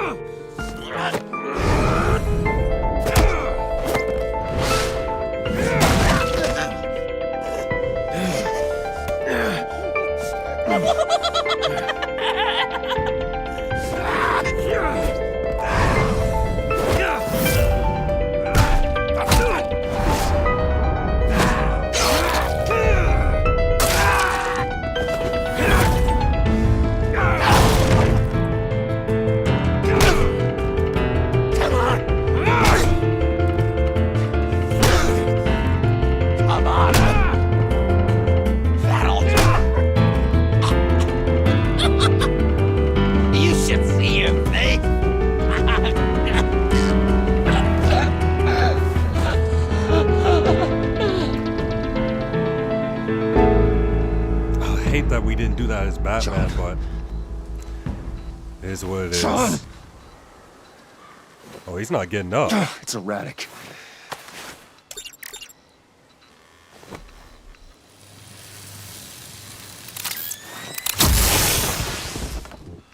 Come on! Come on!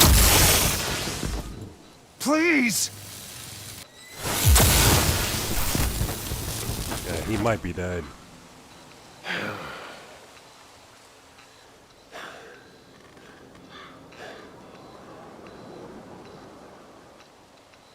No.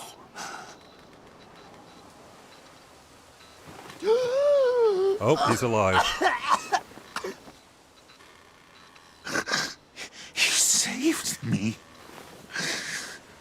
Why? You could have let me die. No one would have blamed you. You need to face justice for what you've done. You really love that word. Justice. You hide behind it. You think it forgives all your sins.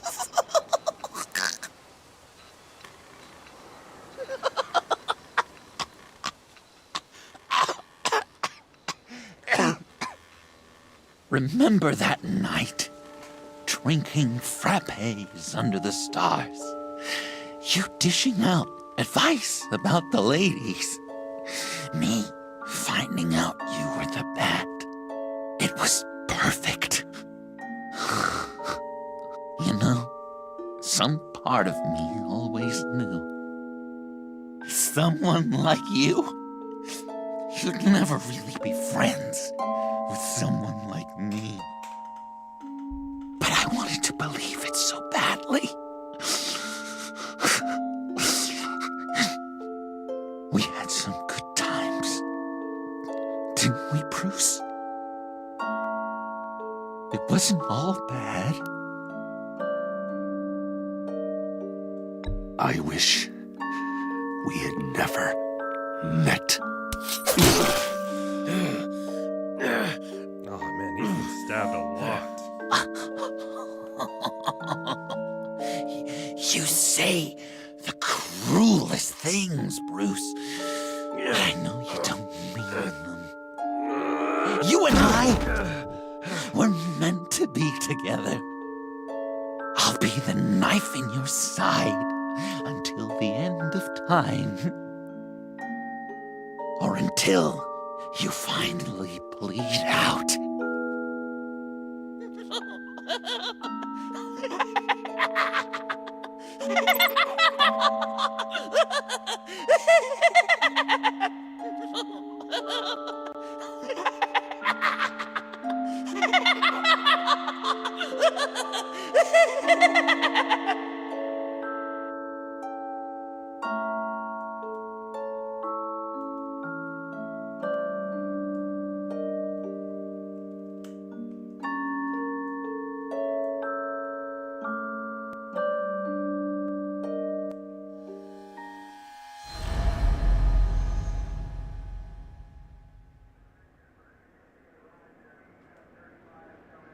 You can sure take some punishment, Wayne. I'll give you that.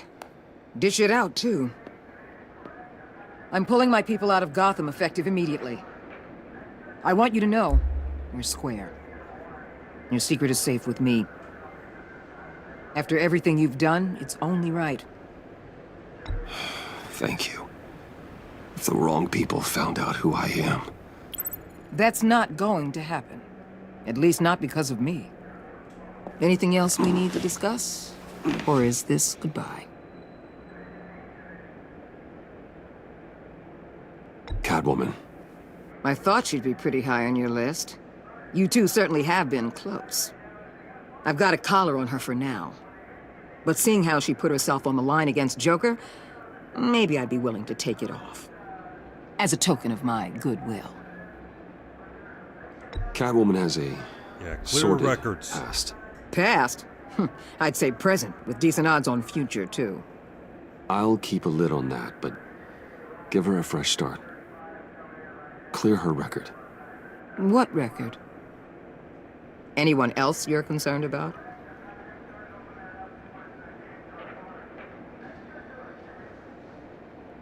What about Jem? Joker hurt him pretty bad. They're saying he might not walk again, at least not without a cane. He saved thousands of lives with that map. Man. Trading you like that? Walk again? He's That's clearly been tough. taking lessons from the agency. I'm inclined to give him a medal. Maybe his old title too, if he wants it. A tough old dog like him. He's good for a junkyard like Gotham. Jem deserves the highest honor. Like always, he put his duty first. It can't have been easy for him. So, what else? And Avesta. Is she going with you? Poor Iman. You really got inside her head, didn't you? I know it was her that destroyed Riddler's blood. She's gonna have to answer for that. I need to be able to trust the people who work for me. You get that, right? I can't let a betrayal of that magnitude go unpunished. Let her come work for me. I'll find her a job at Wayne Enterprises. Is that what she wants? She should at least know it's an option. Okay, then. I'll mention it. She's pretty fond of Gotham. God knows why. And of you. You know, she loves that steak place on Clinton Street. Maybe you should take her sometime. I'll see you around. It's always possible, Okay, Bruce. so Vesta is a side chick, But I'll or tell you what? one thing. I'll be over the moon if I never have to come back to this wasteland. All teams accounted for, ma'am. Airlift is en route. Thank you, Agent. I'll be right there. We were able to pick up Miss Fox's trail. She's taken to the rooftops. Good. Stay with her until I tell you otherwise. Word is Tiffany Fox copped to Riddler's murder. Personally, I don't give a damn about what happened to that maniac. But I know how you feel about lethal force. I can bring her in if you want. Lay a charge on her. Unless that's something you'd rather take care of yourself. Tiffany and I go way back. I'd rather deal with her myself. My people will let you know where to find her. Take care of yourself, Bruce Wayne. All right.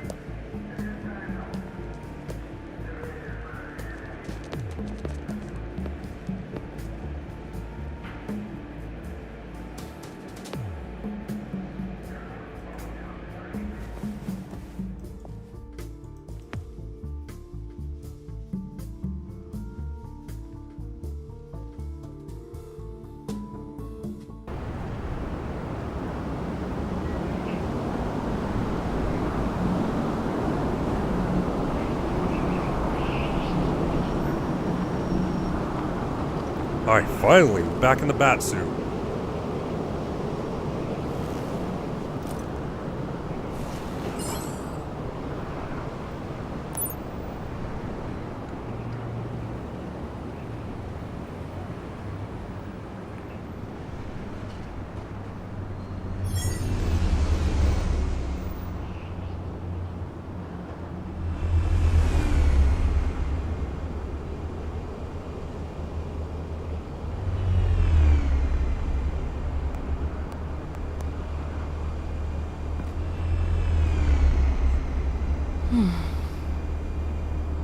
Tiffany, we need to talk.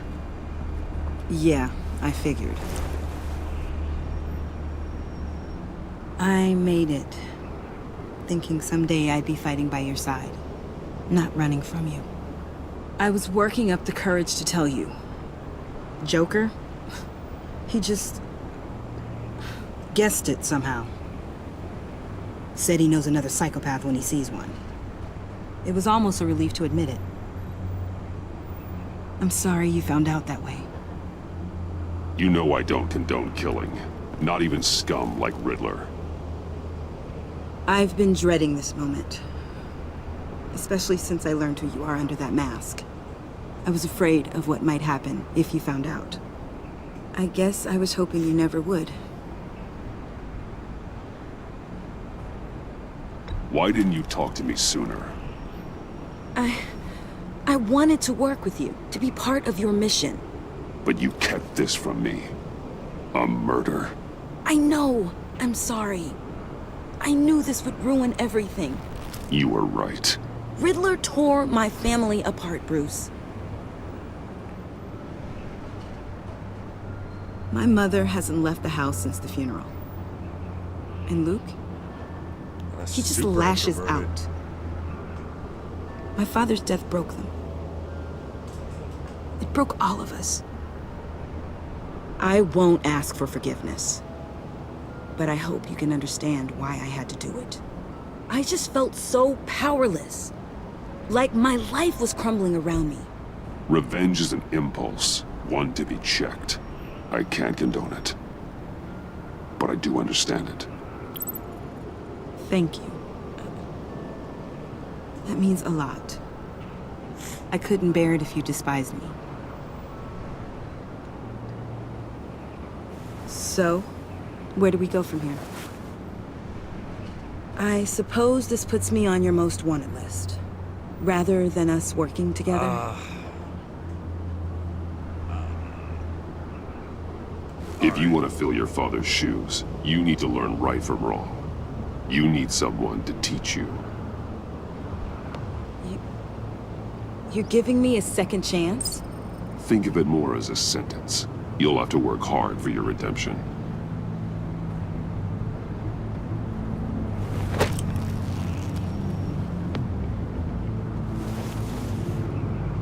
I promise I won't let you down. Then let's get started.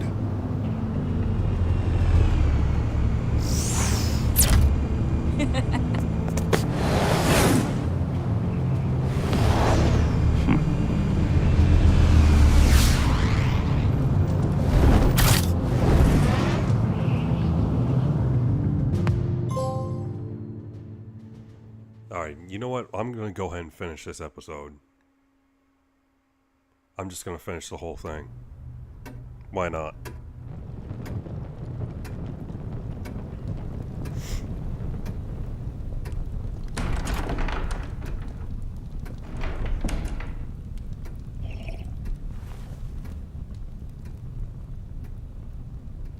I was going to write a note, but I'm not a coward. At least I don't want to be. Not anymore. This guy's luggage? Then again, this won't be the first time I've found my courage in a single malt. Courage for what?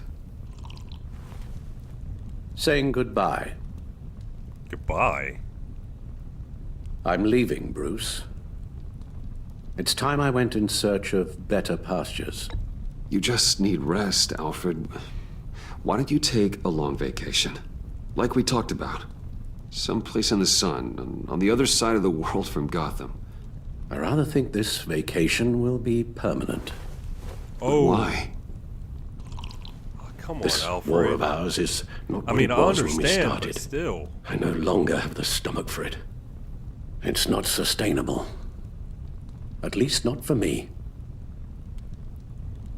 So, take a back seat from the operations. Put your feet up for a while. Keep us stocked with cucumber sandwiches and tea. And just stand idly by while your enemies rend you limb from limb? Do a little dusting while you bleed out on the Batcave floor?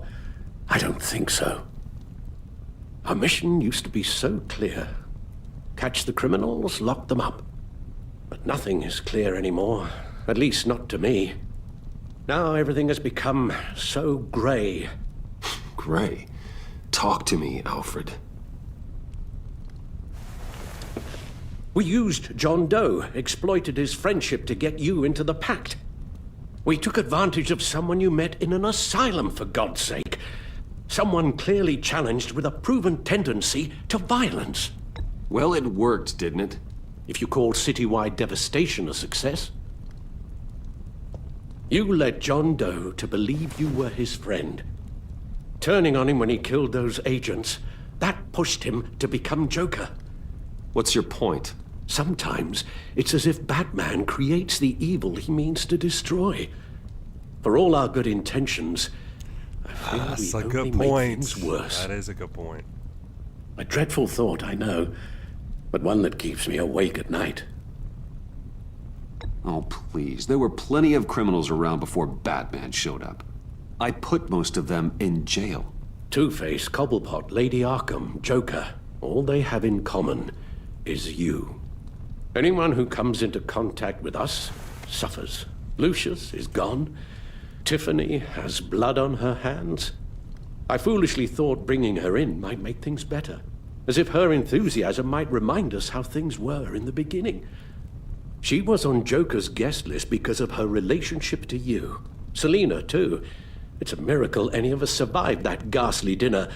But Joker certainly made his point. The lives we touch are touched by pain. Friends, colleagues, innocents. No one is spared. That's a price I'm willing to pay. In war, there are always casualties, but it doesn't mean you give up the fight. I've served in my share of wars, Bruce. More even than you.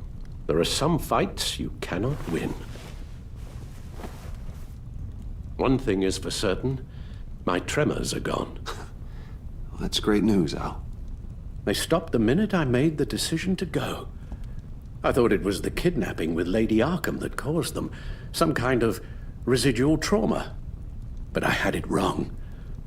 This sense of powerlessness I've been feeling, it came from something I saw in you. The tremors, the fainting spells, all of it. Oh. Don't misunderstand me. Let me explain. Your father was driven by an obsession, by a need to control. He rushed headlong into the darkness, thinking himself invincible, oblivious to the cost. Just like you. Not like me. I chase that darkness away. And yet, history is repeating itself. I'm more certain of that with every passing day. Okay, maybe I am more like my father than I want to admit, but our paths are different. Can't you see? The paths may diverge, but they end in the same place. Face down in an alley, shot in the dark by criminals in some godforsaken corner of Gotham. I won't be witness to that. I won't bury you, too. I stood by and did nothing while Thomas destroyed himself, along with everything he loved. I enabled him, like I've been enabling you. Realizing this, I've never felt so helpless. I wanted things to be different for you, my boy. You deserved a better life than the one I gave you. I failed you, and for that I'm sorry. You did the best you could, Al. In a single night, the family was shattered, and you were left to pick up the pieces.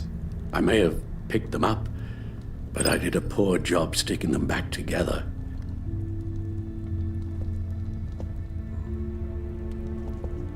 Well, I don't want to miss my flight. There's always traffic around the airport.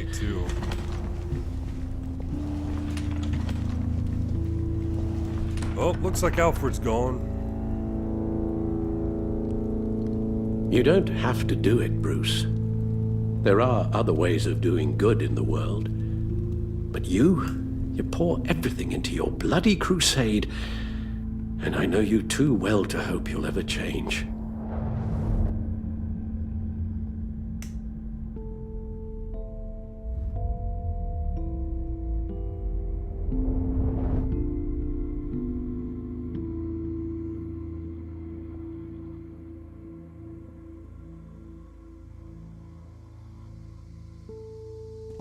Give up Batman or give up Alfred?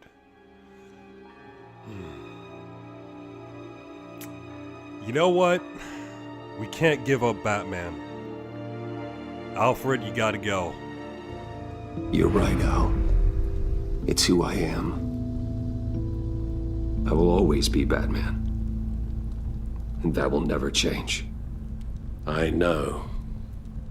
Rubbish goes out on Tuesday. And there's lasagna in the freezer. I'm sure you'll manage.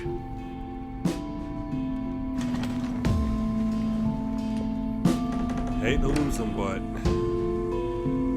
the city needs Batman.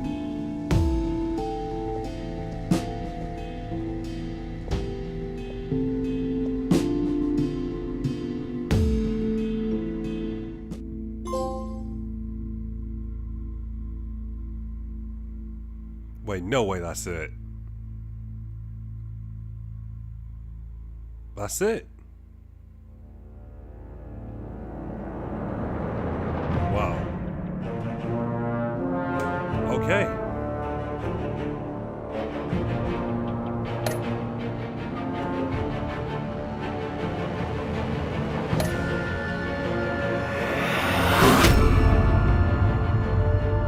You got that look in your eye, the kind that says you're trouble.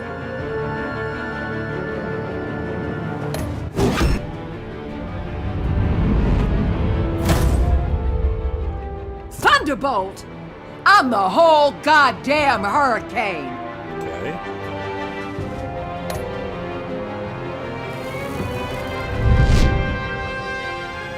Gotham's safety is slipping out from under me and I can't stand it!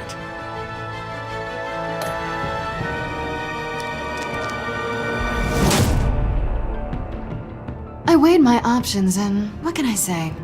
I don't Oh. like to lose. Wow, so there was a small percentage of people who wiped away Catwoman's criminal record. Wow.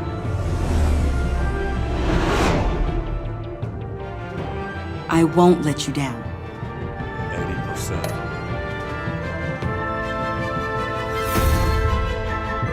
Criminally insane. You're drawn to them, aren't you?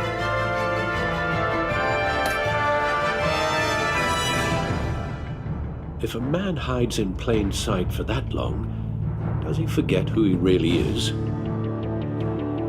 58%. Let Alfred go rather than giving up Batman's crusade.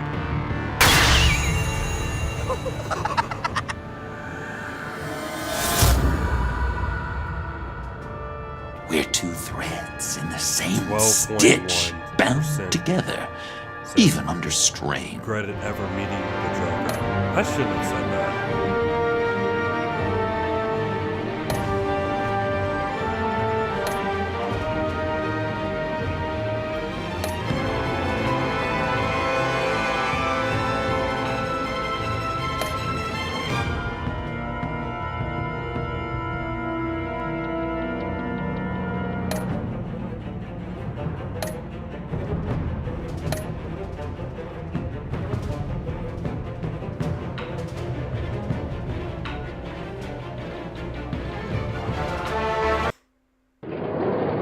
Arkham Asylum. End credit scene.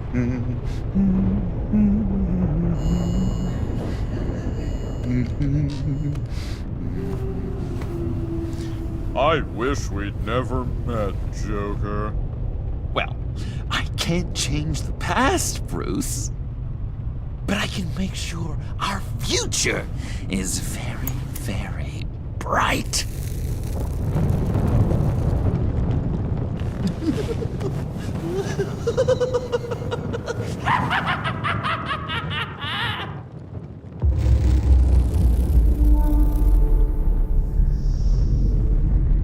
Okay, there's gotta be another one.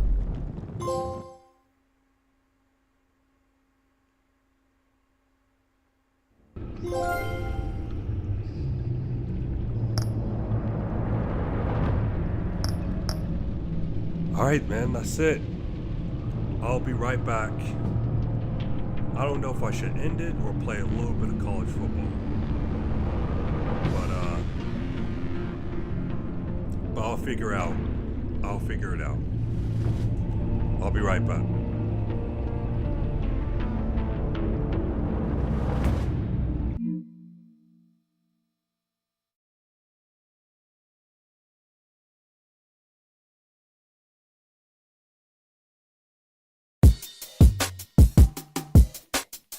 Silo killed this shit.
Man.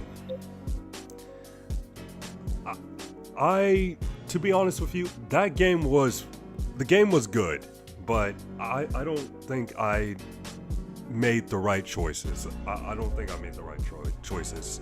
Not gonna lie to you. But anyways, let's play some college football. Just a little bit.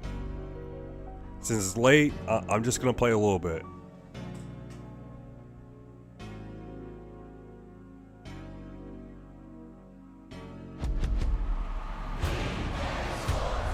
It's in the game.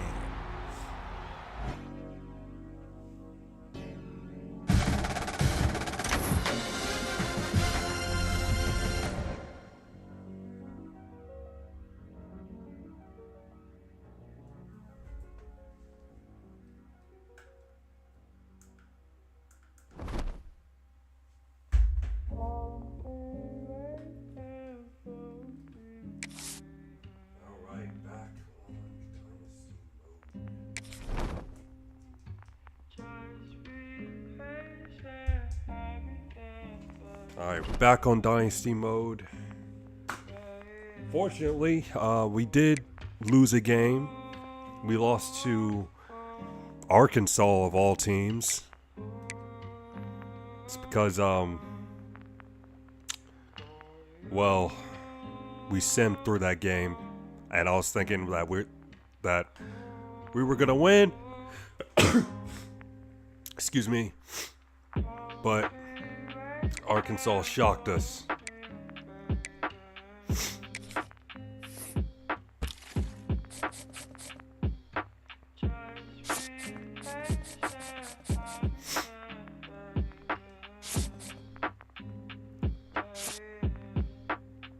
Oh, it's the gym too, man. It's going to Penn State.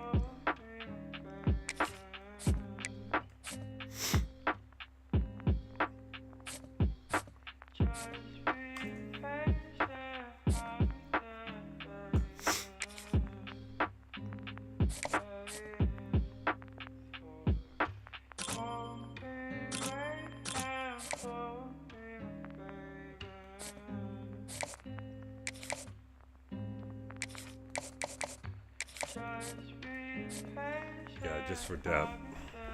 Why not? Okay, so bro's from Columbia, but got scholarships from Clemson and LSU.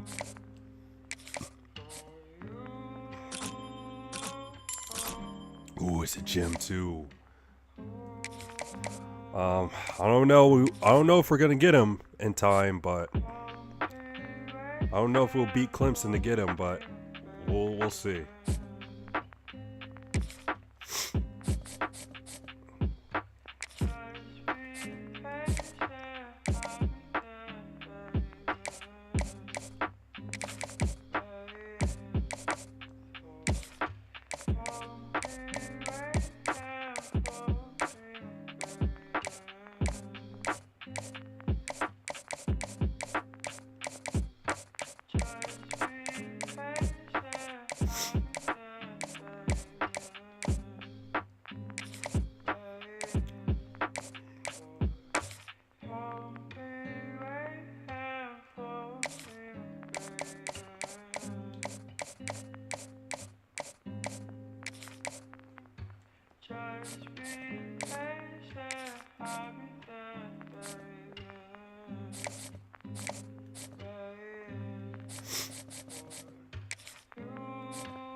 Oh, why have Isaac Barron 5-star? Might be too late to get him, but let's just send the house and see if we can have a chance.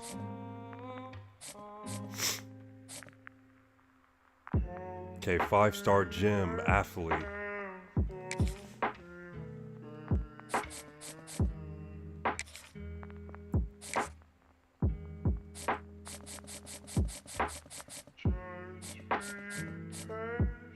Oh no, he's about to go to Oregon.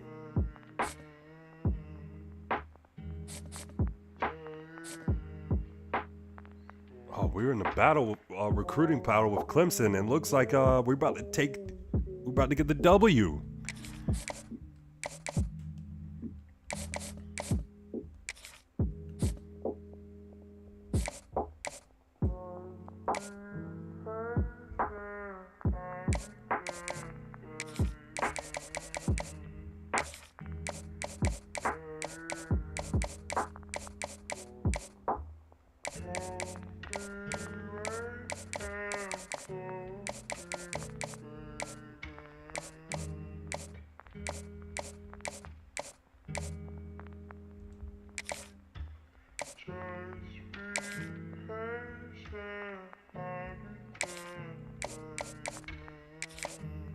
There we go.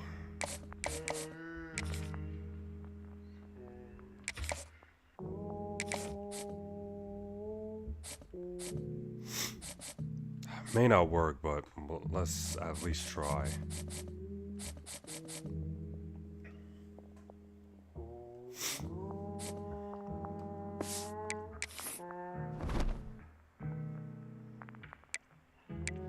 Alright, maybe we shouldn't sim this game, because upsets can happen. I mean, I won't play the whole game, the entire game.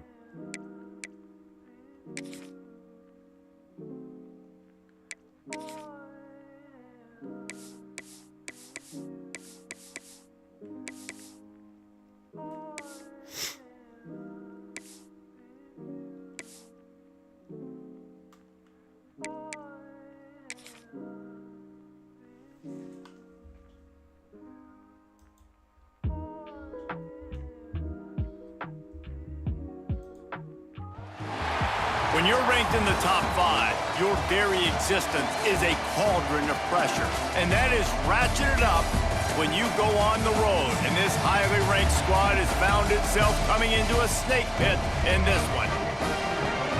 Welcome to Starkville, Mississippi, home of the Mississippi State Bulldogs. As we'll see the number 4 team in the country, the South Carolina Gamecocks, taking on a squad hoping to prevent another L this week, the Mississippi State Bulldogs. For EA Sports College Football, I'm Reese Davis, David Pollack, Jesse Palmer alongside. Guys, we can't wait to see this game. Been looking forward to it all week.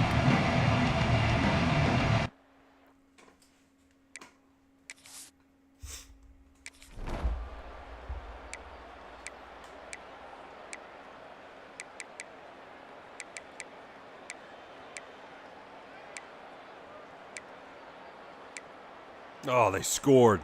This might be a trap game right here.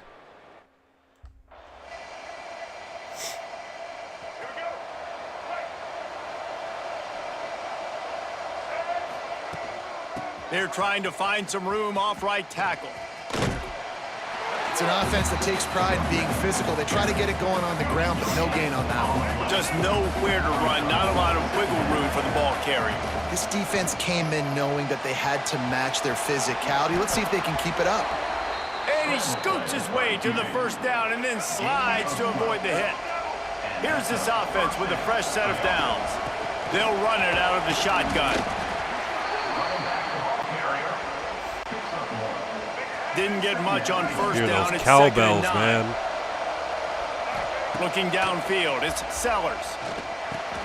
Finds his man, it's Howell. Brings him down at the 48. It's a gain of 15 and a first down. The Gamecocks are moving quickly down the field. This time they'll go to the running game. Able to scrounge 3 yards out of that one somehow. It's 2nd and 7. Stuck with a running game on first down. Now here they come again. Back to pass on 2nd down. Looking to scramble. Got out of trouble and throws. With the catch, it's Howell. Tackled there by the defense. And the Gamecocks moving quickly to the line. 3rd down play from the gun. Makes the grab, it's Howell. First down. Couldn't quite get the huge play on that one, but he goes out of bounds at the 37.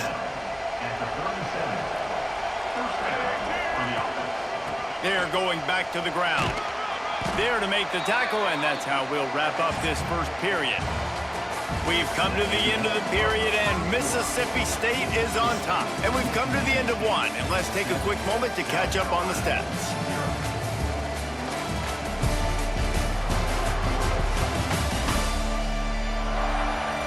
Lots of time left, and we're ready to get back to it and open the second period. The Gamecocks come to the line. This situation, you might see a shot play. Now the play fake. Trying to make magic on the scramble. Lowers those pads. Man, that was a good spin move, man. That could have been a touchdown. Down at the 1-yard line. Well, that's fine. And he's just proving it time and time again, man. He has that feel. He obviously has the ability to pick up and put them down and go get first downs, but I think the timing of when to scramble and when not to scramble, he's really got that figured out, and you can tell it's going to be a big part of the game plan. Now on 1st and goal as they try to answer that opener with touchdown. Into the end zone he goes. Touchdown Gamecocks.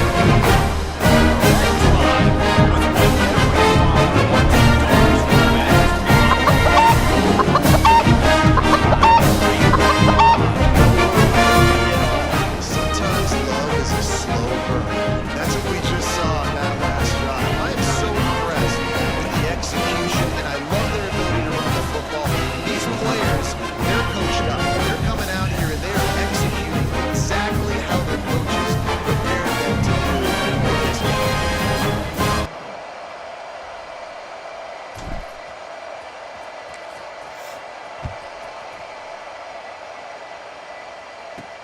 Here he comes from inside his own 5. Really disciplined job by the coverage unit.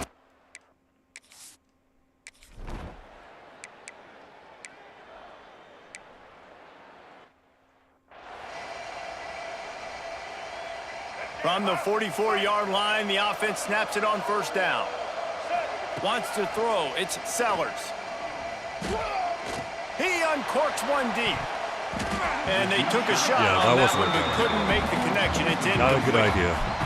Guys, let's chat just for a second about South Carolina. Top 5 up to this point is really good. It's staying there as we get closer to the playoff that becomes a huge challenge. They just need to focus on winning right now. They're in position as a top 5 team to reach the college football playoff, but you've got to keep winning, and that's got to be the mindset. And coming into today, they have to bring their A game to the field. And we're still turning it on. Too easy, touchdown. And he'll run it into the end zone. Touchdown, Gamecocks. He does a really nice job getting the snap, getting the ball to his wide receiver in stride so he can continue to run full speed and make all those yards after the catch and get all the way to the end zone. Well, you could draw.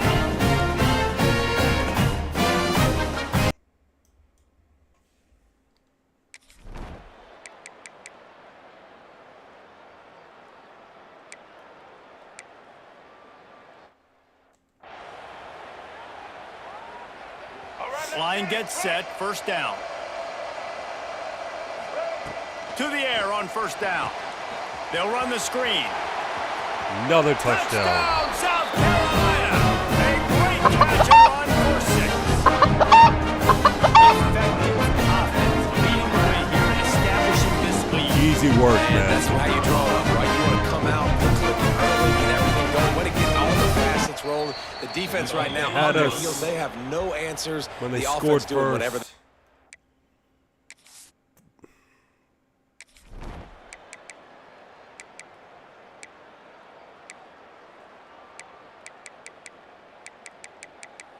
Yeah, I don't think I. Oh, okay, they scored again. Oh my goodness. Okay, maybe I need to get back in the game. Offense gets set for 2nd down. Looking to fire. Trying to set up the screen. Tackled at the 45 after a 5-yard pickup. 1st and 10 coming up. Wants to go up top on 1st down. Fires complete on the crosser. Good job running that route to get past the sticks because he got nothing after the catch. And the Gamecocks will snap it on 1st and 10. Well, the quarterback can make a big play when he starts moving around.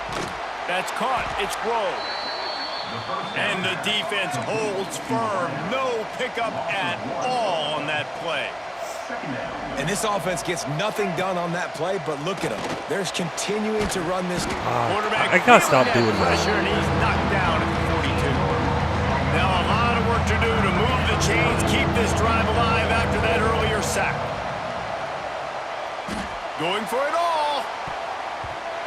Almost intercepted, and what a momentum. Gotta stop running backwards, dude.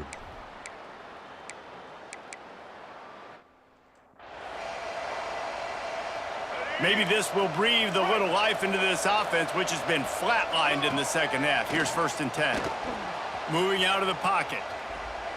On the run, fires downfield. He's got an open man.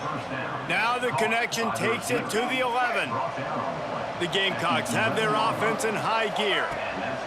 In the red area, it's Howell. They'll knock him down for a loss of a couple. I know you took a loss on 1st down there trying to run the football, but you've got the lead and you've got to continue to run the football. And this is a big challenge now for your offensive line. Those guys up front, you've got to find a way against a defense that knows you're going to do it. Score again. And they make the stop, and this offense has it inside the 5, and they are threatening. And this defense has to step forward. Not only do they have to get a stop, they've got to do it quickly to keep that time from running down.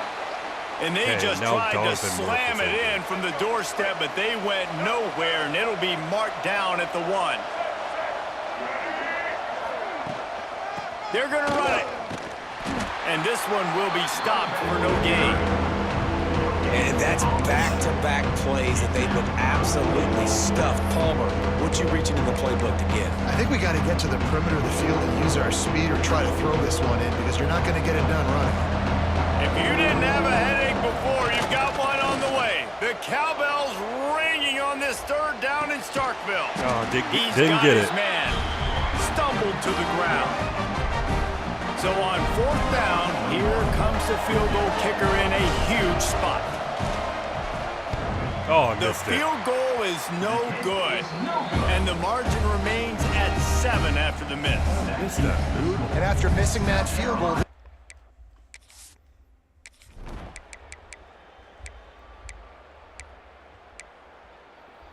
Oh, it's a tie game now.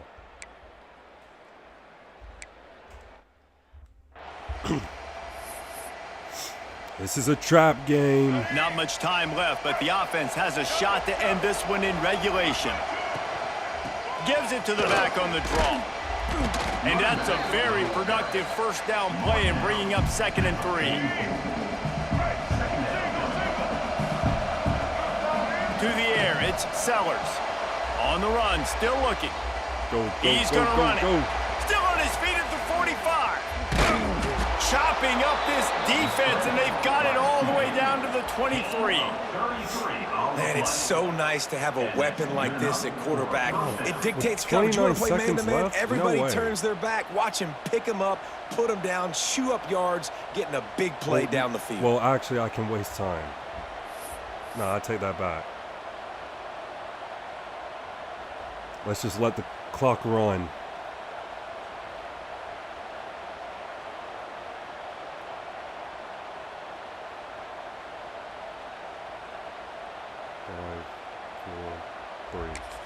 They get the timeout, and the clock reads 3 seconds. Timeout, South Carolina. And they'll have to settle for a field goal try. And it all comes down to this. Okay, he's icing the or miss, kicker. Win or lose. They get the timeout, and the clock reads 3 seconds.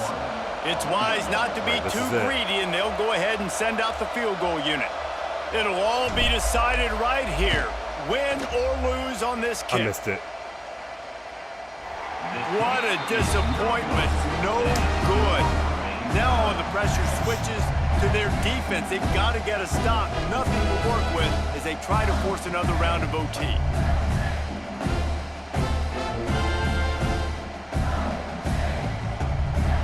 All right, guys, so here we go in overtime. And just to refresh everyone's memory, alternating possession starting on the opponent's 25. And it's so nice to be on defense first, to set the tone, to understand what you need. Try to hold them to a field goal. The offense knows they can do their job to go out and get a win. Just 2 possessions, Palmer. Like, you got to be at your best. Yeah, and I love the new rules, too, because in the third overtime possession, it goes to alternating 2-point plays, back and forth.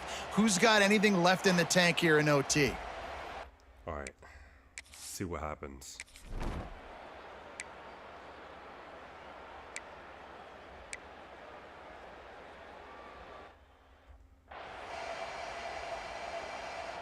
Big 3rd and goal here in overtime as they try to get a touchdown to take the lead. Taylor wants to throw it. Touchdown, Mississippi State! They strike first here in overtime. This extra point would give them a 7-point lead in OT. And the extra point is true, and they're on top by 7. Like a Thanksgiving turkey. We're in trouble, man. We are in trouble. No shot. They have no idea how to get in this quarterback's head. He's on fire. Everything he's doing is working defensively. We got to figure something out. We got to try to do something a little bit different. Bring more pressure. At this rate, shoot, he's on so much fire. You might as well just send everybody. Blitz everybody, live with the results, because everything else ain't working anyway. And the Gamecocks want to move quickly. To the air on 2nd down. Unloads to the wideout. Trying to find he caught it. He held on to it. Let's They'll go. mark him down at the 2. The excellent execution on that throw and catch. Nice patience by the quarterback there. He had his receiver running a crossing route, but the QB knew it was zone coverage, so he's got to be careful and make... There we go. Touchdown, Gamecocks! They got it in the end zone. Now a decision to make with a point after. First off, really impressed by how physical this guy is still running the ball this late in the game. But now it's decision time. You want to play it safe, kick the extra point, or are you feeling aggressive to go for 2 points? And I think this is all about how you feel about your defense and how you feel about this game extending. Do I have a chance? Do I have better players? Am I more fatigued? Like, all this has to come into account because you got a chance right now with 1 play to win this football game. Now 1st down here in the 2nd overtime.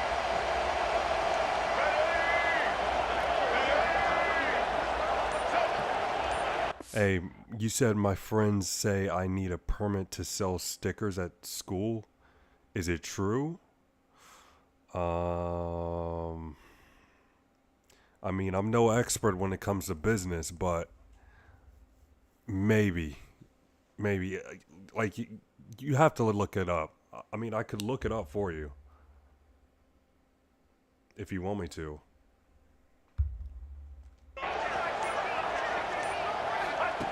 Looking to throw on 1st down. Here comes the rush, and they've got him wrapped up at the 28. This offense is going to have to come up with a plan to block this guy. He is an absolute monster, and he showed you all his tools on that sack. He's going to take off. Great job by this savvy senior to know when he... Oh, you're in elementary school. Oh, you're a kid. Yeah, you're a young kid. Okay. Well, you're in elementary school, so I think there shouldn't be a problem for you to sell stickers. I mean, you're just a kid. I don't think you need all that, like a license or anything like that. I mean, you're just a kid. Needs to move the sticks with his feet. You got to be impressed with the quarterback on that last play because he's already been sacked a ton of times in this. Oh, but actually, you might get in trouble for selling stuff at elementary school, actually.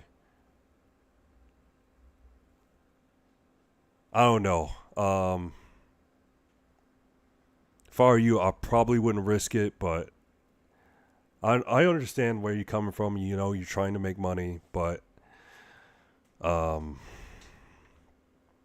yeah, you might get in trouble for selling stuff at school. Knows he does not have a lot of time to survey the field, get through his progressions. Touchdown. Touchdown, Gamecocks! Oh, you got the teacher's permission? All right. Oh, so you're good. Yeah, you're good.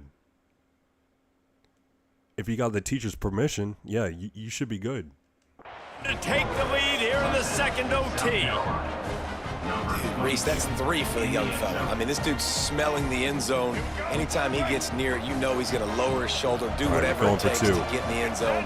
The hat trick, the 3rd touchdown. Moves around to clear up the vision. Can't do it better than that. The 2-point conversion is good, and the lead is 8. No problem. South Carolina, 36. Mississippi State, 28.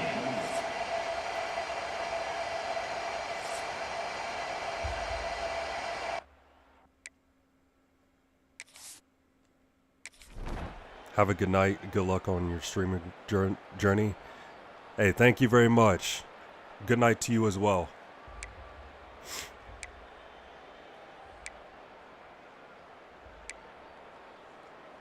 Fourth and 6.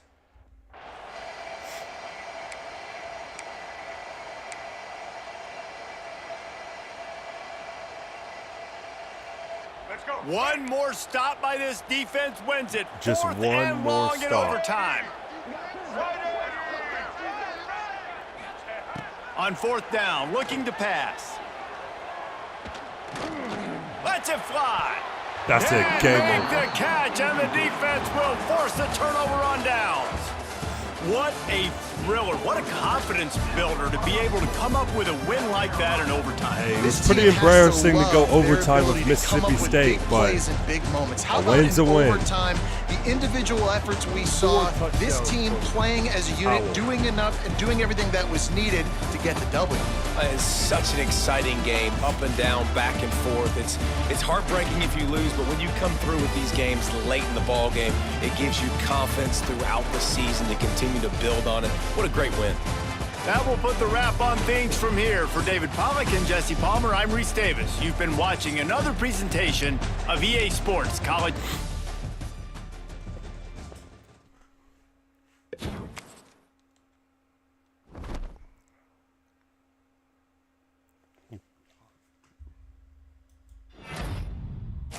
New commits, Bob Salier. Okay, just one.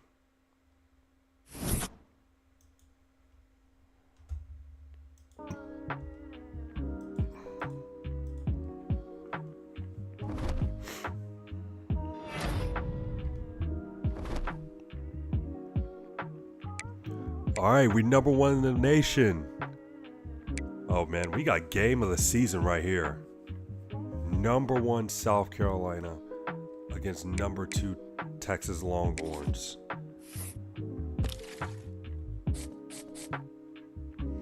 No way. Oh, we lost him. We lost him to Clemson, man. That's tough. Yeah, it looks like we're going to lose Mike Aldridge. That's alright. We're getting Von Jolly anyways.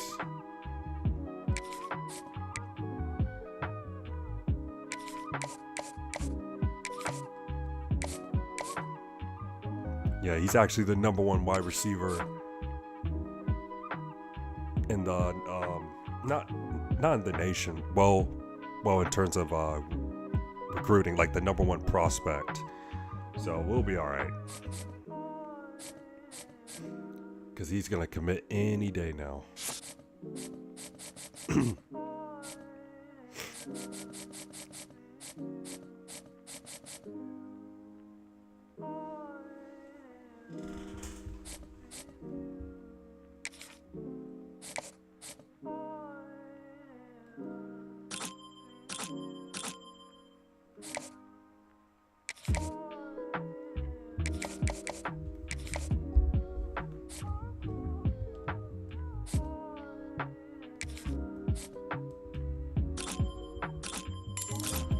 Jim. Getting offers from Baylor and Florida. Baylor and Gators.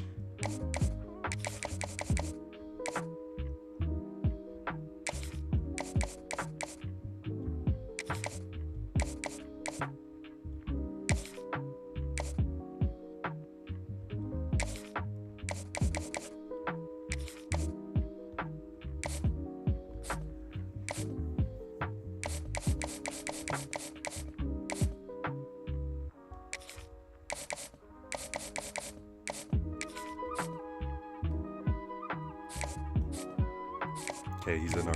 Got him in the top 5. Alright, we don't need Stenhouse anymore. Now we hard sell.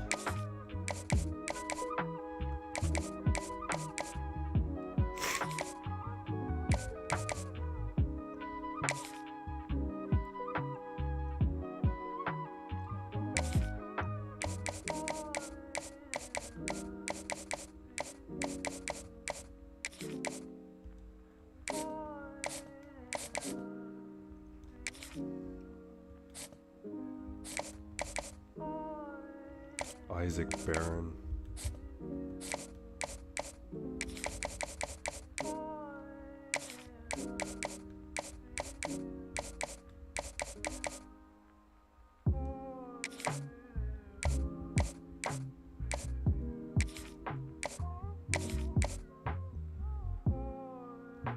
Yeah, let's put him on the list. Playing time. DM him. There we go.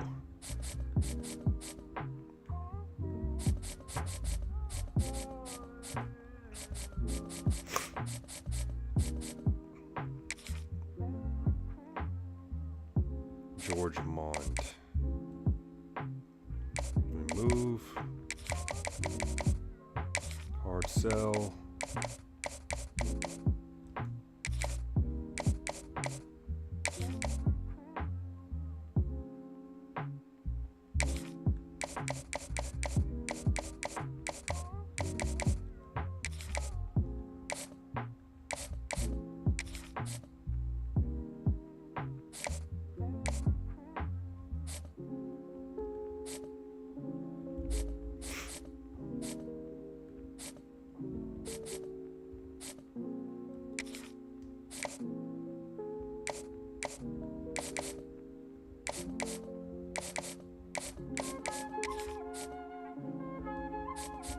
Okay, that's all we can do for now.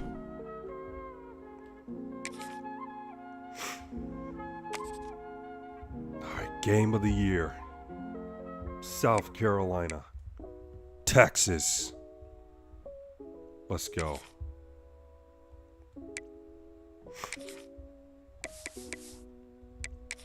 No, we can't wear all white for this one.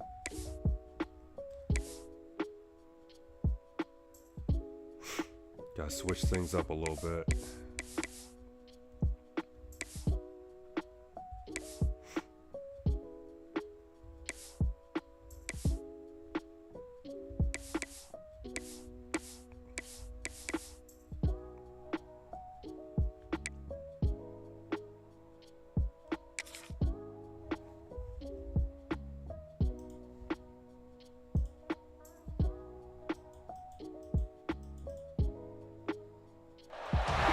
It's number 1 versus number 2. These matchups are special. The entire landscape looking in today on this one, and they become a part of college football history. Hopefully, we'll get something epic. This is Austin, Texas, and Darrell K. Royal Stadium, home of the Texas Longhorns. As we'll see a top 5 team in this conference, the South Carolina Gamecocks, taking on a playoff team from last year, the Texas Longhorns. For EA Sports, I'm Chris Fowler, joined in the booth by Kirk Herbstreit. Kirk, let's get this thing going.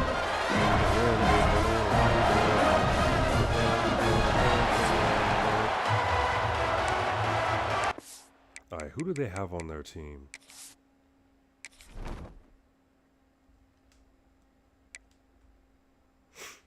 Julian Lewis, Juju, and Bear Botchmeyer. Okay, they got a solid team. CJ Baxter, Jamal Roberts. Bro, that running back room is stacked. Receivers. 97 overall wide receiver. Wide receiving room stacked. Okay, this team is just loaded. I can see why they're number 2. Longhorns will kick this deep to get us going.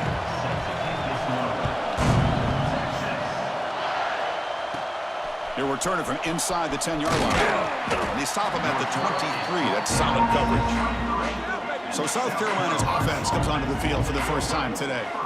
And Kirk, this is what we've been looking forward to, a matchup of two quarterbacks who are elite, very competitive, matched up against each other today. One of the better matchups we'll see all season. Yeah, a game that we really pointed to all summer. Looking forward to this matchup. We knew these two quarterbacks would go head-to-head. Very important that they don't get caught up in the individual matchup. They just go out, work against these defenses that they're facing, and try to put up as many points as they can. Just underway, and this home crowd is fired up and ready to make a difference today. Gets the ball off as he's hit, but it's incomplete. Kirk, both sides told us they knew this was going to be a challenge, the biggest test they've had so far this season. Good to see this matchup get off to a good start. Bodes well. Chris, I'm just excited to see how this game's going to unfold. Both of these teams are going to be so fired up throughout the entire game. I think it's going to be a true test of wills between two teams that have performed as they're destined to be in that postseason at the end of the year. And the Gamecocks come to the line to start a fresh set of downs. Picks up 3 yards, so 2nd and 7. Hey, it's a great job of this defense containing the running game. But if I'm calling the plays, I'm not abandoning the running game just yet. I think it's important to have some sense of balance. So throwing and running is essential. Stick with it. Big moment on the opening drive. They face 3rd down. To throw, it's Sellers. Running out of time in the pocket. Gets past the 35. Tackle is made, but that's good for a first down to the 47. 3rd and 23 and turn into a first down. And it is fun to watch this guy get out in the open field. I didn't realize he could run like this. That's a big gain for this offense. The Gamecocks will try to keep this drive moving. Defense is coming after him. Scrambling around now, looking downfield. And it's incomplete. The defender arrived the same time as the football. And now it's 2nd down. Incompletion on first down makes it 2nd and 10 from the 47. And he's back to throw again on 2nd down. Looking for the wideout. Finds a man open on the right side downfield. Heads out of bounds after a solid gain, more than enough to pick up a first down. Fresh set of downs. It's 1st and 10. And the ball is handed off out of the shotgun. Looks like a player is down injured at that last play. We'll take a timeout while they check it out. 2nd down after that run on the previous play. Fakes the handoff here, looking to throw it. Oh, the pass rush gets home. I like the call here, but you can't run long, developing play-action passes like that if the offensive line is not going to give the quarterback time to throw. Now in 3rd and very long, looking to throw. On the run here, lets it go. But they don't get no time in the pocket. And it brings up 4th down. Late in the season here, this one has all kinds of playoff implications, Kirk. You got to believe the winner here is in the pole position for that top playoff seed. Yeah, no doubt about it. So much at stake here. Absolutely. Whoever wins this one, to me, is in the driver's seat for the rest of the year. We're in the back 9 of the season. Let's see who can win this one and claim to be that most dominant team. So Texas's offense gets their first.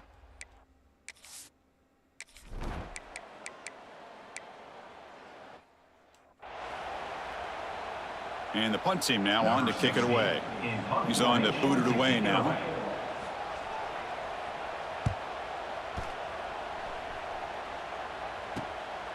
And here's the return. The coverage team able to bring the returner to the ground. And the South Carolina offense is back out on the field. First play of the drive now coming up from the 29. Caught behind the line. It's Howell. Heads out of bounds as a short gain on play. Screen plays are risky because the defense can get to the quarterback and it also can be covered. Many times, the quarterback just throws it away. Here they get some positive yards. Trying to create here on the move. Oh, that wasn't a flag? He makes the grab.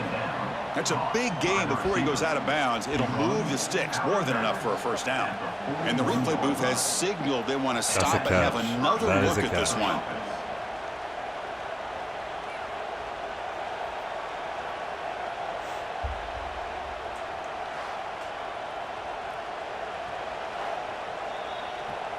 Looks like they got the ruling on the field right the first time. They confirm it with the review. Great start to the drive. Back-to-back explosive plays, and now another first down. They'll try the ground game here with the running back. That's a nice wrap up there by the junior. Defense does a really nice job here of being able to contain that run game, held him just at 2 yards. Chris, to me, this changes the playbook a little bit now for the offense. The guy calling the plays at 2nd and 8, that's a different deal. Now he's got to probably thinking about going through the air instead of staying on the ground. Solid gain in the running play. 3rd down now. Let's it fly to the wideout. Ooh, that could be intercepted. Hang on to it. That's a guy known for his hands. Couldn't pick it off. Brings up 4th down. And the Gamecocks will come to the line looking to keep the drive going on 4th down.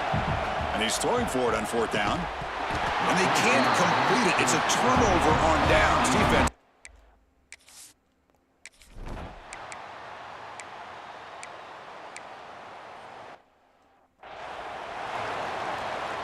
Special teams on the field now. Here comes a punt.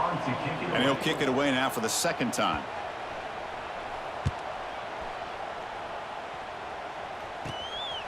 No fair catch. Looking to make a return here. And the coverage team gets the returner to the ground. And the Gamecocks offense is back out there on the field. Defense got a big down stop in the last possession. Let's see what happens here. Moves out of the pocket. On the run here, lets it go.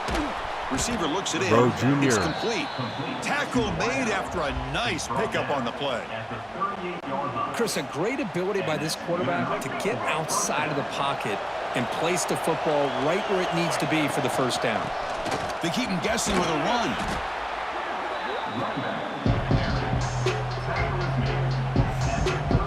Here's the 2nd down play. Play fake, he'll look to throw it. Deep shot toward the end zone. Let's go. He's got it. Touchdown, Gamecocks. That's a thing of beauty right there. Good job all around. Offensive line gave the quarterback enough time. Quarterback puts it right on the money. And with this receiver running a route like this, it makes it pretty simple. All you have to do is get his head turned around, catch that football. He's already in the end zone for the touchdown.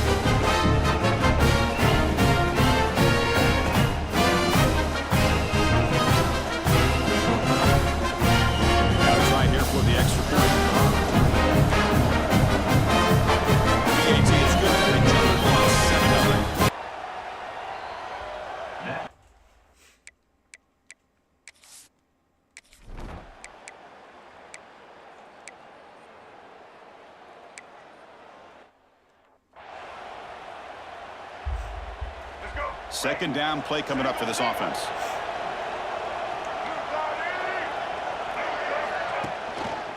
Handoff from the shotgun. They bring him down, but that's a good play. Moves the ball to the 39. Chris, what I love here is just the vision by the running back. Showing great patience, the hole opens up, and then he's able to use his speed to pick up some good yards. He'll throw it now. Oh, I did not mean to throw it. Pass to the line of scrimmage. That's a great play by the defense. What a swat there by the defender. And if you think about it, if he swatted that ball and it fluttered into the air, he would have had himself a deflection and a pick. And he drops it. Can you believe it? They're backed up here trying to make something happen on 3rd and long. Looking to throw. It's Sellers. On the move now. Escapes the pocket. The senior calls his own number. Picks up the 1st down. Boy, this guy can do it all. We know what he can do with his arm, but when things aren't there, does a good job of pulling it down, knowing where the 1st down marker is, picking up the 1st down. And a player is down injured after that last play. We'll take a timeout while they check him out. Hopefully it's nothing crazy. He's been our best running back.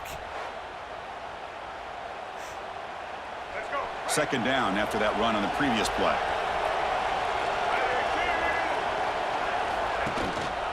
From the shotgun, it's a handoff.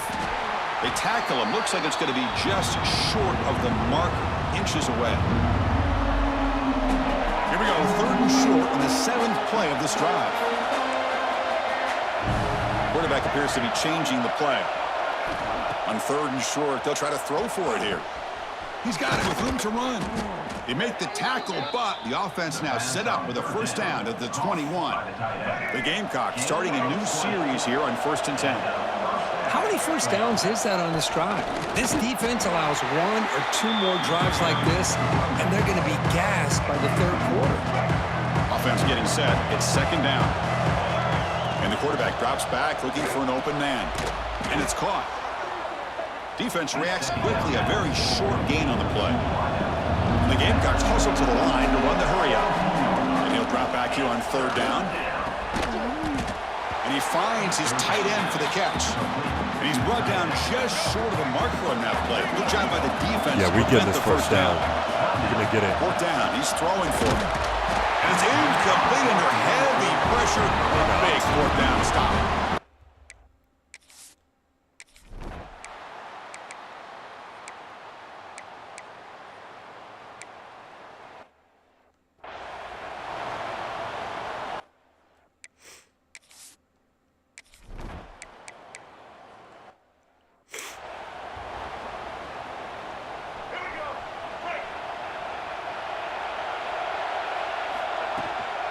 Handoff here from the shotgun. The junior able to bring him down quickly. Chris, you know, the spread era over the years has always grown offensively, but I've been always impressed with defenses that really build their defense to play in space, still have an ability to be sound at the line of scrimmage and defend a running game. It's exactly what we saw right there. They come to the line, a long way to go for the first down, but needing this crucial conversion right now. Oh, wrong read. Makes a quick grab. And this one goes nowhere. Lucky to get back to the line of scrimmage. The Gamecocks will send their punt team onto the field. They're going to kick it away for the second time. Not the way he wanted to kick it. Terrible punt. Returner decides to fair catch this.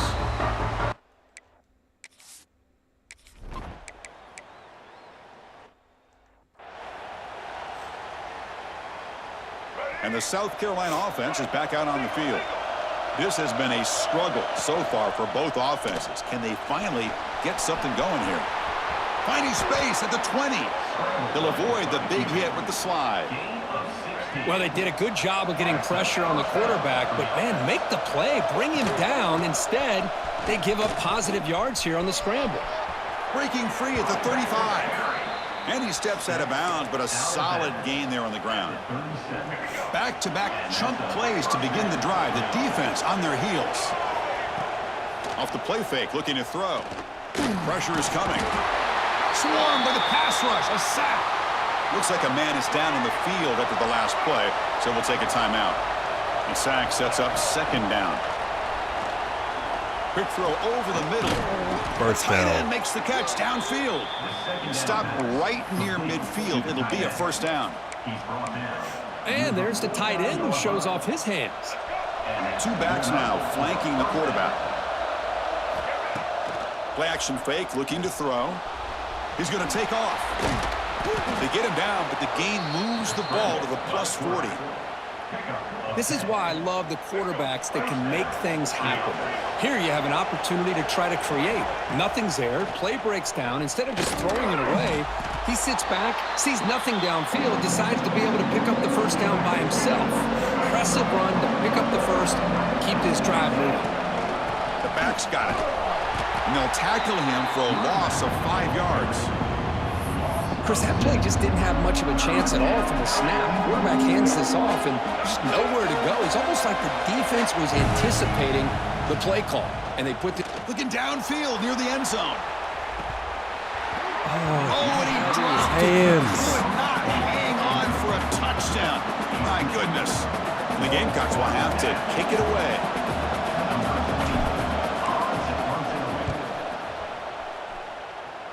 The punt bounces and goes out of bounds right near...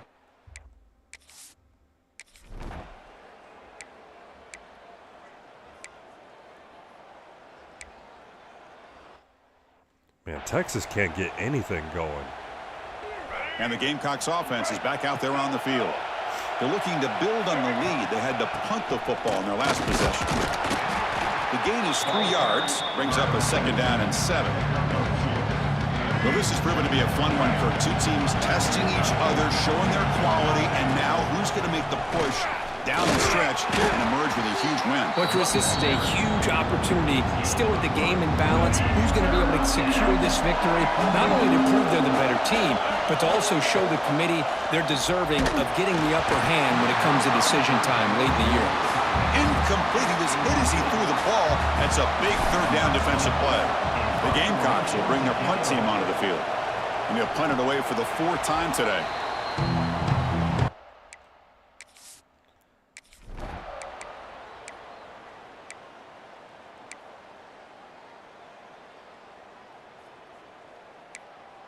Oh, they scored.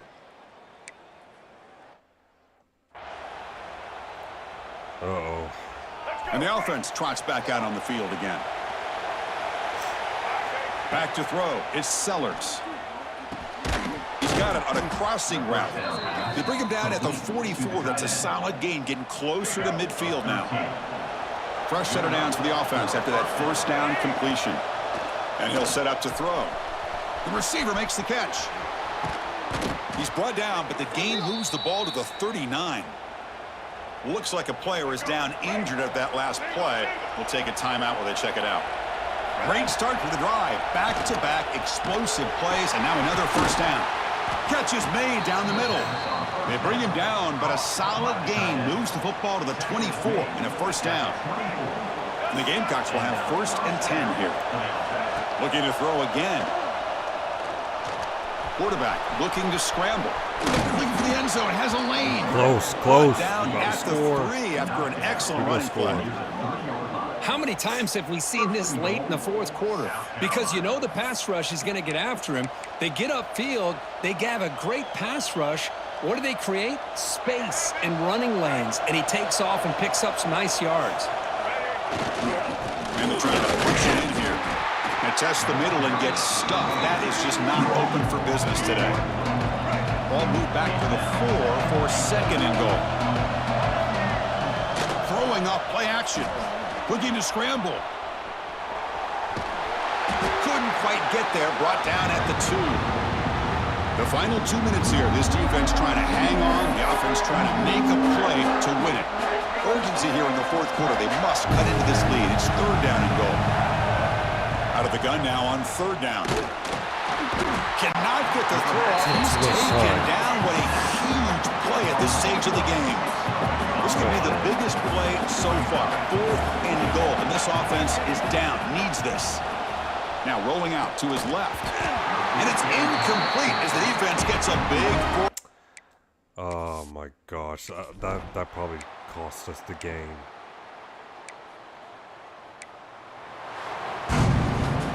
Became an expecting, Kirk, one of the best matchups of the season. In the end, number one goes down in a tough battle. Well, Chris, you and I call these games a lot, and there's always such anticipation, but it's not often that they live up to the hype. You think about the last 5. Well, it's getting late anyways. That was a stupid call, man. Thank you for watching. I'm kind of tired.